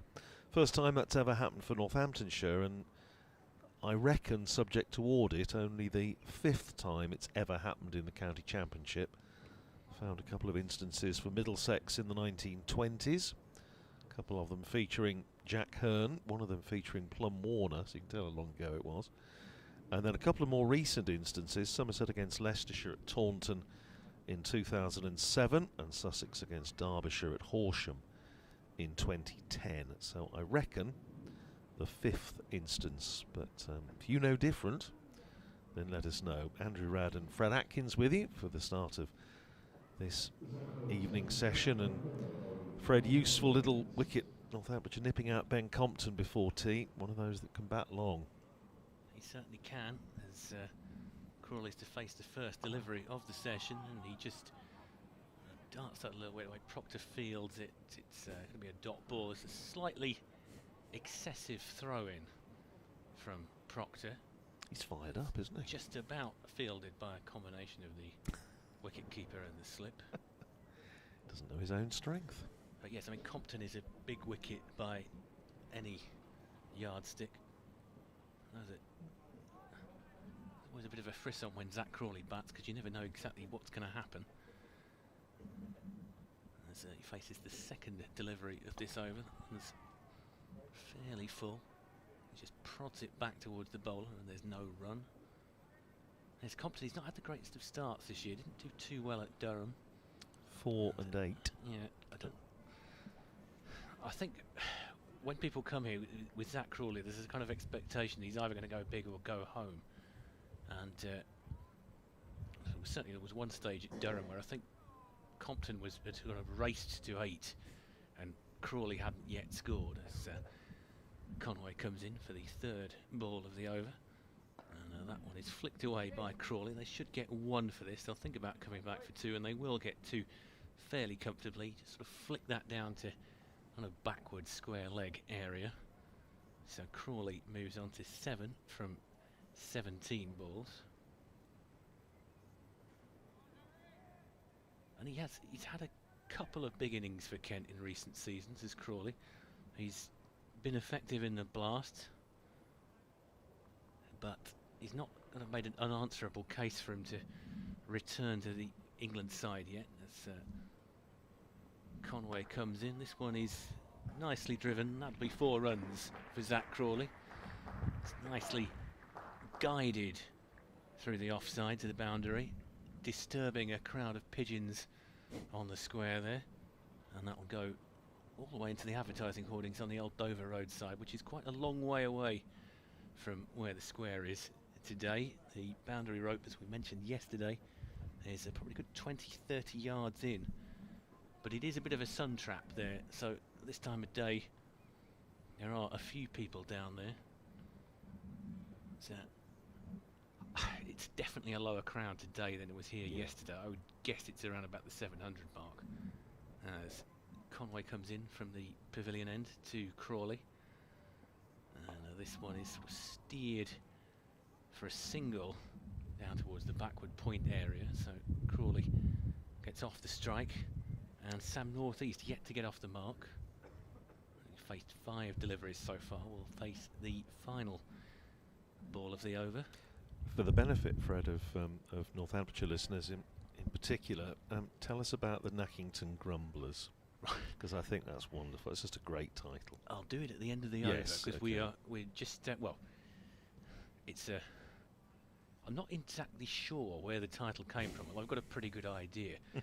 So Conway comes in for the final ball of the over to Northeast, and Northeast just lets that one go fairly well wide of off stump. Nackington Road, I guess, is fairly obvious because it's the closest to the Nackington Road, which is a road that goes to the hamlet of Nackington, which goes past the back of the ground here. It's an old Roman road, So it's a sort of arrow straight road down to a Hythe. So that's where the Nackington Road end comes from. Grumblers, I guess, is fairly self-explanatory. There's a certain kind of sports fan that likes to grumble. Yes. And in fairness, they've had a fair amount to grumble about over the last few years. Yeah. But I don't think there's any kind of official club or anything. It's just a group of people who happen to congregate there and enjoy each other's company. Wonderful. Zach Crawley then facing Ben Sanderson with 3 slips in place, and he takes that ball on the thigh pad. It drops down into the onside, and there is no run. Safe Zabes in there, a sort of silly mid-on position on the drive. 3 slips in. Rafi Weatherall is in there at square leg. James Sales at cover. Then a big gap, obviously inviting Crawley to drive through to McSweeney at mid-off, Proctor at mid-on. Here's Sanderson in, bowls to Crawley, who plays it back down the pitch. Runs past Ben Sanderson, but tidied up by Proctor, and there's no run. 18 for 1, yes. I suppose the nearest equivalent at Northampton will be the West Stand, which has, well, if I tell you that the supporters club newsletter is called West Stand Story, it was legendary in its day for being sort of pit of hate. Forward comes Crawley and plays that Sanderson delivery out in the onside, and there's no run, goes up to mid-on. I mean, as far back as the early years of the 20th century, there are reports of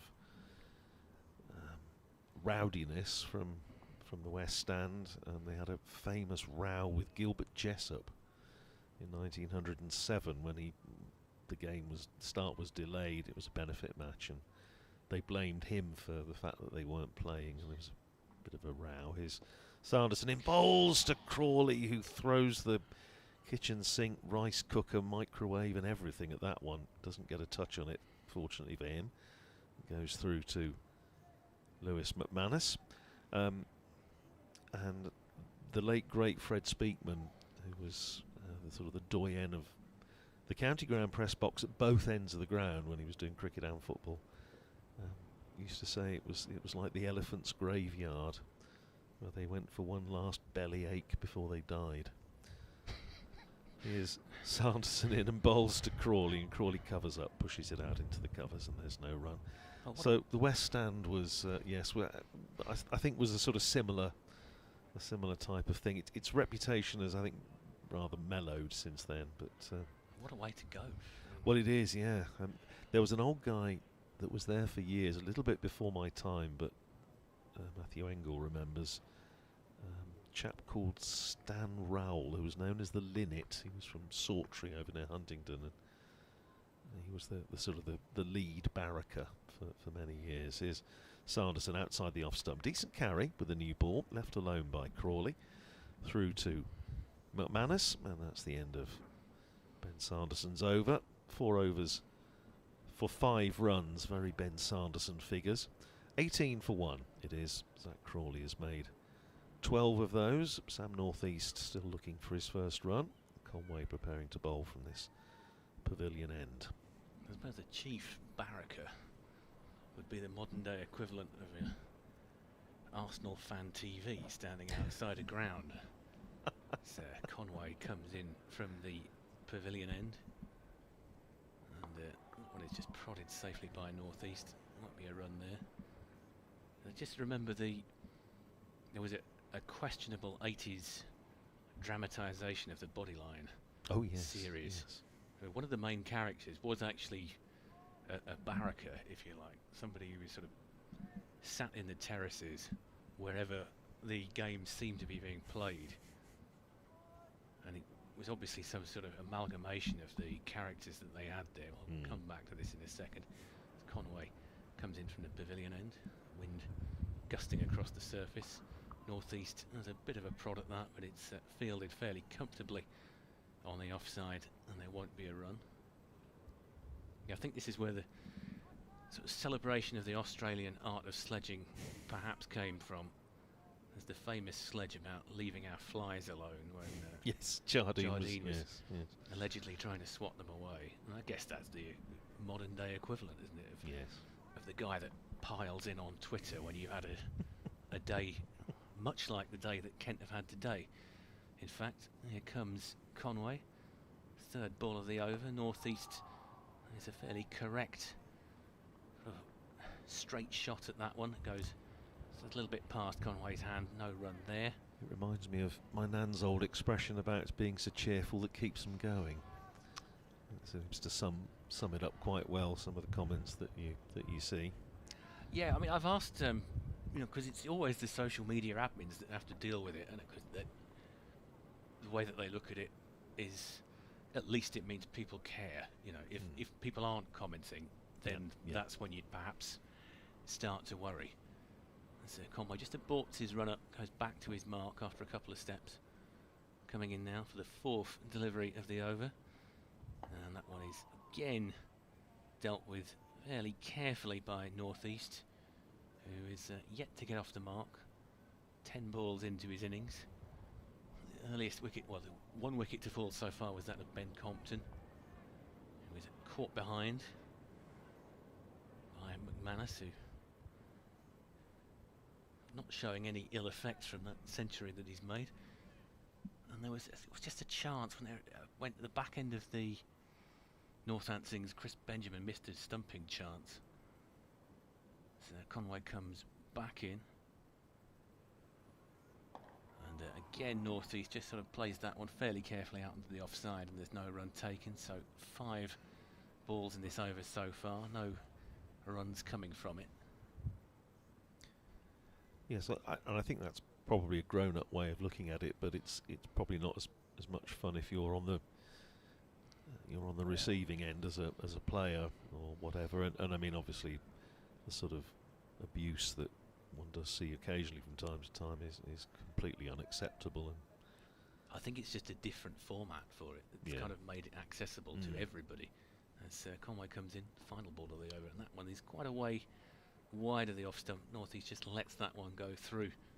Almost goes as far as first slip. It seemed to sort of, it was probably about a foot wide of off stump, and then it veered a bit outwards. So no runs from that over. A maiden for Conway. There's a story about David Fulton tells, talking about abuse of players. There's multiple ways to do it now. He said he got a note left on his windscreen, because that was the era when players had sponsored cars. Yes, so they couldn't, when they drove round towns like Canterbury and Northampton, everybody knew who they were. Here's Ben Sanderson from the Lackington Road end, continuing bowling to Zach Crawley, and Crawley is forward defensively, watchfully, plays it up to mid-off, and there's no run. Yes, and I mean, the other joy of sponsored cars in that era, of course, was it made it very easy for us as journalists. There was an occasion back in the 80s, I suppose, late 80s perhaps, when I lived very close to the county ground in Northampton, and could usually sort of see comings and goings, and was able to phone the then chief executive Steve Coverdale. Here's Sanderson in bowls to Crawley, who turns it away on the onside, and he's going to pick up a single into the gap between mid-on and mid-wicket, and Crawley goes to 13, Kent to 19 for 1. And I said, are we looking to sign Chris Tavares, Sec? I think it was at the time when he was looking to leave Kent. And Steve said, well, how do you know that? I said, because his car is in the car park. Chris Tavares, Kent and England cricketer. It's not difficult in the end, because he went to Somerset, didn't he, after here? Yeah. But here's Sanderson in bowls to Sam Northeast, who is forward. Plays it up to this short mid-on position, safe Zabe, with his left foot, I suppose, within a couple of feet of the cut strip. Just getting in the batter's eye line. But my late great uncle, Uncle Percy, who was on the gate at Northampton at the county ground for years, never seemed to quite notice this. I remember him berating Alvin Kalicharan, who drove into Wantage Road with this huge car with Alvin Kelly-Charan plastered all over it. Sanderson in bowls, and he's got him caught behind. Sam Northeast goes. That's a beauty from Sanderson. Just does enough. Little bit of bounce maybe as well. Takes the outside edge. It's a regulation catch for Lewis McManus. And Sam Northeast, sad to say, on his return to Canterbury as a Kent player, has gone without scoring, and Kent are 19 for 2. Yeah, it's absolutely the last thing that Kent needed, and well, we did say we'll only find out just how good a surface this is when both sides have batted on it. And Northeast not making a happy return to the St Lawrence, as you say. His first innings here since 2017. And the convention when the player is out without scoring is that his score isn't announced until he's safely up the steps and heading back into the dressing room. This is one of those grounds where you're a fair distance from the dressing room, but there are certainly others. Beckenham, for example, is a great example of a place where certainly if you're doing the announcing, you are right next to the home dressing room. Oh, yes, and of course. Also right next to the away dressing room as well. So there have been numerous examples of players returning and smashing their bat into their coffin, or saying worse. I was in the lockdown season when there were very few supporters here, and the teams were changing on the far side, or the away teams were using the Ames Pavilion as a dressing room. And I can remember a Sussex batter getting out just shy of his 100 and uttering an expletive that echoed around the entire ground, because there was hardly anybody here to muffle the sound, if you like. There's a certain amount of background chatter going on everywhere else. But even though he was, say, 100 yards away, it was still pretty obvious what he felt about his dismissal. Oh dear. Yes, there's Uncle Percy with Alvin Kelly-Charan. Alvin Kelly-Charan, Warwickshire and West Indies all over the car. And Uncle Percy, the true voice of Northamptonshire, said, "Are you a player?" as he drove in. Sanderson then bowling to the new batter to under Mayeye, and he's nicely, solidly in behind that. Plays it up to Zabe again at short mid-on, and there's no run. Umpire Harris goes and has a word with Northamptonshire's captain Luke Proctor, who's in there at mid-off. I should think a fairly contented man with 261 runs to his name and seen a couple of wickets. Whether he brings himself on as first change, which he would normally do, or whether perhaps have a look at Rafi Weatherall or even Calvin Harrison, his Sanderson in bowls, and forward goes Mayeye, plays it back down the pitch, and a successful over from Ben Sanderson. 5 overs, 1 maiden, 1 for 6 for Sanderson, who went past 600 wickets, all formats for Northamptonshire in the previous game against Lancashire. Only the 14th to do that, only the 6th living bowler to reach that milestone. And Kent 19 for 2. Zach Crawley has made 13 of those, and to under Mayeye, man in form. Of course, made 100 in the second innings for Kent up at Durham to help save the match. Be looking for something similar from him today. It's Conway from the pavilion end, bowling to Zach Crawley, and Crawley just lets that one go past his off stump. I wonder if that shot that he tried a couple of overs ago was in the back of his mind. So he just let that one go. He had a bit of a swish at Sanderson and got away with it. So I suspect now that Sam Northeast is back in the hutch, he might just be thinking about restraining himself slightly. Of course, there is a long way to go in this game. We've got 32 overs left today as Conway comes in, and Crawley, it's an okay sort of shot to that one, but it's fielded fairly comfortably on the offside, and there's no run. Yeah, we've got 32 overs today, 104 tomorrow. I'm assuming we'll have an extra 8 to make up for the time we lost today, and then another 96 on minimum on Monday. So yeah, you're absolutely right. It's about 230 odd overs remaining in this match, and I think Northamptonshire got their 684 in 133 overs, so there's a lot of cricket left. As Conway comes in, and that one is sort of clipped away by Zach Crawley. They'll get a single for that one. I think he timed that quite right. So it seemed to be drifting down leg slightly, and he might just feel that he's missed out a little bit there. Crawley, there's only one fielder down there, and he seems to have picked him out. Sort of backward square leg boundary, just about. And Tawanda Mieye will take the strike. Of course, Northants were only actually 38 short of the total that they made here last year, which was a record score for any side against Kent. Conway comes in, and that one is carved away by Tawanda Mieye, and that's going to be 4 runs. It's a wide, not the greatest of deliveries from Conway, and it was punished by Tawanda, who's just sort of cracked that through on a backward point area.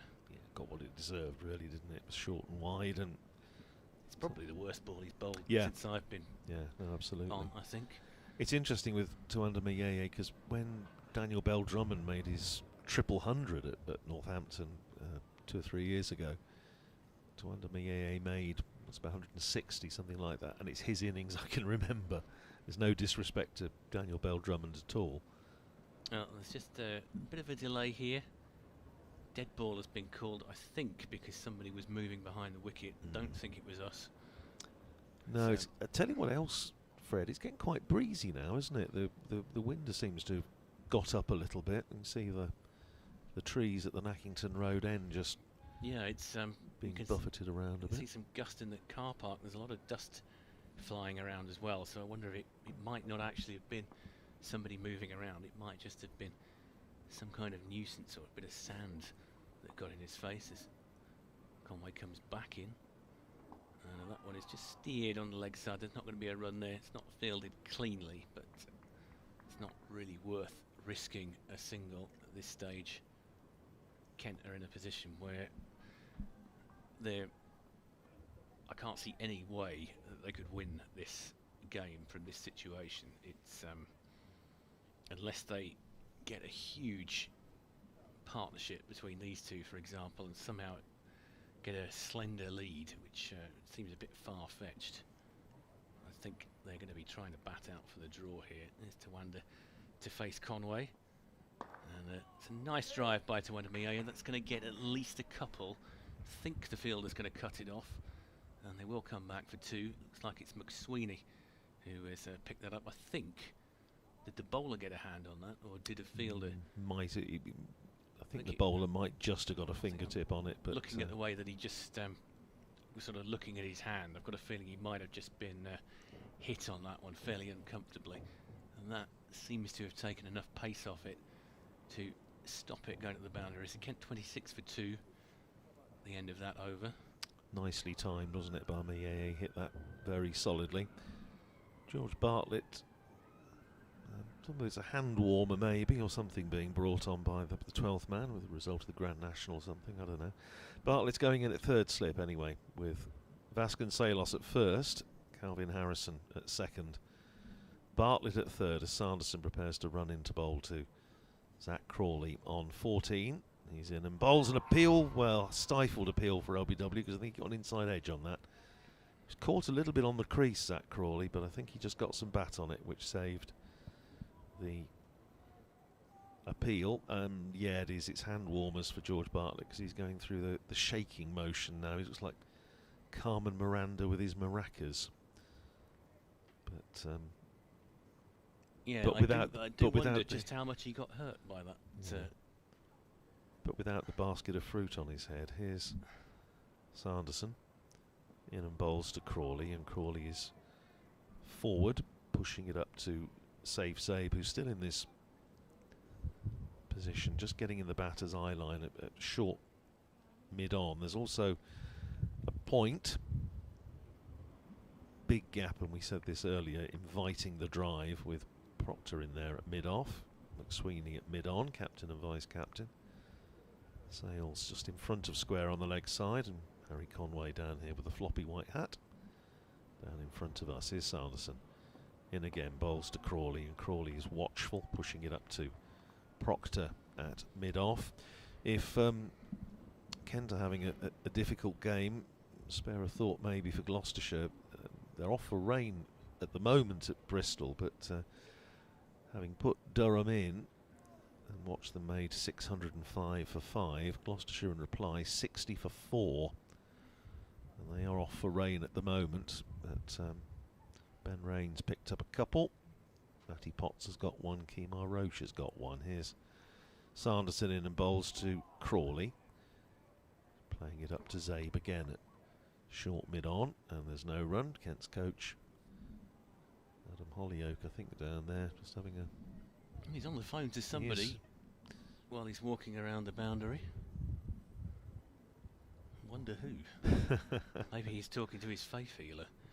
Oh yes, of course, that caused a certain amount of amusement around the circuit.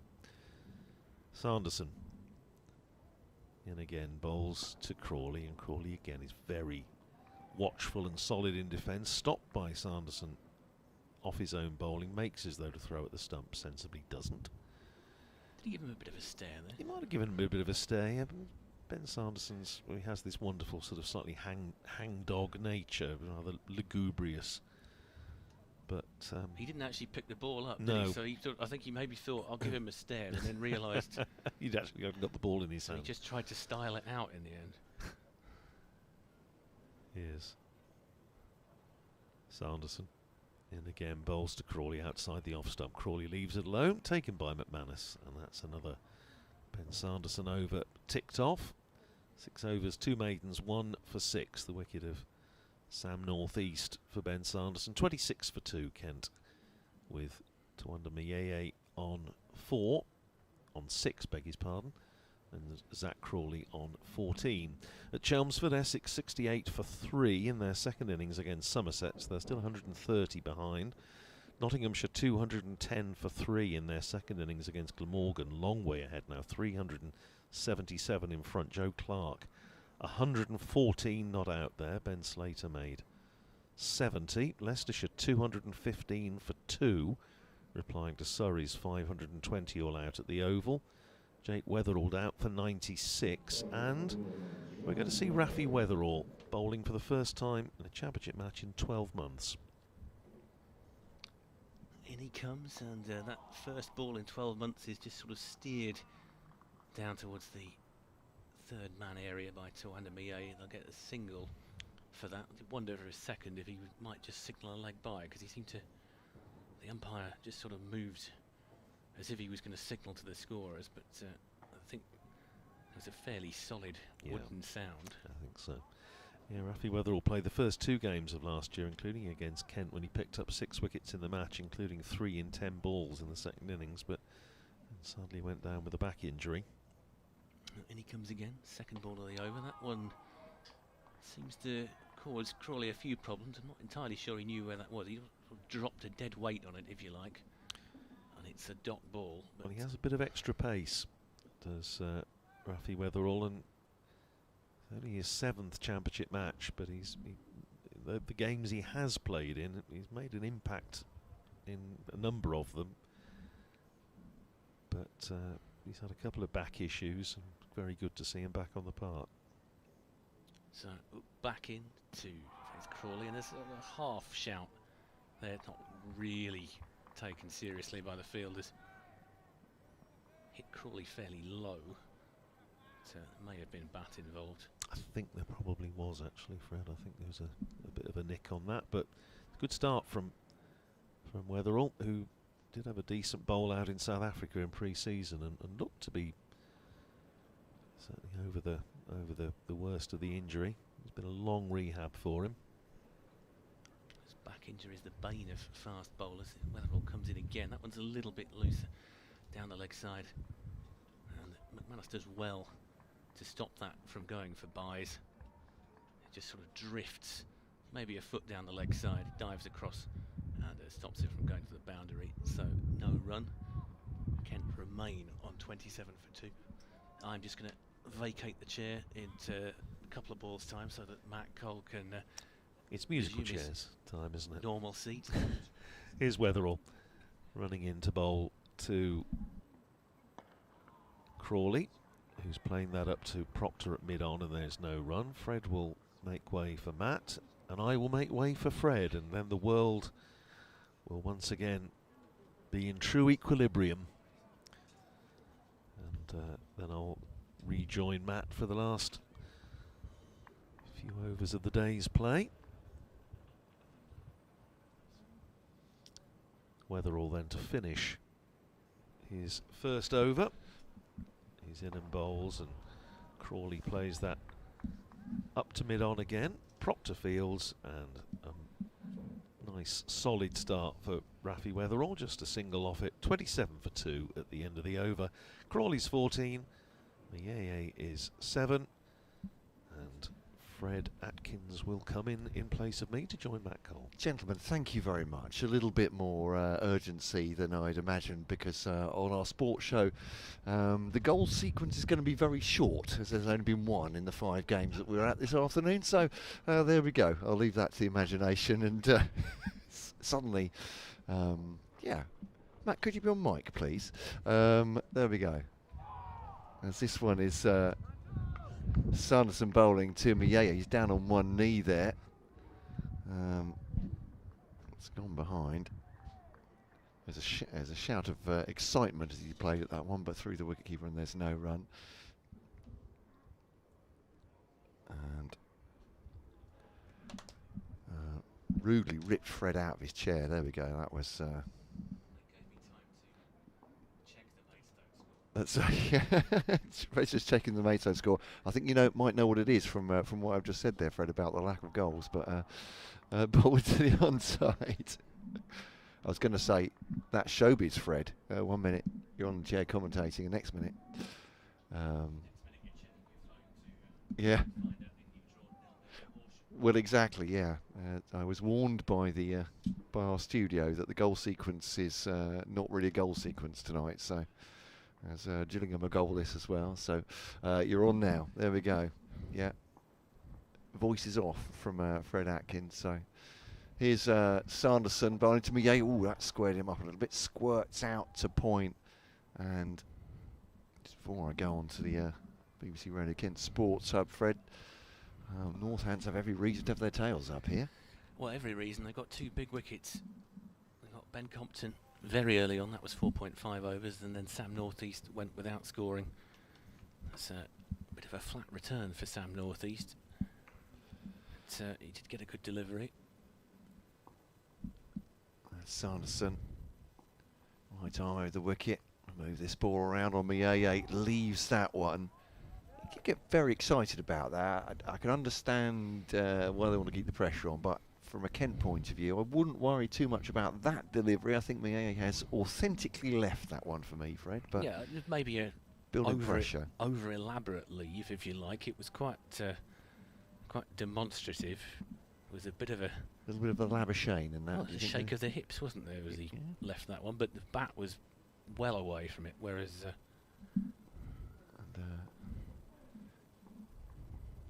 Just listening to a summary of Ebbsfleet's game at Hornchurch there. These are all important if you're in the locality of Kent. Through to wicketkeeper and there's no run. As 4th place, 3rd, I think. Hornchurch against Ebbsfleet. There we are. Ebbsfleet have lost that one. Yes, it doesn't look like it's been a great afternoon for the Kent sides. No. No better here.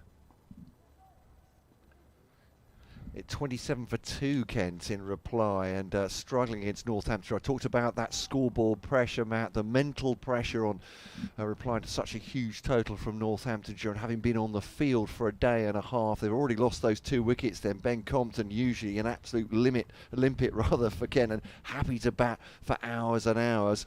No such luck for him today. Caught behind 4-6 in the 6th over off the bowling of Australian now Harry Conway.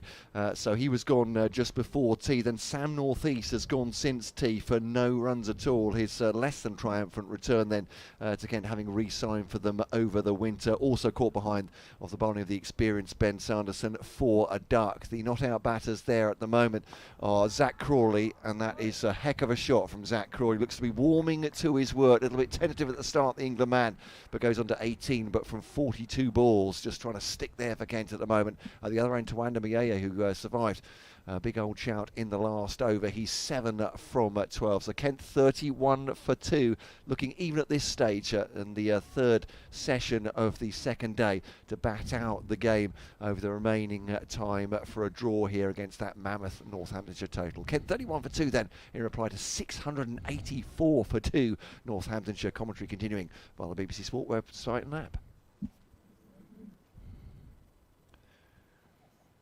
As it's Raffy Weatherall, isn't it? Just the ball turned away by Crawley to the man at square leg, and there's no run. Is that Harry Conway and the it could be the fluffy hat? Say, He's a tall figure.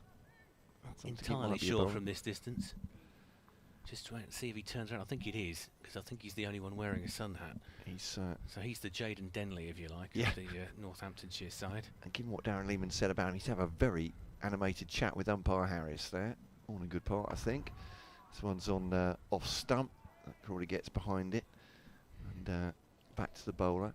Just done a couple of laps, but in the time that, just away looking at Zach Crawley, just felt a little bit tentative at the start of his innings, and I don't think that's that's something that Kent and England fans have seen before. But that shot through the covers just a couple of moments ago is a bit more assured, perhaps. Yeah, that's a classic Zach Crawley shot, isn't it? The punch that he just produced. But it's about staying there for Kent at the moment, and the ball on the up into the offside, and there's no run. Saves Zabe with the fielding. I say this not through any gallows humour, but normally as a cricket commentator, when a side has batted, you've got a good look at them and you've got a good look at their shirt numbers. But we only got to, from an opposition point of view, we got to see 4 in total for Northamptonshire. We saw plenty of those 4, all of them making centuries. An incredible feat, but I see Weatherall runs away from us, coming back from an injury. A year out with an injury. It's Crawley right behind it up to mid-on, and there is no run.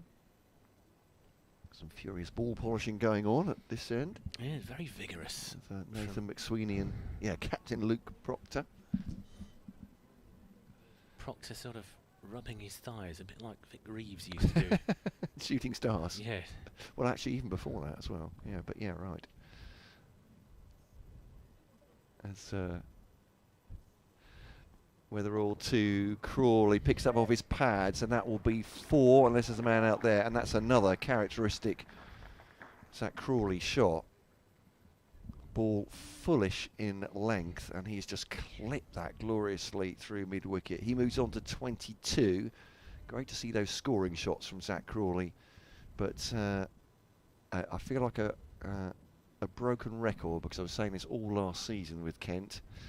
And you'll understand, Kent fans, why I'm about to say what I'm about to say. It's about how many wickets they've lost. It's about the final figure in that Kent score, 35 for 2 at the moment. Right, looks like Sanderson's continuing from the Nackington Road end. And he is barrelling towards the wicket, looking first of the over to Tawanda Mieye. They're going to nick a single here. Tawanda just pushes that one out onto the offside, and they scramble through. So 1 is added to Tawanda Mieye's total, putting him on 8. And he gives Crawley back the strike. Vic Reeves, of course, is a man of Kent. He is indeed. Originally from the northeast, but he lived near Faversham, is that right? I'm not sure. I think he did live in Grafty Green or somewhere like that. Certainly he's been in this part of the world for a long time, as is his partner Bob Mortimer, his comedy partner. He's a Tunbridge Wells resident, I believe. Yeah. Sanderson comes in, and that was just prodded back by Crawley for no run. I don't think either of them are cricket fans, so I don't think there's much chance that they'll be listening. Bob Mortimer's a big Middlesbrough fan, isn't he? He is. From listening to his podcast, he's read his book, and he said that he took Vic Reeves to a final, and he knows so little about sport that he had absolutely no idea what had happened in the final whistle. So yeah, I think he's more into bird watching. So of course, and painting, isn't he? Yeah, painting. Yeah. Well, a couple of the advertising hoardings have just blown over at the far end. Rothesay, the county championship Is that how sponsors. you pronounce it? Yeah, thank you very much for that. Well, that's how Steve pronounces it on the Fair PA enough. system, so I'm going with that. Sanderson comes in to Crawley, and Crawley's just slightly wrong-footed by that one. There's a half shout, and it just squirts away on the leg side, and there's no run. Stifled appeal from the field. You can probably hear the effects, yeah. Mike. The wind is really getting up here, and that explain that last gust took out a couple of the advertising hoardings. I think they lost the gazebo at the far end as well. They were the stewards were saying as I was going around on a couple of laps there. Well, they might well have done, and I'll return to that in a second as Sanderson comes in to Crawley, and Crawley just plays that one fairly correctly, goes straight back to the bowler. There's not going to be a run there. There's a certain stipulation about the floodlights here, in that if the wind is gusting over a certain speed, which I think is not particularly high, then you're not allowed to have the floodlights up. Now, whether that applies when the floodlights are actually up as they are now, Right. I'm not entirely sure. So Sanderson comes in, and Crawley again just fends that one back to the bowler, and there's no run taken. I suppose the other thing to say about that is at the moment we've got bright sunshine here, so the floodlights don't really need to be on. And actually, the forecast the rest of the day looks breezy, but clear. Yeah, absolutely. And there's not really been any need for them to have been on for the last hour or so. So Sanderson comes in, and Crawley just leaves that one. There's a bit of a what's the word? A yelp, if you like, from Sanderson. Crawley left that one. I think it missed by a stump or so, but it clearly excited the Northamptonshire fielders. Crawley survives that one. He's on 22 now from 52 balls. Miaye on 8 from 13. I wonder if anyone from Kent is actually listening to the feed. Perhaps they can message us, tell us what the regulations are with the floodlights, because certainly when the wind is above a certain speed, they're not allowed to put them up. It's weather all runs away from us now. The Northamptonshire bowler, Bonington Miaye, who's taken this one over mid-wicket for 6. No, it's just 4. think it's Sorry, 4, yeah. beg your pardon. That was Looked like it was a 6 when it left his bat. a swash and a buckle, and that was off a good length as well, wasn't it, for Tuanda Miaye? It was a very elegant shot. Yeah, it really One was. of those where he didn't really seem to put a great deal of effort into that, and it absolutely flew off the bat. He is. When he times it, it stays hit, that's for sure, from Tuanda Miaye. Aggressive shot, though. Weather all to him. And just this is moved up to mid-on and Luke Proctor fields. So, yeah, attractive shot from Tuanda Miaye. He's 12 from 15 now. Raphael Weatherall, Rafi, as he's known, from Kendal. Born in Kendal anyway, just 21 years of age. He's played for England under 19s. This is his 7th first-class game. Number 84 on his shirt. This one gets applause to the wicket keeper, but again played up on the back foot this time from Tuanda Miaye up to Luke Proctor, Northamptonshire captain. So 40 for 2 Kent. Still just a matter of 644 in arrears at the St Lawrence ground. I'm getting used to calling it the St Lawrence ground again because it's been denuded of its... Oh, he's gone aggressively for that one again to Tuanda Miaye. Will this be 4 or 6? That is a 6. It is. I was going to say it's into the shorter side of the ground, and it's a punch almost from Tuanda Miaye. Like a whip, wasn't it? Yeah, he's just so strong, and his timing so good that is whistled away. He's a player of extraordinary talent. It's Tuanda Miaye. Just a question about whether that's damaged the ball, actually. I think umpire was just asked to take a look at it by Northamptonshire. Yeah, it's for the bowler, it's going a little bit down the leg side, but he's just treated that, has to Anamier, and goes for it again. Actually, just checks the shot. It's gone along the ground towards Harry Conway at square leg, and a single taken. But yeah, he does play some extraordinary shots to Anamier. Perhaps I should rephrase that. He is able to play some extraordinary shots, which you just don't see other players playing. He is, and the innings that he produced at Durham last week got Kent out of a very sticky situation. So, different kind of innings. You know, we know that he's flamboyant and he can score hundreds. Yeah, has to be chanceless though as well. I guess is the key, isn't it, Fred, at this point from a Kent point of view. Whether all two. Crawley just lets this hit the bat, soft hands. It runs out to sort of gully area. And I think End of the over, 11 off it, and it's 47 for 2, Kent. I think there was a fairly early chance that he offered, but it was more of a half chance at Durham.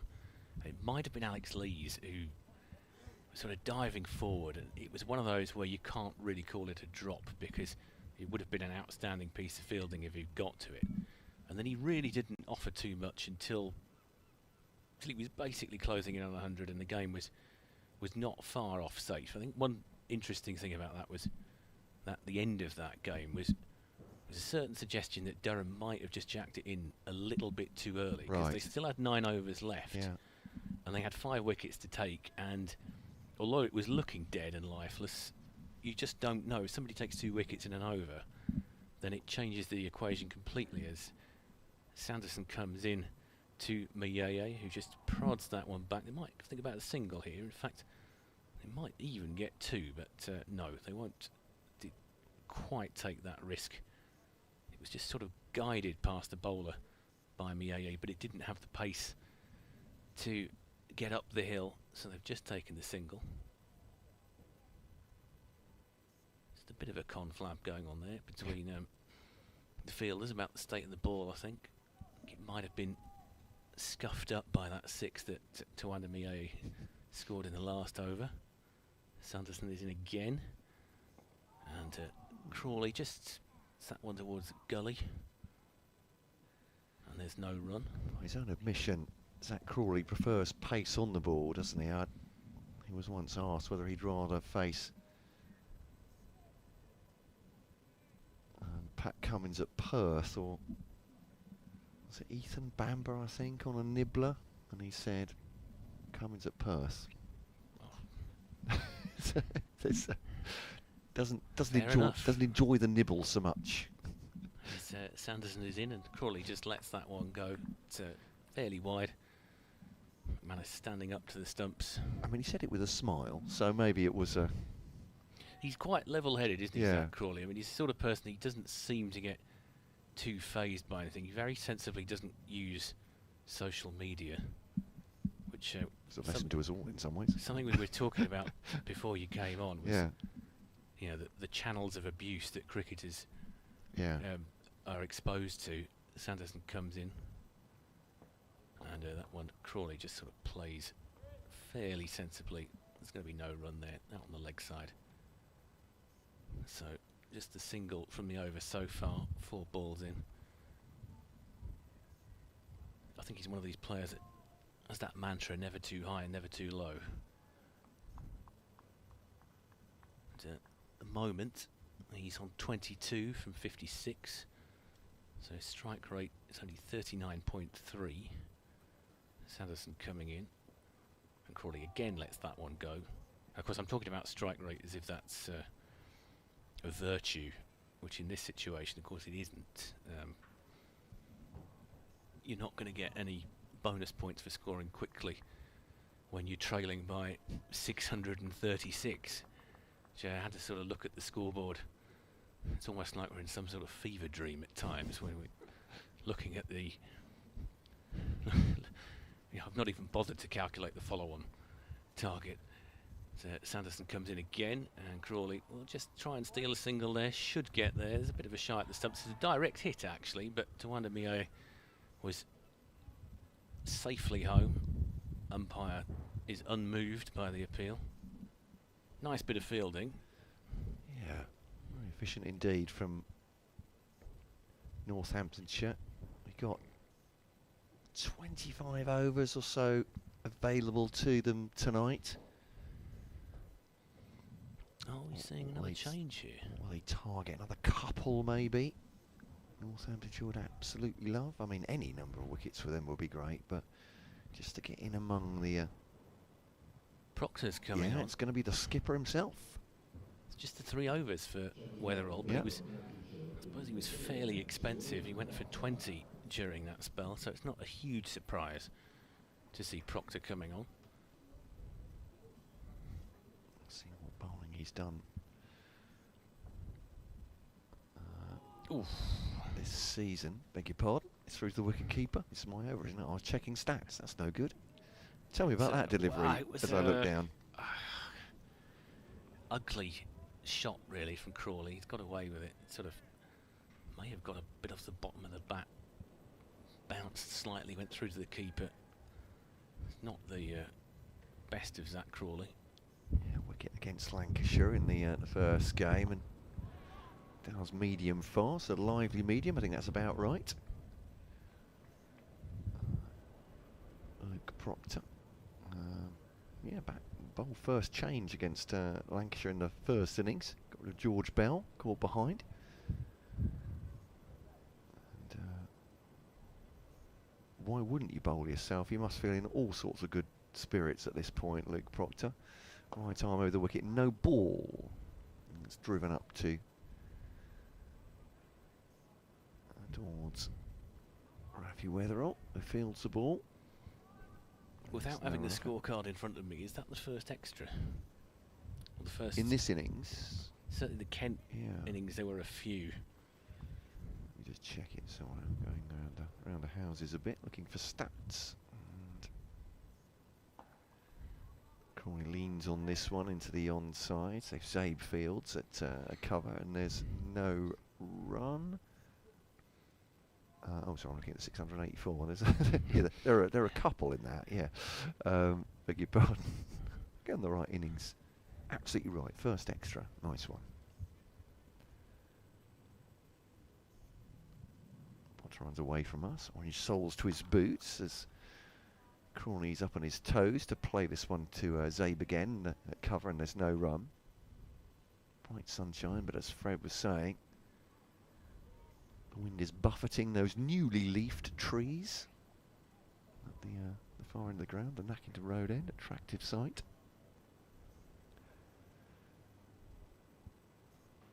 No one's yet fixed the advertising hoardings that blew over. They just, they are still prone.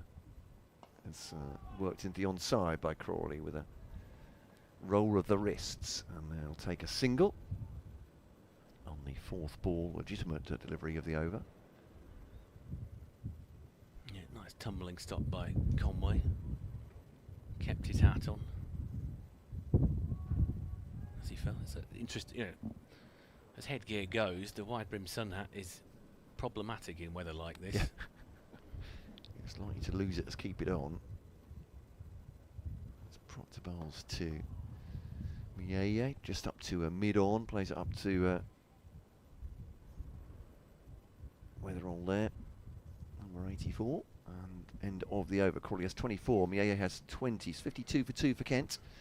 In reply to 684 on the board for Northamptonshire with 3 Centurions. One of them a double Centurion, of course. Luke Proctor himself is going that way for the first time in his career. So yeah, 18 wickets last year at around about 40, although I think any of those bowling and batting averages last year have maybe an asterisk next to them with Kookaburra games. Well, perhaps, doing some good and harm to batters and bowlers respectively last year. I mean, it's not 100% accurate to say he had a chanceless innings, but to use the old joke, he's not the sort of person that you want to miss when he's on 247. He could have been stumped. Jaded Dennish probably should have had a wicket, really, and Chris Benjamin couldn't bring the ball in and break the wickets.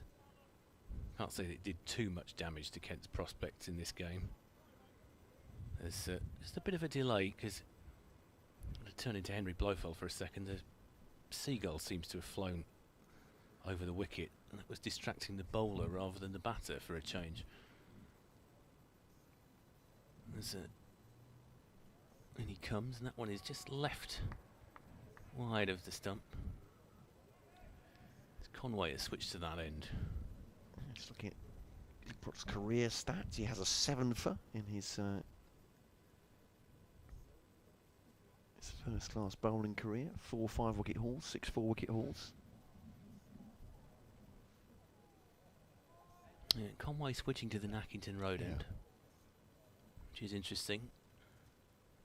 See if I have any more joy from there. He comes in, and Crawley just sort of drives that one, but it's fielded fairly comfortably on the offside, and there's no run. Looks like it was safe save, I think, with a tumbling stop. Never really troubled there. So 2 dots so far for Conway towards Zach Crawley. It would probably have, I would imagine that the stream is probably getting quite a few views at the moment, because a lot of people will be watching to see how Zach Crawley is doing. As Conway comes in again from the Nackington Road end, and Crawley clips this one down the leg side, a backward pointish. They'll get a single for that one. It is fielded by number 84. I have to say, I'm not entirely sure who that is down there. Weatherall is 84, yeah. I believe. Yes, yeah. Still one change to the side, and coming in for Louis Kimber. And now there's a bit of a discussion here between Conway and the skipper about, well, I'm not sure what actually. They might be talking about the state of the ball. They've not altered any field placings. Still 3 slips in. And then he comes, and Tawanda just decides to leave that one. Bounces fairly safely wide and a little bit high as well. So no run there. 1 from the over so far. Kent 53 for 2.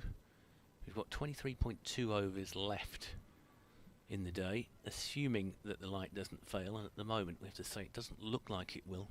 Very clear looking skies over the St Lawrence. As Conway comes in again.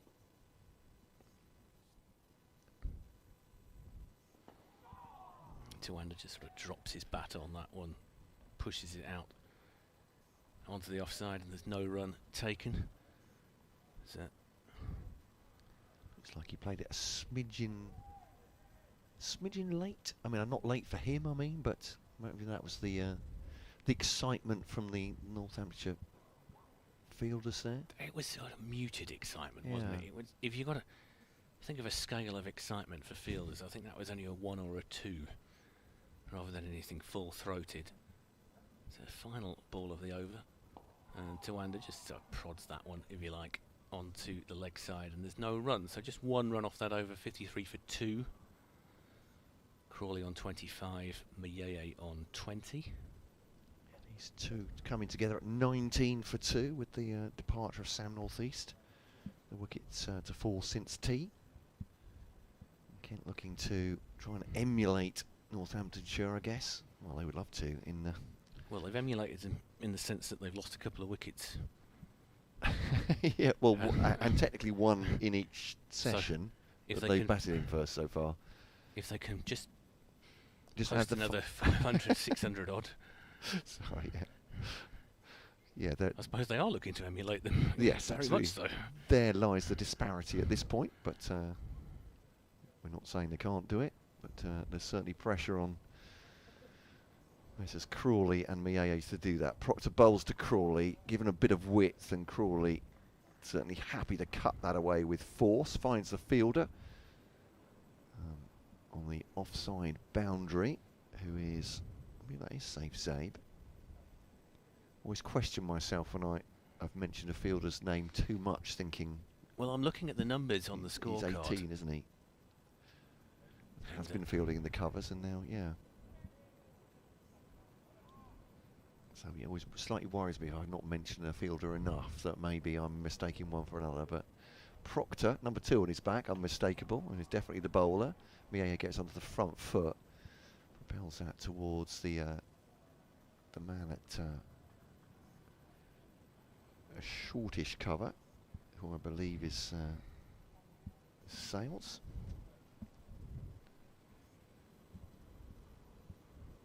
And number 5 on his back, so I'm hoping that might be the case. Bit of a conference between captain and his mid-off there, and there's no run as it's played into the offside. It's Nathan McSweeney, replete with 100 today. Yeah, I would keep repeating it, but all top 4 made centuries in this game, which says everything about how it's gone, really. It's Proctor right eye the wicket to Mayeye. Up to mid-on. He'll know the sort of pressure they're under here. Poor old Nathan McSweeney came in with that sketchy, scratchy position with his team only 472 for 2. And he must have been piling on the nerves, the pressure on him to perform. A joke, of course. Gives the ball to his captain, Luke Proctor. Right arm, medium fast. So deep in the crease, that one. Duanimiye is not interested in aggressing it, just plays it back up to mid-off. It's a bit of a 3-man game at the moment. As once again it ends up with Nathan McSweeney, the Aussie, polishing the ball dutifully for Luke Proctor. 1 ball to come with the 21st over. Kent 54 for 2. Northamptonshire prying for wickets. 3 slips in behind Duanimiye, but he gets right behind that one. Guess where he's played it and who's fielded it? It is Nathan McSweeney again. End of the over. Yeah, Kent 54 for 2. I think I might need to make way for Andrew now. So thank you very much, Matt, and possibly see you at some point tomorrow or Monday. Looking forward to it. Fred, thank you very much. I'm not making way, by the way. I'm just grabbing my possessions from the other box. That's for the note of the commentators rather than anything else. With before Rounders and Fred perhaps thought that I was going to just exit the box myself. I've had enough. I've had enough of cricket. Far from it. Here is Harry Conway. Oh, he's bowled him! Jacks back the off stump of Zach Crawley, and he's gone for 26. And huge celebrations for Harry Conway, who has his 2nd wicket, and it's the 3rd to go for Kent. Massive wicket for them. Zach Crawley, like he got himself in. Harry Conway has just got him out. Ooh, is that an inside edge onto the off stump? May well have been, but still coming in towards him, and that is, yeah, a prize wicket. 54 for 3. Zach Crawley exits. Yeah, bowling point for Northamptonshire, and yeah, goes without saying, a big wicket. Actually, I'm not sure he did make contact with that one. It's just seemed in. Well, Proctor's handled his attack, I think, fairly cannily here. Ben Sanderson is the sort of bowler, as we know, he just bowl all afternoon if you let him. Gave him a good long spell, got Rafi Weatherall into the attack nice and early, just get him in the game. Now Tuandamuye took after him a little bit, so okay, he'll have a chance later on. Proctor bringing himself into the attack just to build a little bit of pressure, and a skiddy bowler, which in this surface might be quite handy. And he's given Conway a fresh spell at the far end. And Conway was excellent in the previous game against Lancashire. First innings picked up a couple of wickets, but 4 in the second innings, including, as you were discussing earlier, with Darren Lehman. And he came up to the box 3 in 4 balls. He was actually on a hat-trick at lunch. But he's an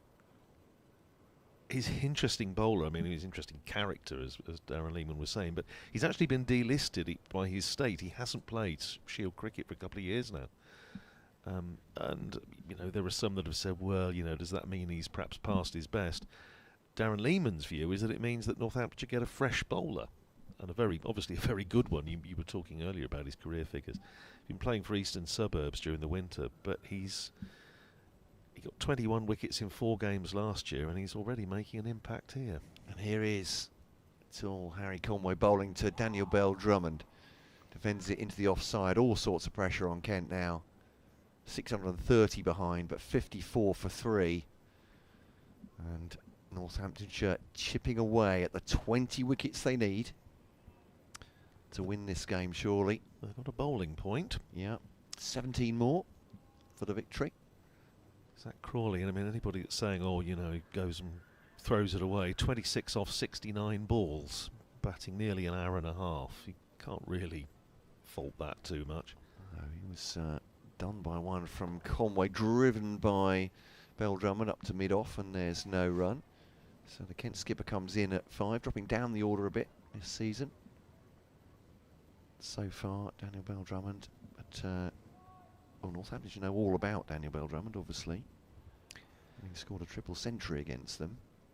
Yes, I'm indeed. not saying it needs to be that for Kent, but that sort of application at this point from him. Much needed for Kent supporters. So he faces Conway, squirts away out towards point, and there's no run. Conway gives him a bit of a stare on his follow through and then turns around quickly. You mentioned the celebration when a delivery from Conway hit Zach Crawley's stumps. Yes, you're right, but it was muted compared to the celebration when he got Marnus Labuschagne out last year at Cardiff. I thought he was going to do a lap of honour around Butte Park. I like the way he gets his knees very high in his celebration, Yes, doesn't he? Absolutely loved that one. It's not quite Usain Bolt stylish, but a style of his own, I think it's fair to say. Defended by Daniel Bell Drummond, and could well be a wicket maiden here. 54 for 3. Well, I think he has a style of his own in every respect. He's great to interview because you don't actually have to do anything really. You just let him talk. Stick the microphone in front of him and wander off for a bit. Mad Harry, or as he was first introduced to me by Darren Lehman last year, the Mad Badger was the other description. I'm glad you said Badger, but you're absolutely Yes. right. I think we're going to do an update for BBC Radio Kent very shortly. It's not going to be good news, that's for sure, for Kent listeners. Mind you, there'll be some exiles, I imagine, from the county of Northamptonshire and Kent. You might be very pleased to hear it. Who knows? 54 for 3. Kent, end of the over from Conway. It's just cleaned up Zach Crawley.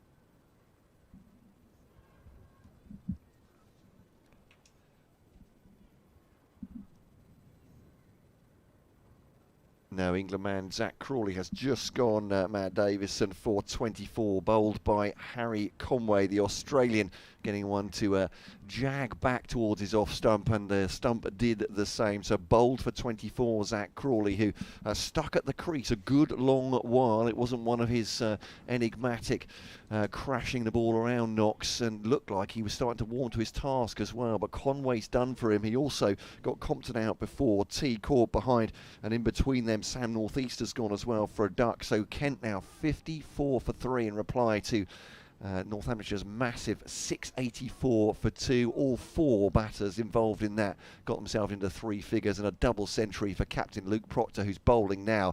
Must think all his birthdays have come at once. Tawanda Miyeye just muscles that into the onside. He has 20 from 30 balls. Daniel Bell Drummond comes out to join him, yet to score. Kent have to try and save 17 wickets before the end of this match, because assuredly they will not get ahead of Northamptonshire batting like this, and already a difficult task from Northamptonshire with another 20 overs or so to go of this second day in all sorts of great form. 54 for 3 then Kent in a rearguard action already on day 2, and commentary continuing via the BBC Sport website and app.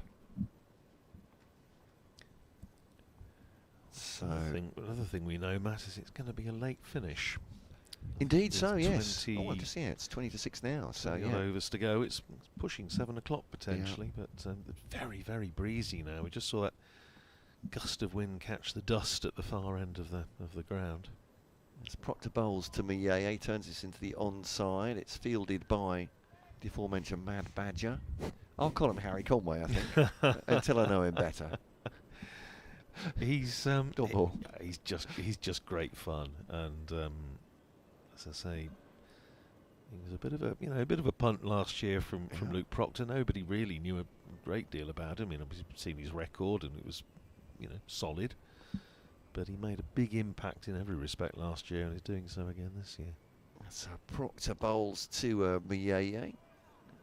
Plays that on the back foot into the offside. Along the ground, there's no run. I was just looking at his. What do they call it on this particular side? His simple match list, and there is a gap, isn't there? From 25 to 26, and no Sheffield Shield cricket. Nope. He was playing for captaining in fact Eastern Suburbs, and played against Louis Kimber when he was out there. But great capture, he looks like, for Northamptonshire and for Darren Lehman. And that one played up to mid-on by Mieye. He's 20 from 34. Gusty wind, as you can hear on the microphone, but the wind, I was feeling like it's beneath the wings of the Northamptonshire.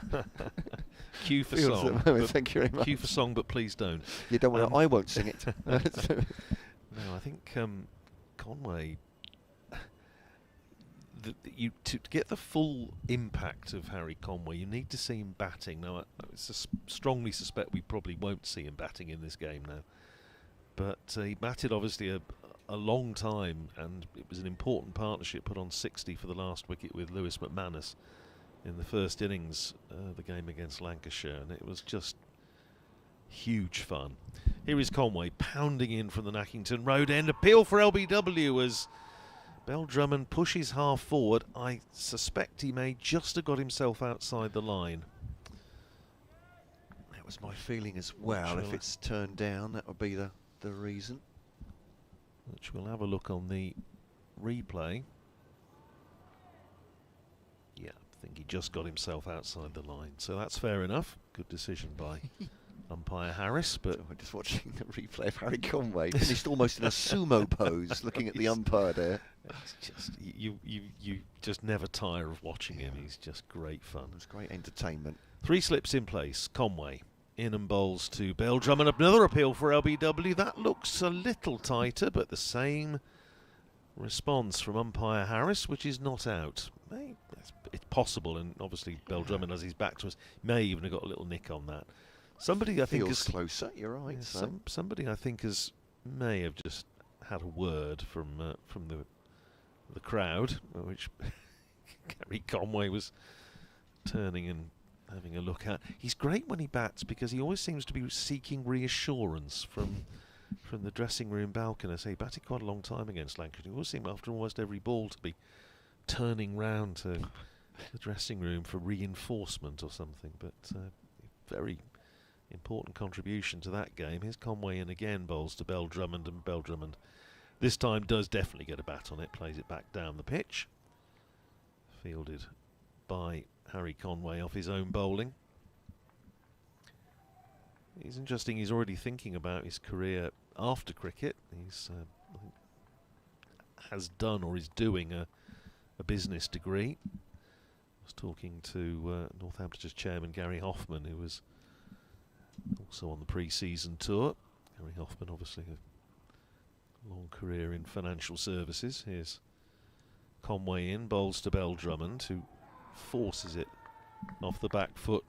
I think somebody's joining in the fun. One of the spectators, I think, is just having a big appeal. Now, they're dropping a man back, which would suggest that the short ball may be forthcoming. There's a man dropping back, safe say, but going back towards the boundary at deep square. They already have Rafi Weatherall down at long leg, down to our left. So will it be the short ball? Will it be the double bluff? Here's Conway. In and bowls to Bell Drummond. It is the short ball, and it's a little bit too short because Bell Drummond barely needs to incline his head to get underneath that one. It's a good take down the leg side by Lewis McManus, who's picked up another 2 catches this afternoon to account for Ben Compton and Sam Northeast. Calvin Harrison starting to limber up at second slip, and I suspect he may get a chance in the not too distant future. Here's Conway in again, bowls to Bell Drummond, and has he got him caught behind? There's a big appeal. Conway thinks he's got him. I have to say, Lewis McManus didn't seem all that enthused about it, but Conway is enjoying a little interaction, I think it's fair to say, with one of the spectators, and I think Anthony Harris might just be saying, calm down, or words to that effect. But it was an absolute jaffer from, that's great from delivery. Conway, but I think he clearly thought there may have been a touch on it, but the reaction of the keeper, I think, was telling there, and I don't think Lewis McManus was convinced, and the umpire says not out, so it's not out. End of the over, 54 for 3. But there's never a dull moment with Harry Conway. None for 4 for Proctor as he runs into bowl to Wanda Miyeye, who angles that through the offside. Half a dozen pigeons suddenly take flight as Sabe attempts to field the ball more or less in the middle of where they were, if that makes sense. They're now gone, 56 for 3. They are alarmed by the arrival of the ball and Sabe. They're off for rain at Chelmsford. Oh, Interestingly, yeah, just looking at that. They're 694 for 3 against Somerset in the semis. Yeah, there's a big shower over Chelmsford at the moment. Oh. Big dollop of rain. Well, it is the dark side. Is Proctor to Wanda Miyeye, ball into the onside, and there's no run. Fed you the line there, didn't I? Thank really? you very much. Yeah, I mean, I use it on the cricket commentary. It's obviously as a point of friendly rivalry, but I used it on one of our daytime shows in an update when Kent were playing Essex, and one of our presenters took a great fancy to it and wanted to make much more of it, I think, than perhaps to mid on. He said, "Is that really the way that people in Kent feel about people in Essex?" No, honestly, it is just a joke. No, I think you feel like it's more serious than that. I really didn't want to make any more of it than that. Well, we do talk about the great divide between Grace Road and Wantage Road. Of course, the old Northamptonshire-Leicestershire rivalry, and probably far more so between Northampton Saints and Leicester Tigers on the rugby field. Here is Miyeye whipping that one away. Maybe a little bit more outside of the bat than he wanted, but it's a decent shot in the end. There was a shout from one of the slips, but it's well wide of them and hit with some force by Tawanda Miyeye. Not orthodox, but certainly force. 60 for 3. Yeah, of course, Canterbury and or Kent rather than Northamptonshire are on the same street as that on Watling Street. Yeah, yes, the great old road. So pretty much neighbours. Liam loves that, doesn't he? Liam Nice at Kent. The Watling Street friend derby. and colleague, he loves the Watling Street derby. Proctor into Miyeye now, who's propelling the ball straight back at the bowler. Drops to the ground after Proctor offers the right palm to it. And there's no run. Miyeye 26, Beldrummer none. On 11 so far. Hasn't had his most prolific start of the season. A duck and 30 odd against Durham. Ooh, that's squared Miyeye up, or rather come off a leading edge to backward point. Now, to me, if I was the fielding side, I've been more excited about that than the shot that he played more in earnest earlier in the over. But there we go. That's because they know how cricket works much better than I do. I'm sure. 61 for 3.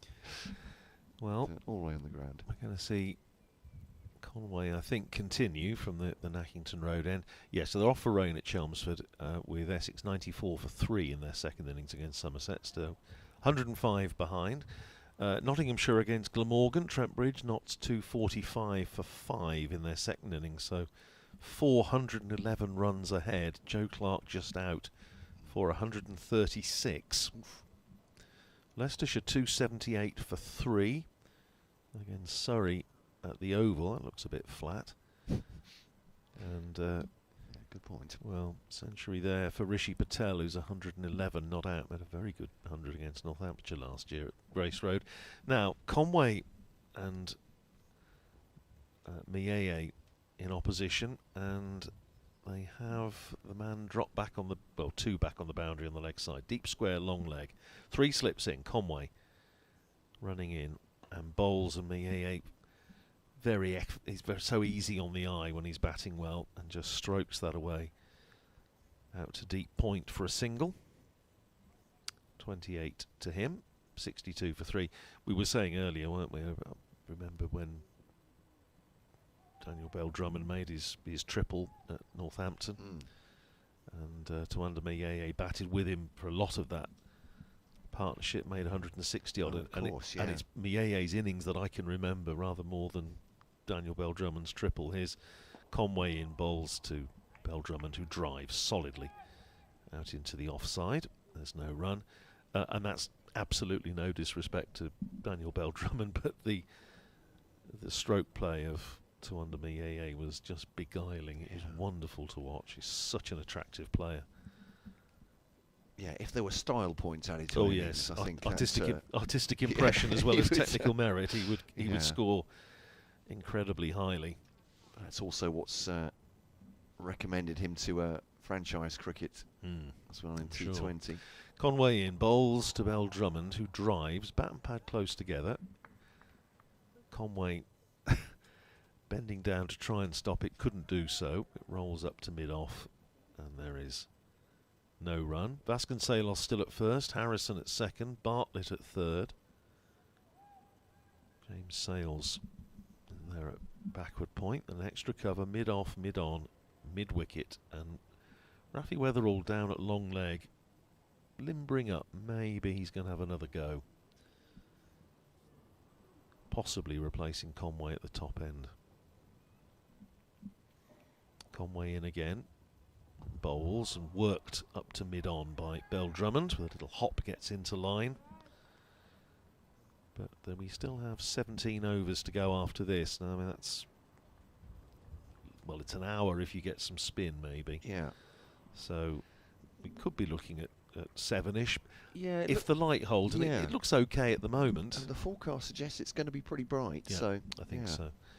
I just wonder if, because we're saying the wind's got up, I just wonder if also it's come round a little bit, because it seemed to be coming more or less from the west this morning over to our right, possibly coming a little bit more over the top of our right shoulder as Conway is in bowls and just tucks Bell-Drummond up a little bit, and nice bit of fielding in the covers by James Sales to cut off any possibility of a run. There's good energy out there from Northamptonshire at the moment, and you would expect there to be if they can't show a bit of energy in the field in this sort of situation with 680 on the board and already picked up 3 wickets, then there would be something awry.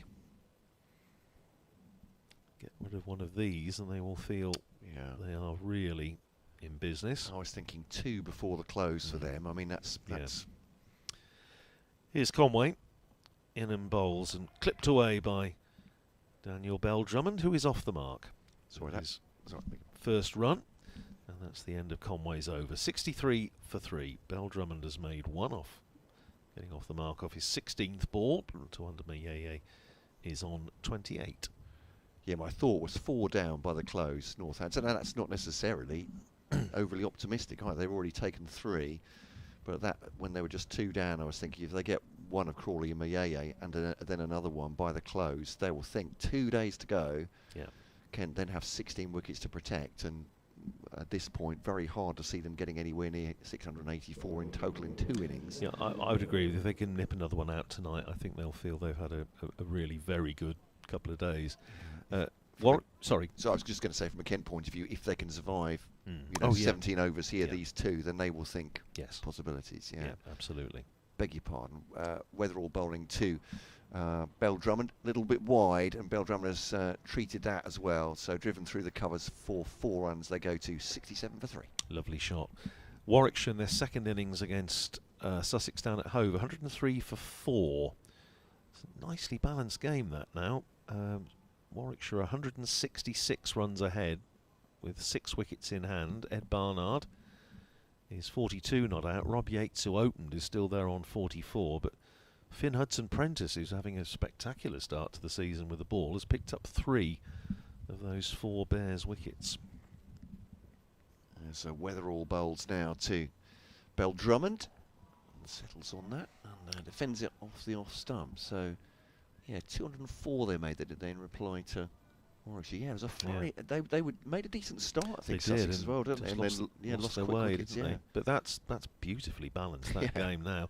Off a rain at Headingley, Hampshire 46 for no wicket in their second innings against Yorkshire, leading by 120. Gloucestershire have lost another one, 94 for 5 now, replying to Durham's 605 for 5, of which Ben McKinney made 244, as you do. As Weatherall goes away from us and whipped into the onside by Daniel Bell-Drummond, and I thought he'd hit that harder. He hasn't made as clean a contact as I thought at first, and Luke Proctor picks it up at mid-wicket, and there's a single.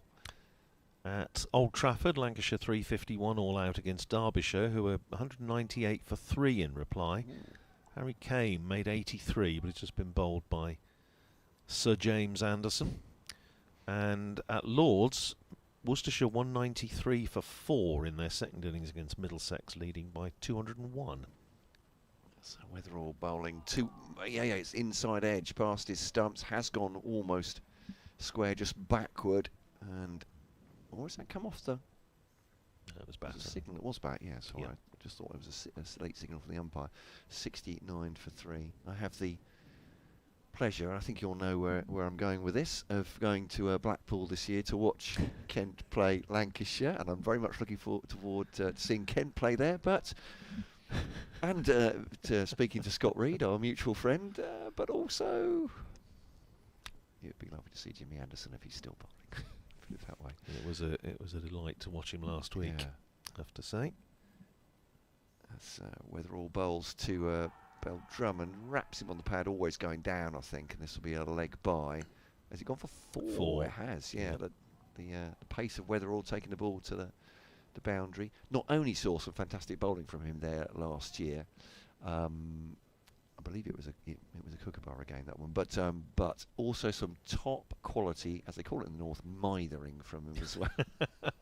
Well, we were saying, weren't we? You know, here is this man with 700 and whatever it is test wickets, 43 years old, nothing to prove, and he's still, it matters to him that much that he's still having a go at whoever he happens to be playing against. Weatherall to Bell-Drummond cuts it away. I don't think I'm revealing any secrets at all, but he was being led from the pavilion in bare feet to the tent to do a post-day interview at one point, and it was a bit squally up there, and the member of the staff just asked after his health. He said, my feet ache. He said, this weather's nothing to write home about either. It's just it was rubbish, isn't it? But he was. It's interesting because I think our colleague Scott Reed did the interview with him after the first day's bowling, and he bowled beautifully. Got 5 for, and he was saying I wasn't even the best bowler out there, which fair was enough. giving full credit to Tom Bailey, who also bowled beautifully in the first innings, but it was really wonderful to watch him. Here is Harry Conway running in to bowl to Bell-Drummond, who is forward, getting head right over that one, pushing it out into the covers, and Conway's follow-through, taking him to within a yard or two, I think, of Daniel Bell-Drummond. I think we're going to be updating Yes, indeed. Radio Kent in a moment or two. Been asked for a word before the end of the show. They obviously want to leave them laughing on BBC Radio Kent. Crikey. The football results have been pretty good, so. Well, I'll just do this delivery from Harry Conway. 2 slips in a gully now rather than 3 slips, and a backward point in there as well. Conway is in. Bowls to Bell-Drummond.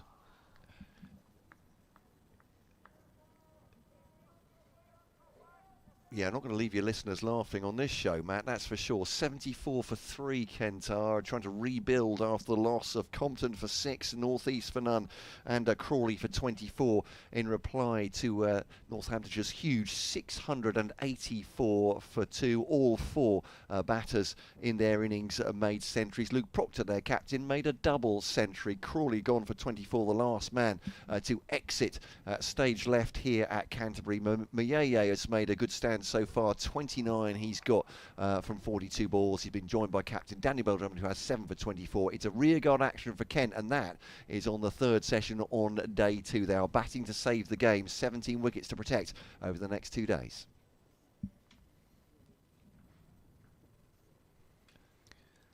So Conway in the middle of his 11th over, 2 for 28 so far for the big Aussie. Say Northamptonshire would dearly love to break this partnership. Here is Conway in and bowls to Bell-Drummond. Bell-Drummond on the front foot, playing that again very solidly, very sound technique.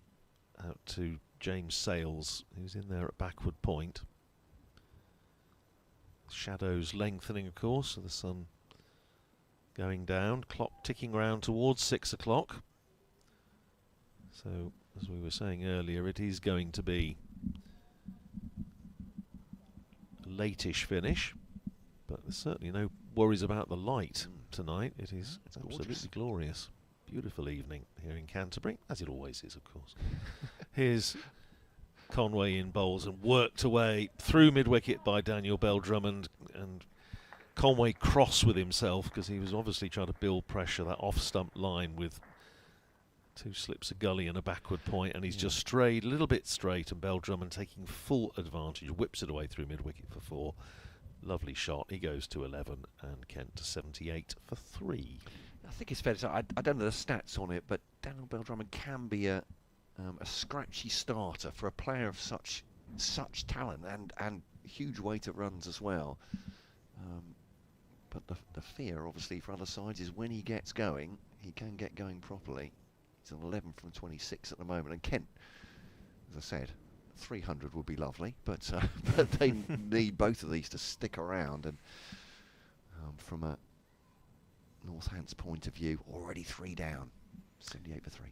Here is Conway in again to bowl, and Bell-Drummond this time. That's the line that Conway's looking to bowl around off stump, but Bell-Drummond equal to it, plays a solid defensive stroke, and that is the end of the over. 11 to Bell-Drummond, 29 to under Mayeye. Kent 78 for 3. If you're just joining us, they've lost the wickets of Ben Compton for 6, Sam Northeast for 0, Zach Crawley for 26, 2 wickets for Harry Conway, 1 for Ben Sanderson. We have 15 overs left in the day. We saw Calvin Harrison starting to limber up a while ago.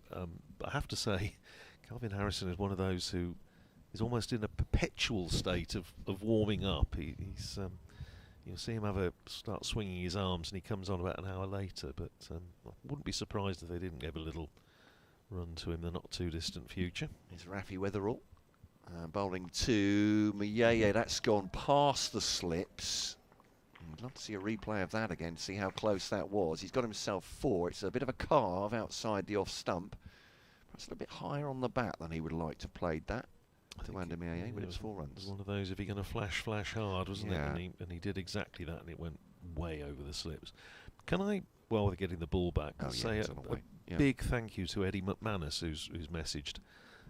Now that's Lewis's granddad, and he's saying, and he said it's heard you talking about the Crabble ground yesterday in Dover. He said lovely cricket ground with a cycle track and the fir trees around the perimeter. He said as kids absent from school when Kent played there, they let us in free, provided when Godfrey Evans was in 6-hitting mood, we looked for the ball in the trees.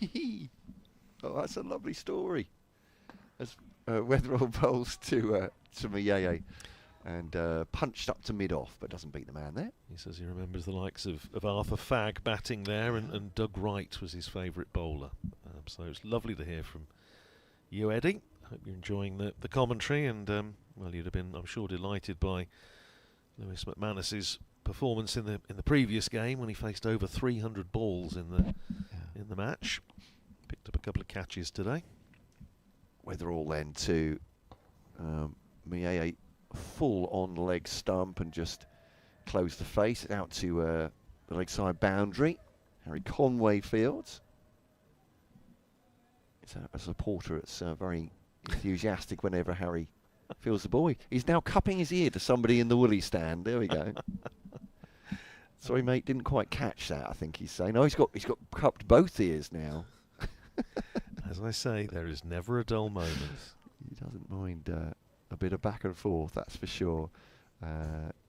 Here's Weatherall then. 2 slips and a gully in behind.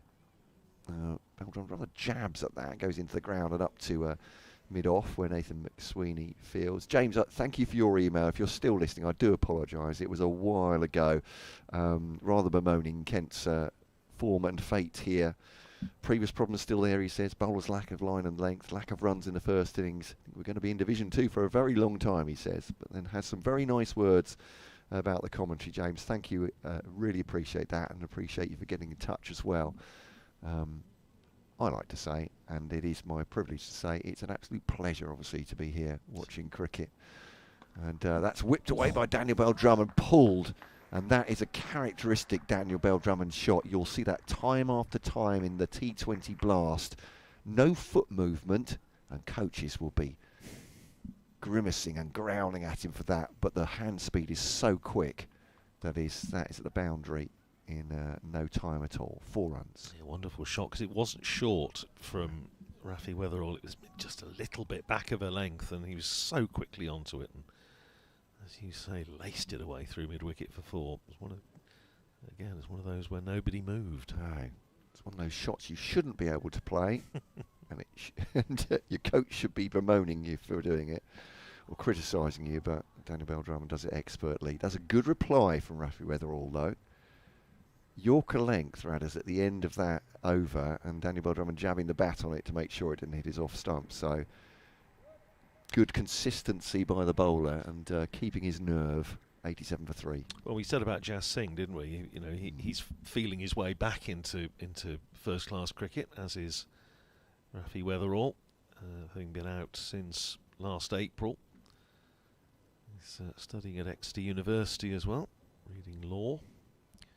But it really is. It was super to see him bowling in the on pre-season, and very good to see him back on the park here. And he's an attacking bowler, and with a fairly attacking field, chances are he may go for a few runs. But as he's proved in his short county career so far, he can also pick up wickets in clusters, as Kent discovered last year. I say when he knocked over 3 in 10 balls in their second innings at Northampton. So it's just nice to see.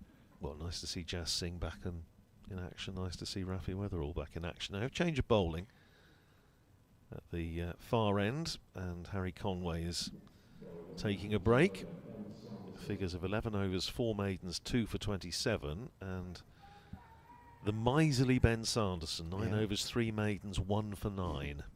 He's starting a fresh spell from the Nackington Road end, and that's a loosener from Ben Sanderson that is clipped away by Tawanda Mayeye out through mid-wicket. They come back for 2. Takes Kent to 89 for 3. Mayeye to 36 off 46 balls, carrying on where he left off up at Durham last week, where he made his second innings 100. Yeah, big innings for him as well, and as he's developed as well, he's developed that kind of concentration as well. Sanderson in bowls to him, and that's an absolute jaffer from Sanderson that has drawn Tawanda Mayeye forward to the extent that he was almost on his knees, and it's the second time he's done that. Yeah, he did that. Yes, absolutely. Noticed earlier, and it's again with Sanderson, it's just done enough, and it's just beaten the outside edge. It's a lovely bit of bowling by Sanderson, who picked up a fifer in the first innings against Lancashire last week, and in doing so, his last wicket went to 600 in all formats for Northamptonshire. Joining a very elite group. Is Sanderson in again, bowls and punched away off the back foot by Mayeye. More runs for him here, running out towards the extra cover boundary. They'll come back for 2. Takes Mayeye to 38 and Kent to 91 for 3. Calvin Harrison is now doing the sort of warming up exercises on the ground that if I did it, I'd still be there at 10 o'clock tonight with a winch trying to get me back on my feet, and the entire ground staff attempting to put me right. Do that when you're young and fit. Sanderson is in, bowls, and Maa plays defensively off the back foot up to mid-off. Proctor fields, and there's no run. Well, Calvin Harrison, like Proctor, has had a decent game so far, and again he also bowled particularly well, I think, in the second innings against Lancashire. Bowled beautifully against the left-handers. There was a little bit of rough. I mean, the pitch was doing absolutely nothing by way of turn, but it was just enough rough for him to cause a few alarms and excursions, particularly for the left-handers. Sanderson in, bowls, no ball called by umpire Harris as Tamunder Maa plays that up to mid-off, and there's no run, except the 2 for the no ball. 93 for 3 as Darren Lehman completes another lap. He's coming round in front of Freeman House, over to our left. Calvin Harrison continuing his Strictly audition at second slip. Now they're dropping square leg back. They already have Rafi Weatherall down on the boundary at long leg. There's a chat with the coach. Here's Sanderson then in and bowls to Maa, but goes full. And again, Maa plays defensively up to mid-off, and there's no run. Little high wispy clouds, but very different conditions to first thing this morning when it was sort of Stygian gloom. It was very, very murky, and we were late starting, and then when we did start we had about 20 minutes play, and then we were off for bad light again. But the forecast has been pretty much spot on today. It did say it would brighten up later, and indeed it has, and bright sunshine now as Sanderson is in, bowls to Maa, forces that off the back foot past cover for 4 with the minimum of effort, the maximum of timing, and that races away to the boundary. And another aesthetically pleasing stroke from Tamunder Maa goes to 42 off 52 balls. And at the end of the over, Kent 97 for 3, and we have 13 overs left in the day's play. And who are we going to see? We're going to see Calvin Harrison. Yeah. So this time, yes, he has actually got his wish, and he's got himself on. And you feel, Matt, he's going to have a lot of bowling potentially to do here. Yeah. I mean, Northamptonshire will hope, in some ways, maybe not, that they'll take a lot with seam, but you're right. It's over the next, could well be, they're going to be on the field for the next 2 days, or the best part of it. So, absolutely right. It's nice to know that he's done everything. He's done the high kicking routine, he's done a bit of yoga, he's done a bit of Pilates, a bit of Tai Chi, and finally Luke Proctor has noticed him. Is that when you move things around a room? That's feng shui, isn't it? That was telekinesis, but there we go. It's one for the sci-fi fans. It's 97 for 3. You can tell it's getting late in the day. So yes, we will see Calvin Harrison bowling then here. Well, and it was interesting. It's not the Spitfire ground anymore. Sorry, St Lawrence ground. Talking to Glenn Chappell after the first day's play, he was saying then that it's unusual for your leg spinner to get through quite as much work as he did in the game against Lancashire, and he got through. What did he bowl? 48 overs and 4 balls in the match. Picked up 5 wickets for 120 odd.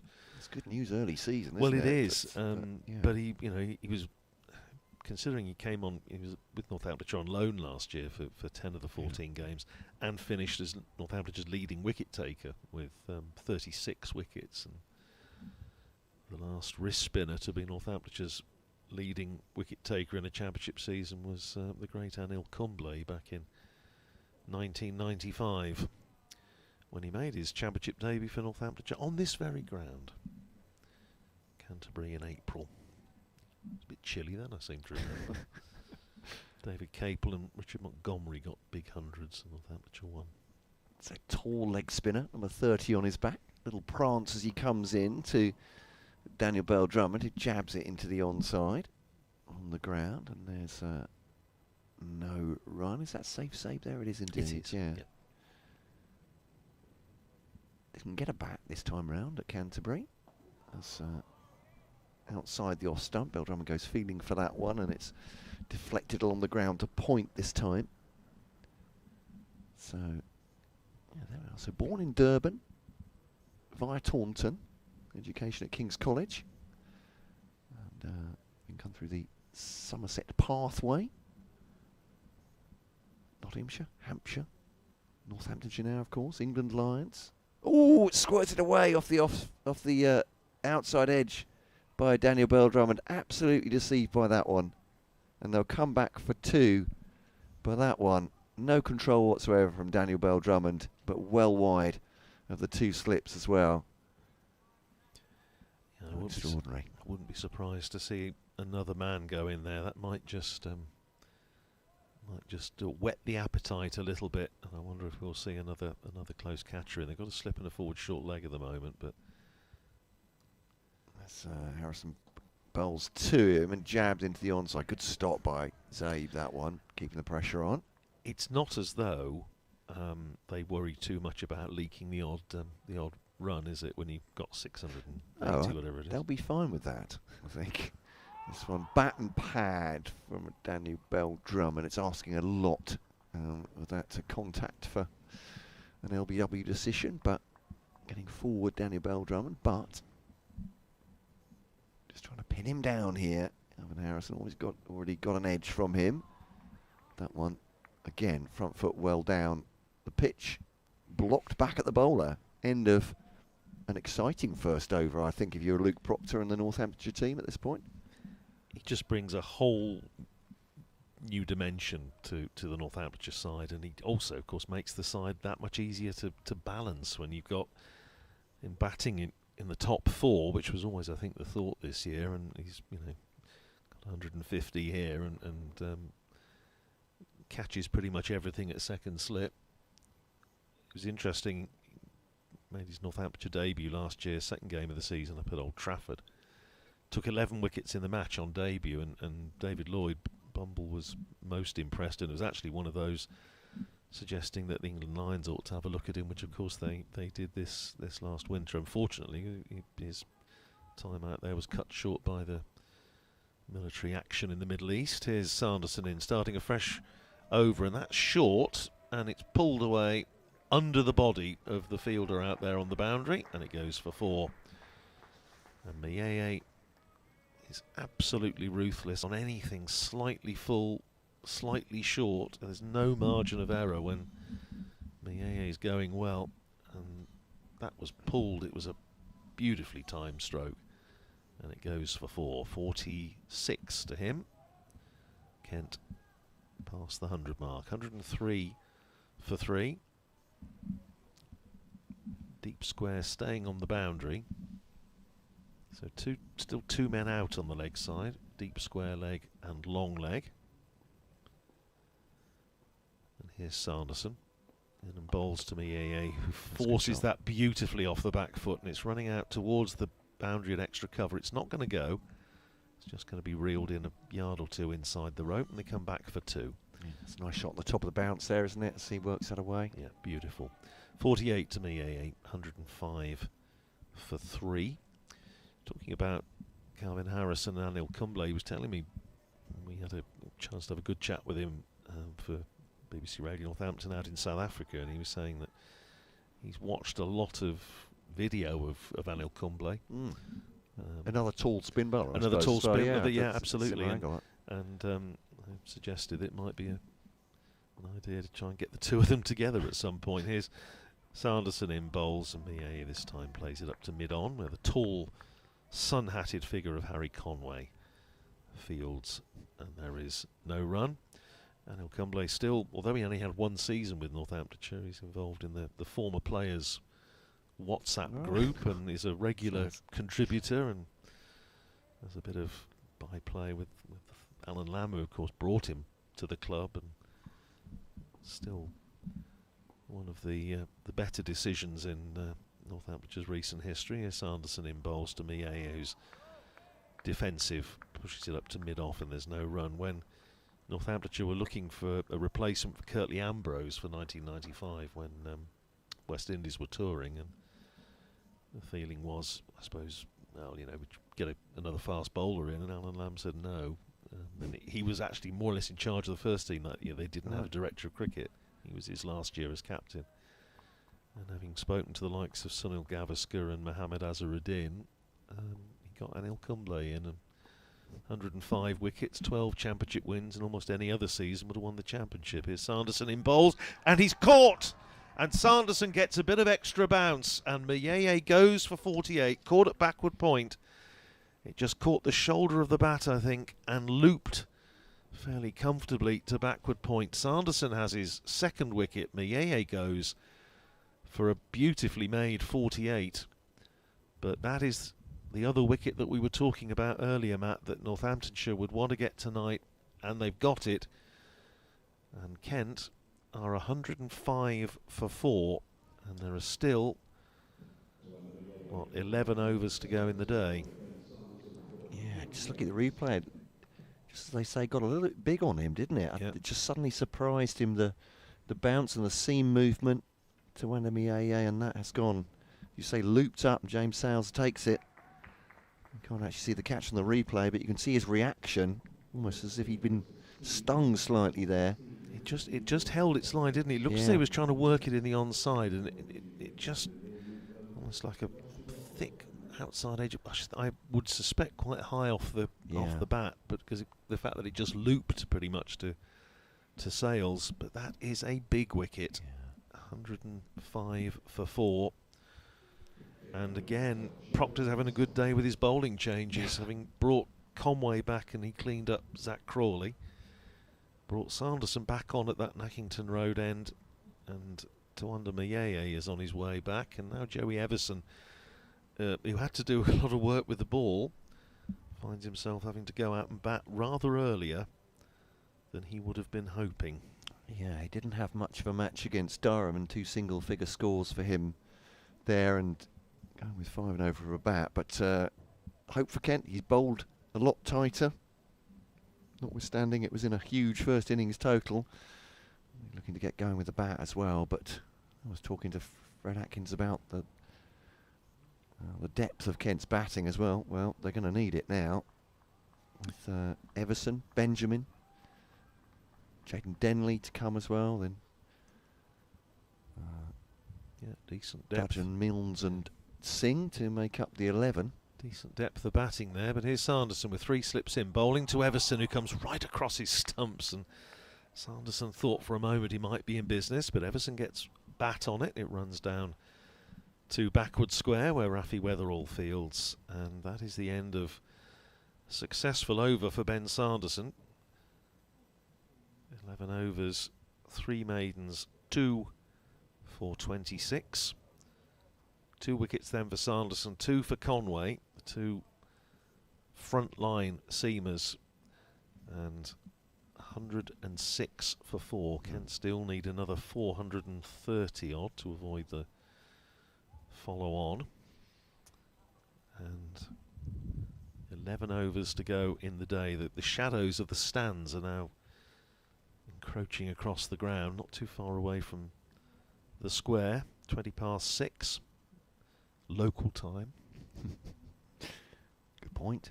Here's Harrison. Flat delivery, that one to Everson. Makes himself a bit of room to drive it away, but just reaches the fielder. Well, as we say earlier in the match, we have people listening from all over the world. Absolutely. So. Yeah. Welcome wherever you are. It's Harrison bowls to Everson. Trying to run that down through third, but it's fielded on backward point. And there's no run. Well, there we are. There's the 4 wickets. If I'm the head coach, as I was saying earlier, I'm very happy at this point. Get 5 or 6, Northamptonshire. If I was Darren Lehman, I would be. Everson moves us into the offside. I might even let Luke Proctor off his forfeit for a double 100 at this point. I'd be buying the coffee myself. Here's Harrison. 3 dot balls so far. Testing Everson. He gets forward into the offside once more. Sales fields, no run. So 10 to go after this one. They'd love to be bowling all night at this point, Northamptonshire, as long as it takes. And this one's fielded off his own bowling by Calvin Harrison, the tall leg spinner. 105 for 4. It's a beautiful evening, it really is. The weather's just getting better and better as the day goes on here at Canterbury. And the game's getting better and better for Northamptonshire, bowling themselves into even further into a real prospect of a big victory here. Single taken off the last ball of the over by Joey Everson. He goes on to 2 and takes strike. Daniel Bell-Drummond is captain. That's 17 from 36. Sanderson 2 for 26 now. All the bowling figures look, well, almost as good as the batting analysis did at the end of that innings. It's all coming up trumps for Northamptonshire. Well, I imagine I'll have a chat with Luke Proctor at close of play, and it would be interesting to know in his 18 seasons of professional cricket if he's had a better day than this, because he's gone on and, well, just smashed his personal best, previously 150, with 261 not out. And as I say, a couple of his bowling changes of the way he's shuffled his pack of seamers has just worked a dream. Conway and Sanderson doing just what he wanted, and here's Sanderson in again, bowls, and that's a beauty to Everson, who's brought forward, drawn forward into it, and it again just seamed away, beat the outside edge, taken by Lewis McManus. Still Northamptonshire going with 3 in the slip cordon, just varying it a little between 3 slips and 2 slips and a gully. At the moment it's 3 slips. Vasconcelos first, Harrison at second, George Bartlett at third, James Sales in there at backward point where he held the catch to dismiss Mieye. Here's Sanderson in bowls to Everson this time. Everson seems to have plenty of time to get in behind that, played out into the covers, and there is no run. 107 for 4. The shadow of the stand almost now reaching the slip cordon with the bowling from the Nackington Road end. Here's Sanderson in again, bowling to Everson, who clips that away down to deep backward square. Rafi Weatherall comes in off the boundary, sends in the return to Lewis McManus, and it's one more run to Joey Everson, who is 3, and Kent 108 for 4. So it may be a case tonight of, as long as the light is okay, of maybe keeping Harrison going from this end and rotating the seamers. May give Harry Conway another little burst before the close. Here's Sanderson in and bowls to Bell-Drummond, who is beaten outside. Well, I say he's beaten outside the off stump. To be fair, I think Bell-Drummond just played inside the line of that. I think that was actually quite a canny bit of batting from the Kent captain, but it was a good ball again from Sanderson. Now a bit of consultation between Harry Conway and Saif Zaib.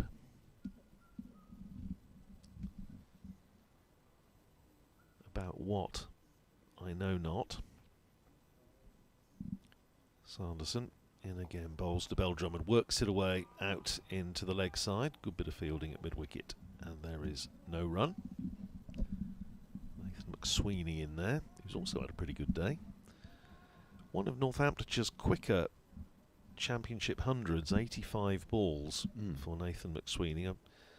Figure's always a little bit unreliable for numbers of balls faced for hundreds. Of course, for years they didn't really take notice of how many balls faced. And Northamptonshire's fastest Championship 100 was one that was made against occasional bowling. Here's Sanderson in bowls and brings Bell-Drummond forward, pushes it out to the covers. They come through for a well-judged single. And Bell-Drummond keeps the strike for the start of the next over. He's 18, Everson is 3, and Kent 109 for 4. Sanderson 12 overs, 3 maidens, 2 for 28. So yeah, there's a few asterisks that need to be put in there, but Graham Swan certainly got a quick one off. I think about 80 balls against Durham fairly early on in his career. So I'll have a little. That'll be this evening's homework, I think, just to have a little rummage through those. But It was brisk. it's rock and roll, you know, my lifestyle, as you know, Matt. It's Harrison bowls to Bell Drummond. Full toss. It's driven up to mid-on. And Luke Proctor. Well, we can't tell tales what happens behind the scenes. But yeah, we pretty much are all like that. It's a non-stop party lifestyle. Absolutely. Harrison bowls to Bell Drummond. Just rather... Oh, he sweeps round his front pad. Oh, is it just come off the pad? It has. Difficult for the umpire to give that one. Again, he's on the crouch and getting well forward. But an excited shout nonetheless. They come through for a leg by. Everson's on 3. Bell Drummond has 18. 110 for 4. That's Harrison bowls once again. And Everson trying to get as far forward as he can to him. So he just picks the ball up as it runs into the onside. And Harrison just bowls on the fingers of his right hand as he bowls now to Everson. Well back in his crease. I think Harrison will like that as well. It's a little nudge from Everson. He's got a man in at short leg, who's pretty short in there, pretty close to Joey Everson. The shadows cast by that fielder across the wicket behind the stumps, in fact. This one's just turned behind square by Everson. A ball to come of the 35th over. Harrison to Everson. Studious defensive shot off leg stump, and that will be the end of the over. So 8 to come, 110 for 4. So as I said, we might not make 7 o'clock, but it's not going to be far off, I think. And the sunshine is beautiful. The shadows are getting quite deep now, is all I'd say. But certainly I'd imagine the viewpoint out in the centre is still pretty bright. Yeah, it's okay, isn't it? At least for the time being. Yeah, Graham Swan made 109 off 82 balls against Durham at Northampton in 2002. Yeah, 6 sixes, 10 fours. The two head coaches down there in conversation, Darren Lehman and Adam Hollyoak. Having a little wander down below us. Here's Sanderson. Into bowl to Bell Drummond, who is coming across his stumps, playing defensively out to McSweeney at mid-wicket, and there's no run. It's very good to see the two coaches together. I imagine two individuals who have rather a similar philosophy towards the game of cricket. Both love it. Both want to see it played positively. Still Northamptonshire with those 3 slips in place for Sanderson. Bartlett at third slip with his shin pads on. Sanderson bowls and just hurries Bell Drummond a little. He plays it soundly enough out into the offside, and there's no run. But you hear batters talking about Sanderson, say sometimes he just hits the bat before you expect it. Yeah, and just find a little bit of extra. like that with Tuanimia, didn't it? Just found a little bit of extra pace. He's not lightning, is he? But just surprised the batter with that. So. Well, I think it's why his bouncer can be very useful. He doesn't bowl it very often, but it can be sharp. Here's Sanderson in again, bowls and pushed out into the offside by Bell Drummond, who's been very careful in this innings, as you would expect, given the match situation. 18 off 44 balls for the Kent captain. But he knows there's a lot resting on his shoulders now as far as this innings is concerned. Also, David Willey made it an 83 ball 100 for Northamptonshire against Gloucestershire 11 years ago, 2015. Here's Sanderson in again. Bowls to Bell Drummond. It's a beauty. And it's beaten the outside edge. They were starting to go up for the appeal, but again, they realised that it wasn't going to be given. It missed the outside edge, but it was another beautiful ball from Ben Sanderson. And he just gives a little indication to the umpire that he thinks that... I think they heard a noise, and I think what they're saying is if we interpret the Marcel Marceau mime, is that he thought it just maybe flicked the pad or his trousers on the way through. But they didn't go through with the appeal in any case. Here's Sanderson in again, bowls to Bell Drummond, this time manoeuvring it up to mid-on where Conway fields. See, there are penalties for over-appealing, aren't there? Oh, so yes, it has to yes, be all. I'm not suggesting there are at all. I think it was genuine excitement as it's beaten about, but yeah, there are some teams. We won't name them shown here, but you have to get ask a little bit overexcited. You have to ask nicely. Yes, yeah, that's true. Respectfully. Quite right. Here's Sanderson running in again to bowl to Bell Drummond, who there's bit of pad involved, and again Bell Drummond just playing slightly across that one, and Sanderson thought for a moment he might be in business, but in the end again doesn't go through with the appeal.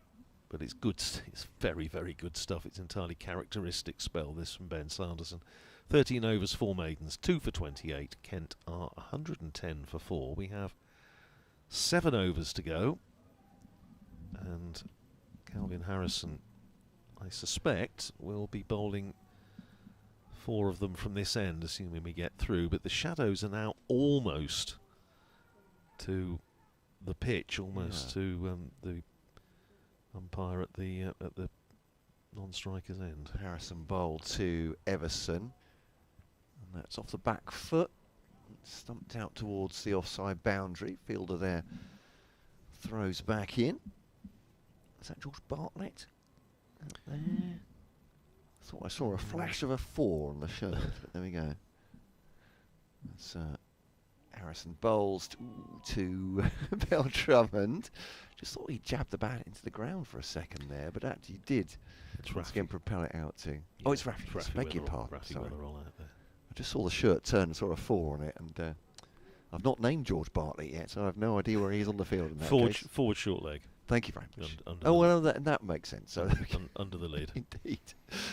As it's defended up towards Calvin Harrison, and there is no run. I reckon I'll probably get used to these Northamptonshire players round about 6 o'clock on Monday. Game may have been over by a day, but it's a full toss down the leg side, and it's just been swept away by Everson. When it gets to the boundary, it's not going to quite make it, actually. It's going to be beetled back in. Well, fielder has 8 on his back, and I'm not sure who that is now. That is Sabe. Oh, it's 18, not 8. Well, I mean, that makes sense. I thought I had him down. Oh, no. It's all going wrong. Here's Harrison bowling to Everson. I've got homework to do now. Into the onside, and there's no run. I'm not sure actually how much more homework I'm going to do on this, because it's clearly not the fastest. Right. It's one of, yeah. Let's say, but there have clearly been quicker ones. So Harrison to Everson. Forward, back to the bowler, and that's the end of the over. 6 to come. 114 for 4. Daniel Bell Drummond is 19 from 48.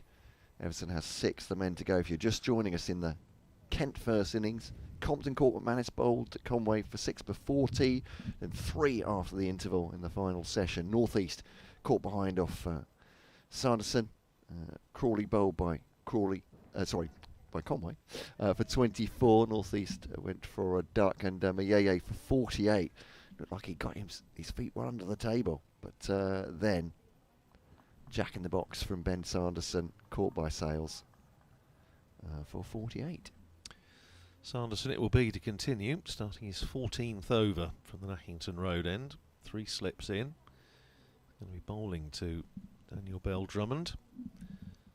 And Sanderson in and bowls and nips back to Bell Drummond, who gets bat on it, plays it out towards mid-on, but it doesn't get that far because McSweeney comes across from mid-wicket to field, and there is no run. It is frustrating, obviously, because, as we mentioned, for years, reporters and scorers didn't always record the number of balls.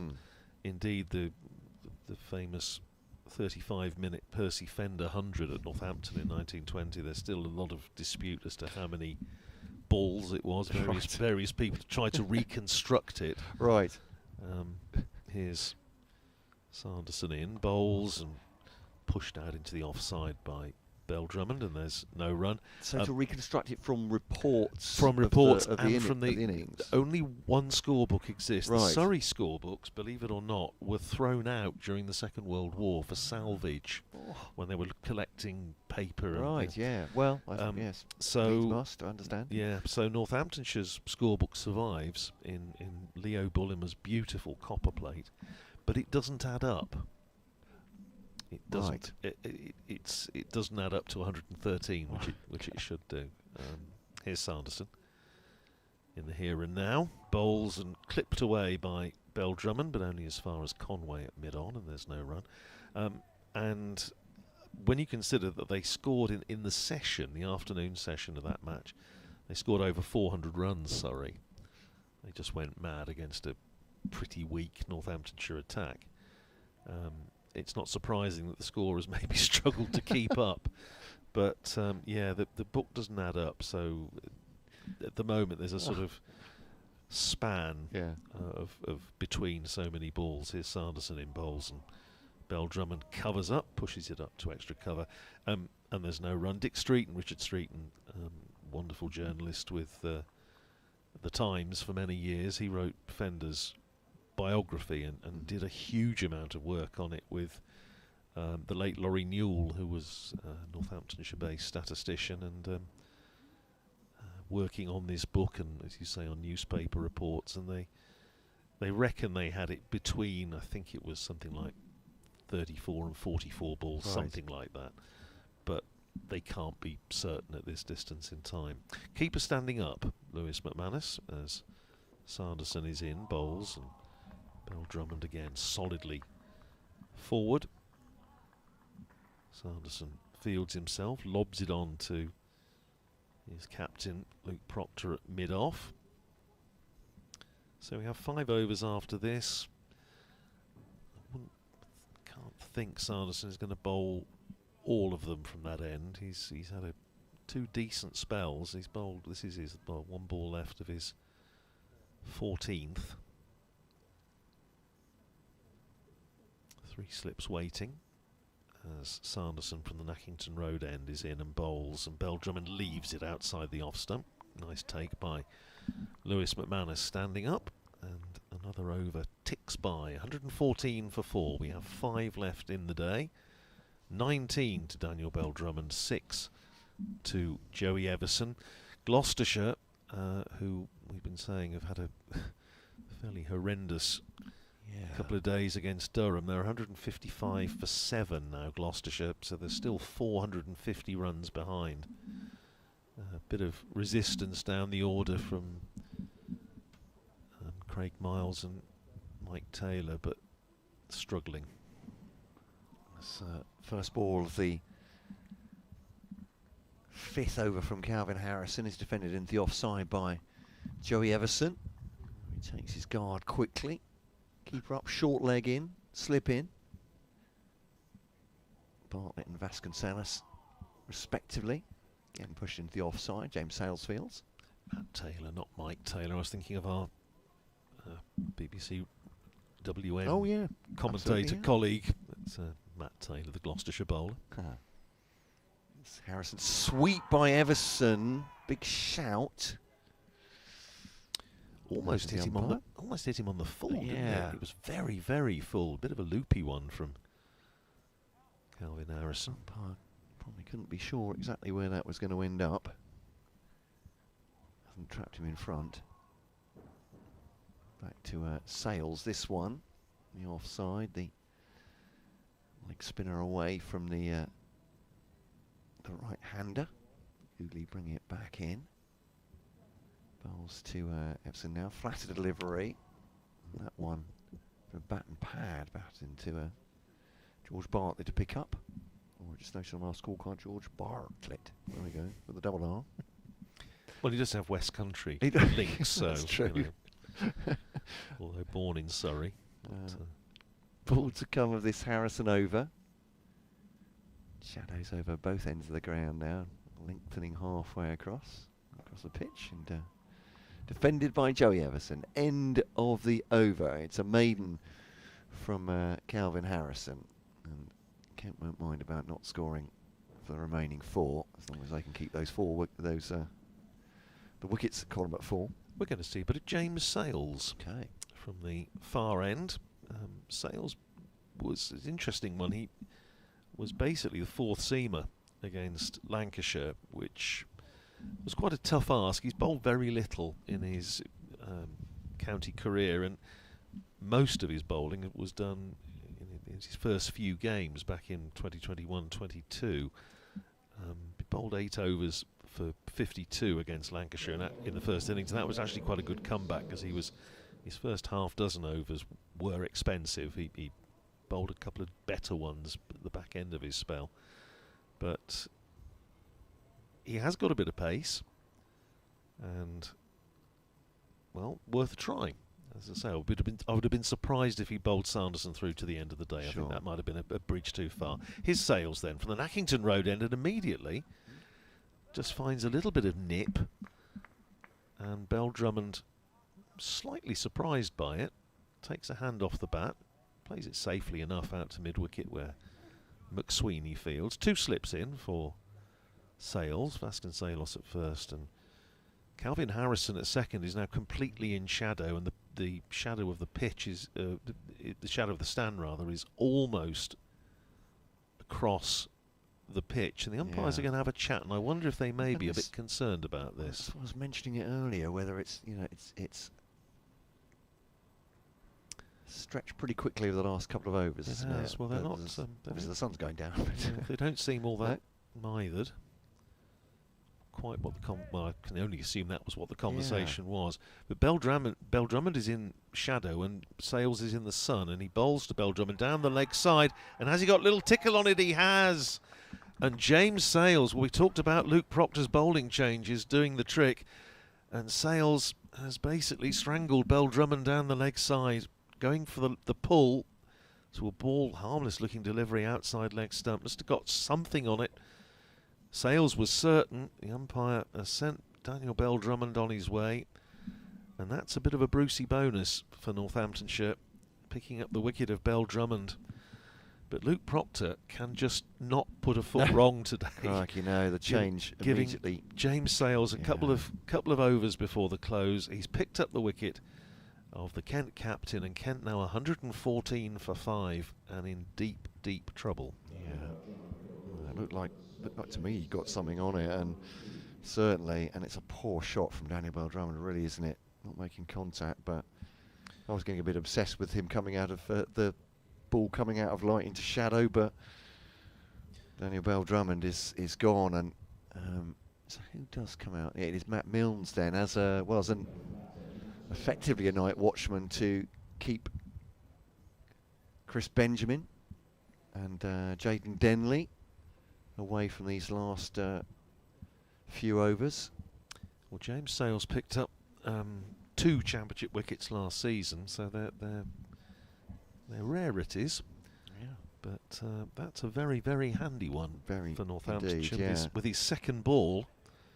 And I say, to be fair, it wasn't exactly a Jaffa, but when your side is on top, and they always say, don't they, that when the side is on top, the luck goes their way. But to be fair, you've got to work yourself into that position. And well, yeah, and it's, I mean, as you say, it's not by luck that they'll bowl 40 odd overs here and then get a full night's rest to go at Kent again, and they'll have them 5 down at least. It's because they've batted and bowled so well. Well, they have, and I mean, they've only been, despite the fact they've had reasonably attacking fields, they've only been going at 3 and over across the innings. Here's Sales then to bowl to Matt Milnes, who's nicely in behind that, plays it back down the pitch. Sales fields off his own bowling. An extra slip has gone in.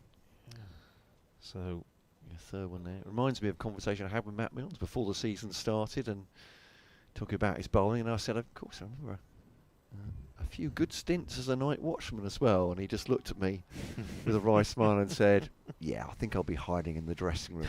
If it comes to that, there we go. He hasn't hid well enough. No. Sales comes in and bowls to him, and he's forced that away off the back foot, and he's going to get a single. Nicely fielded. There's a horrible mix-up here, and he's run out. He's run out. There's a very, very good bit of fielding out in the covers, and Milnes had come a long way down. The throw came in, it was a good one, and he was just left stranded with too much to do. And the night watchman goes, run out for naught. And that is a calamity. And it's just one of those preventable dismissals. And my goodness, that is a huge bonus for Northamptonshire. The night watchman goes, run out for naught. Second ball, Kent are 114 for 6. And Northamptonshire's day keeps getting better and better, and Kent's day, sad to say, is getting worse and worse. I mean, you can say it's Milne's call, but Everson at the non-striker's end is looking where that ball is going, and I think in his mind, he's pretty sure he's not getting to the far end before he's going to be run out, and Milnes took the circuitous route, and I suppose he has to sacrifice himself in that respect as well, doesn't he? As a night watchman, they need Everson there tomorrow. Yeah, I mean, I think, to be fair to Joey Everson, I think his mindset was he's there to protect me. Yeah. What are we going to go? What are we looking for a quick single for? Yeah. Milnes he's just misjudged it, hasn't he? Yeah, I fear he good has. fielding, and he's just misjudged the run. Well, as I say, that is a huge bonus, and what an over this is. I know, obviously the wicket doesn't go to James Sales, but it's as an over, it's proving eventful, and from a Northamptonshire point of view, it's proving productive. And you have to again to give credit to Nathan McSweeney, because that was a lovely bit of fielding out in the covers, and he stopped it, turned, and threw at the right end, at the striker's end. So here is Jazz Singh, and gets a quick bouncer from Sales. Well, we did say, didn't we, that he's got some pace, and he's let Jazz Singh have one there. And so Singh comes in to, well, not only protect Jayden Denley and Chris Benjamin, or vice versa, whichever you'd like, but also Keith Dudgeon, he's a reasonable bat. So Kent deciding here, let's just try and hold out. We've got 3 good reinforcements to come. He's in. Sales and bowls to Jazz Singh, who drops the ball down into the crease next to him.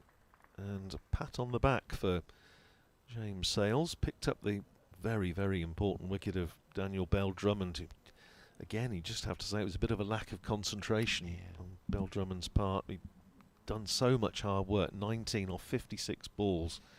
Played great responsibility, but just a little, maybe thinking, and it's so easy up here compared to down there, but you know, he just seen off Sanderson, and they brings James Sales on for a couple of overs, and it's a ball down the leg side, and you know, if he thumps that solidly past the wicket keeper for 4, we wouldn't be raising eyebrows, would he? But just not the contact he wanted. Gosh. 6 down now as Harrison bowls to Everson, defends it, no run. Back at the bowler. Dave Chappers has been on.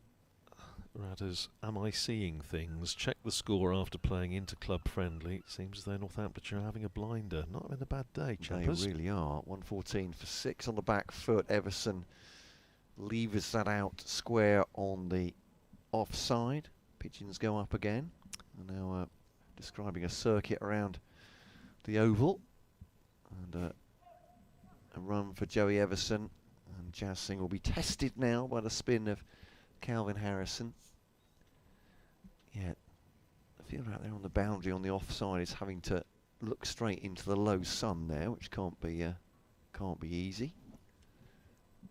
A lot of shadow out there as well now, and are they sort of consultation? Are they waiting for more? I think they might be waiting for more protected equipment to come out. But Safe is saying this is what we need. And Nathan McSweeney has gone down to take delivery of a helmet and a protector. Yes, well, Dave would have been at Grange Park Cricket Club today, just on the outskirts of Northampton. I think there's a few clubs playing friendlies today. My club was. I haven't seen any scores, but perhaps they're keeping it from me. But no, I think there's a few clubs. Innocent. Yes, friendlies this week and next week, and I think the league, which in the Premier Division certainly is starting with a T20 this year in the Northamptonshire League, I think is the week after. But the Rutland League starts next week on Sundays. It's great, isn't it? All this cricket, and of course Northamptonshire Kent women's match tomorrow at Wantage Road, which we shall be keeping a close eye on. This makes all sorts of sense, doesn't it, to have close fielders in. Jazz Singh, we won't expect him to attack Calvin Harrison. Oh, goodness me, and that's nurdled past the outside edge, hit the wicket-keeper's pads and is taken by the slip. And there is no run, keeping a bit low. But another delivery goes past. Harrison now to Singh. Oh, so uncomfortable. Goodness me, that's the outside edge. He's going to go for 4, I think. Yeah, it's going to go all the way. And pushed through quicker by Calvin Harrison. A low 5 with Nathan McSweeney there, who's now taking his cap off. Oh, there we are. There's another helmet. Crikey. It's keeping Liam Guthrie gainfully employed anyway. Indeed so, yeah. Scurrying out with another helmet. Chilly day, we'll keep you nice and warm. Come out, Mr. Singh, they'll be saying we've got you surrounded at this point. No. Yeah, that's a great line. It's Wild West. Very good. Short leg. So McSweeney goes in on the offside. It's a silly point, or just slightly backward of there, or it's actually more or less a slip. It's very close in as a slip. Dabs down on that one, Jazz Singh, and the dot ball survives that one, looking none too comfortable. But then he is number 11 here, pressed into service. Harrison bowls to him and settles on that one. So he settles, plays it, end of the over. Was that Liam Guthrie you said? Is he going to come and grab all the helmets back? No, they'll stick them behind the wicket keeper. Yes, it's always somebody saying if you've got like 3 helmets in a row and it hits one of them, does it count as 15 penalty runs? And that's a great question. What if it's like pinball? Yes, and it goes between the two. Yeah, I think that's what they were thinking, but it doesn't. I think it's as long as it's the first contact, it would be 5. But I love the idea of the manual scoreboard of the numbers just going scrolling around. Tilt, yeah, tilt right. coming up. Well, it's not exactly level, this ground to start, is it? So yeah. What was it? What was Fred saying? The 12 foot 12 drop foot, from yes, one side to indeed, another. Yeah. James Sales to bowl the penultimate over of the day. He's in and bowls to Everson, who lets that go outside the off stump, but he's getting a bit of pace. And you see, if you're using James Sales like this as a little bit of a sort of surprise shock weapon, that's fine. I don't think he's a fourth seamer. Sure. And Northamptonshire, I think the balance of this side with Rafi Weatherall, even though he hasn't had a huge amount to do this afternoon, I think it's a better looking balance to the side. 3 slips in and a leg gully as he bowls to Everson, and Everson on the back foot plays it back down the pitch. Sales fields, and there's no run. Pretty much the whole of the pitch is now in shadow. Yeah. James Sales just walking back to his mark into the sunshine. And I have to say, not too many spectators around the ground now. Most have given it best. His Sales in, bowls, and onto the back foot goes Everson. Plays it up to mid-on, and there is no run. So still batting to come for Kent. Of course, Everson still there. Chris Benjamin to come. Jaden Denley to come. Keith Dudgeon, who is no mug with the bat. But the loss of Matt Milnes as night watchman in those circumstances is a bit of a blow. His sails in and bowls short, and goodness, Everson has a flap at that. And it missed everything, thankfully, from his point of view, and went through to Lewis McManus. But gosh, you talk about scoreboard pressure, don't we? And it does strange things to cricketers' minds sometimes. 119 for 6. His sails in and bowls to Everson down the leg side. Good take by Lewis McManus. Yeah, just thinking the size of the job here for Kent is that if you think of Northamptonshire batted for a day and a half, and there are 2 days left after this one, Kent are going to have to protect these wickets to be on parity, if you like, for at least half a day, and then bat as well as Northamptonshire did, or as long as they did at least, to save the game. And that's looking like a very tall order at this point. Sails in and bowls to Everson, hits him high up on the thigh pad, drops down into the offside, and that is the end of James Sails' bowling work for the day. But he's done a pretty good job. 2 overs, 2 maidens, 1 for naught. He will settle for that, so will his captain. And it will be Calvin Harrison, I assume, to bowl the last over of the day, just shy of 7 o'clock, so we were about right with the guess of the time. I thought we wouldn't quite get there, but yeah, just about. Tresbon's been on the emails. Thank you for that. He said he started the day calling Kent's position as a disaster of biblical proportions. How can you get worse than that? Not quite sure. I don't think I want to go no. religious illusions, certainly at this point. They're in a very, very deep hole, I would say, and at this point, but Northamptonshire, it's been an absolute triumph for them. Couldn't really have a better 2 days, I think. You could have, but that would be really greedy. Greedy, yes, that's the word I'm looking for. 2 slips, a silly mid-off, and a leg slip and a short leg. There we go. He's got lots of company, as Jazz Singh. If he needs anyone to chat to, he's not short of somebody to choose. Harrison bowls to him now. He's trying to see this out, and along the ground. Move backward a square. Well, that's sensible because they haven't taken the single. Yeah. It was an easy single there, but keep him on strike. That's the night watchman doing his job. It's rule changes now as well, is that right? If the over will go on, is yes. that? Yeah. Yes, that's right. I want to make sure it's not just international cricket, this is county cricket as well. And goodness me. Sorry, I've got my heart in my mouth when Jazz Singh is batting there. He looks very assured. There we go. He's turned that one down for what would probably be at least 1, maybe even 2, I was going to say if they wanted to run, but I think they are well advised not to. Might have been 2, mightn't it? But probably not. Probably best in the circumstances not to risk it. 3 balls to come then. How many will Jazz Singh face? Leaves it outside the off stump. That's a good job. It's quite full and is the leg spinner, so goes away from him. 2 to come. And 119 for 6. Northamptonshire looking for 1 more wicket, perhaps on the leg side. I'm not sure how much Jazz Singh knew about that. He's played it square on the offside, backing away down the outside the leg side, and continues his walk. There we go. Well, he's done his job as night watchman at least, even if he's out right now. This will be the last ball of the day. Calvin Harrison over the wicket to Jazz Singh, defends it adequately, and that is the end of the day. 119 for 6. What a day it's been for Northamptonshire.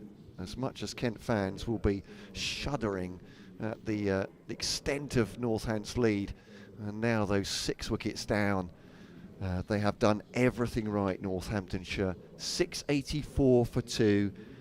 Every batter in that innings making a century, a double century for Luke Proctor, his career best for Calvin Harrison, a very swift century by Nathan McSweeney's day as well, and then 6 wickets, 2 for Conway, 2 for Sanderson, a run out, and 1 for James Sales as well.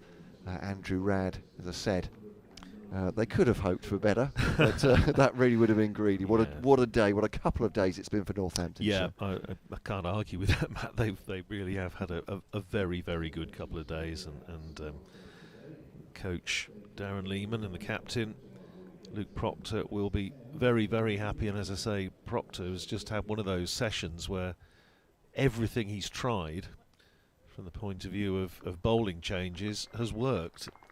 It couldn't have been really very much better. The team leaving the field, and well, Luke Proctor being given, I was going to say being given the honour of leading them off. Well, he has to lead them off because he's captain, but I think in any case he would have, there's slightly added significance. Bowling figures all pretty good. Conway 11 overs, 4 maidens, 2 for 27. Sanderson 14 overs, 5 maidens, 2 for 28. Raffy Weatherall 5 overs for 36, but good to see him back on the field. Luke Proctor 4 overs for 11. Calvin Harrison 7 overs for 12, and asking a few questions, I think, in that little spell.